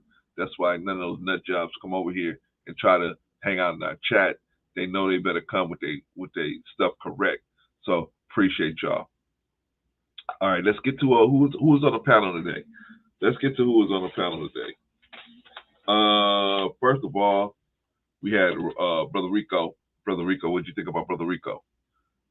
Strong performance. Strong performance. Like I tell y'all, Rico might swerve sometimes. You know what I'm saying? He's driving us, and he might swerve sometimes. But you got to let him talk because you never know what he's going to say. He might say something, drop a jewel on you like, oh, man, I wasn't paying attention because he was talking crazy for a second. Then so you got to, so he got you by the balls. You got to pay attention, right? You got to pay attention. But shout out to Rico, strong performance. All like he said, all of the topics that we did today, Rico came up with those topics, right? So he basically executive produced the show today, right? And what do y'all think about how we try to get y'all involved more quicker than normally, right? Instead of us talking for 3 or 4 hours and then open it up, and then by the time you get going good, we put closing remarks out there. We trying to get you guys involved earlier. We still tightening it up. We still tuning it up, but that's what we're trying to do. We're trying to invite, and get everybody back in the game. Get everybody get a chance to get a shot off. All right. Anyway, what y'all think about Rico? Strong performance. Strong. You know what I'm saying? He produced the show today. Also, came in with some good takes. You know, he had some moments when he swerved, but still strong performance. What about Patrice? Patrice came through. What do y'all think about Patrice? Holy smokes. You know, one of the best things about having Patrice come on the platform is Patrice is that common voice. You know what I mean? Her and Vaughn are the common voices that will get people. People will just when people hear their voices, they will just usually yield. Most people would just usually yield to them. Young lady, I'm doing closing remarks. You want to come up and do some closing remarks, or you gonna wait? Yeah, I just want to say something right quick. All right. Yeah, so when we were talking earlier about the first conversation in regards to involuntary relocators, man, I'm gonna tell you, I think we need to take things as a culture and a people more serious and not just always sit down, lay down, bow down, kneel down to what they want to make our culture and our history to be. I think we need to speak up more. I think we need to fight more because they constantly pick on us the most more than they do any other race of people. But at the same time, they telling us to shut up and don't talk about these very things that they are trying to sweep under the table when it comes to slavery and our history and our ancestors. So that's all I want to say to that. And the little Kim thing and the body dysphoria is a real mental illness. I think that it's becoming more prominent in our community because you see a lot of Black girls getting these type of surgeries and things done to their bodies to keep up with status quo, to keep up with the girlfriend, to compete with the girlfriend and the next girl and all of this. And it can be absolutely become an addiction like anything else, like drugs, like alcohol, like food, like gambling, any other addiction. You know, it can definitely become an addiction, and it's a form of a mental illness when it goes into body dysphoria. And also, in closing, talking about our health, as a culture and as a people, we do need to have the conversations, and it starts with us in our households early on. We are the ones that can break the chains, right, of a lot of disparities ourselves and fight against by eating healthy, by having a conversation with our loved ones, when we see our love, when we know we have certain diseases that run in our family, hereditary, having the conversations about their health, when we see that loved one that gain too much weight or start to have health problems, have the conversations about them being healthy and have say, hey, let's cook healthier, let's start shopping healthier, let's raise our children in this form, and our grandchildren talk about that more, right? I think we need to do that as well. So I just want to say that in closing.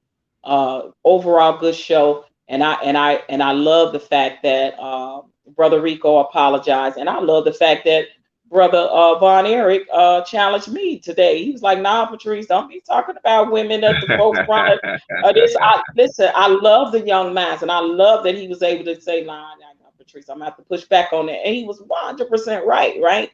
And I had to say, brother, you right. And I didn't mean it in the way it came out. So that correction, I love it. It breeds all kinds of contempt. And that's why I love the young minds and having the conversations with them as well, because I love the healthy pushback they give in a very respectful way. Even when they disagree or even when they pushing back and they right, because Ron the Eric was right. So I had to say that. So yeah, that's it. Good show, good panel. Salute to the chat. They always the freaking best.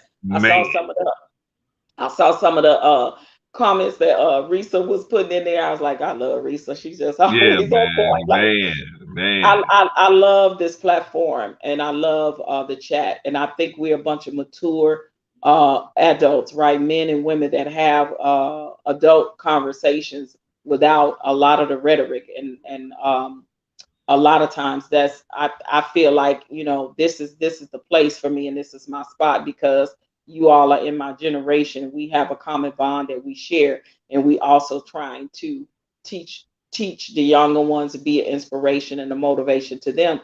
I want to be able to pass that torch to them, and they get something out of the nuggets that we drop, the gems that we drop for them. So I'll just say that in closing, and I'll digress. All right. All right. Risa, tell me I misspelled dysphoria. You're probably right, Risa. I was rushing trying to do that. All right. Thank you, Sister Patrice. Now can I finish and pull you down for just a minute? Yes, sir. All right. Don't go nowhere, Patrice. All right. So anyway, who was I talking about? Let's see. Oh yeah, Patrice. Before I was so rudely interrupted by Patrice, I was talking about her. But you know what, Patrice and and Vaughn, but especially Patrice, they bring a common agent to the discussion, because sometimes I go off on a tangent, Rico goes off on a tangent, and even any of the other brothers go off on a tangent. But some kind of way, Patrice can say something that can get to bring everybody back into where they should be. That's why when we used to have these back chat conversations with Mr. Long, I always wanted Patrice there, because Patrice, I mean, for whatever reason, forget you, Rico. Well, for whatever reason, Daryl would listen to Patrice. Daryl would submit to her. Me and Rico, he would fight us sometimes, but Patrice always got the nod. So that's what I love about what she brings to the table here. Besides, of course, being as intelligent as she is, just like all the other panelists here, everybody is very intelligent. Anyway, so that's Patrice. And, if y'all see her out there, if you really want a treat, you need to go to Patrice's page. Go to OG Patrice's page, and you can see her singing songs, covering different songs. And, man, when you see that one when she did about car wash, holy smokes. Anyway, shout out to Patrice on that one. Okay, who else was on the Von Eric, brother Von Eric? What do you think about Von Eric? I can't wait till we do the CRT discussion, because this brother is very formidable, and he is definitely the one to bring the heat with that discussion. So I'm all for him coming on, and him and Rico having that discussion. And man. But what y'all think about Von Eric today? Strong performance. What about Patrice? Strong performance, as always. Von Eric, strong performance. Strong, solid, very solid performance. Von Eric is coming in more and more and more. He's coming more and more and more, and he's saying that, hey man, this your home too, man. You come in here, talk about whatever, and make your point. You know what I mean? And he does. He makes his point. And what I like about Von Eric is like Patrice was just saying, like most of us, almost all of us. I haven't seen any one of us not do this. That's been up here on this panel, the ones that's up here now. Where if we're found to be in error, we'll admit that. You know what I'm saying, Brother Von Eric? That's what I love about my Brother Von Eric. He will admit, hey, he will tell you when he's right, and then he'll tell you, you know what, I was wrong on this point here, and he'll back off of it. So I like that. I like people who had a humility to be able to admit when they were wrong. I don't talk too much, Rico. Stop. All right. So anyway, that's Von Eric, my brother. But what do you think about him? I think he had a strong performance today, as always.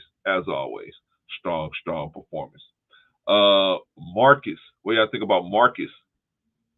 Marcus came in, strong performance. Strong performance. Marcus is one of those dudes that goes around and he just runs around the whole internet. He's on a lot of different panels, and so he's well respected in the black sector of YouTube. He's well respected. He might not be quote unquote black, but he is well respected. And he shoot through in here. He's got a he can walk in almost any black YouTubers page or panel and get up on the panel, and it's no problem. But that's because he has good takes. He's a very respectful young man. Good takes. He'll listen, even if he don't agree with you. He'll listen, and even if he pushes back on you, very respectful young man. So he always runs that same program. He ran that same program today. He shot at Rico a couple of times, but still, you know what I'm saying? It was all in good fun. It's all in love. You know what I mean? He already had forgave Rico. Rico had to bring it back up because Rico wanted to stand tall and apologize to him publicly. But Marcus was like, man, I'm already done with that. What you talking about? But anyway, solid dude, solid young man. Brother Marcus was up here. Shout out to Brother Marcus. Von Bryant, what do you think about Von Bryant? Holy smokes, Von Bryant.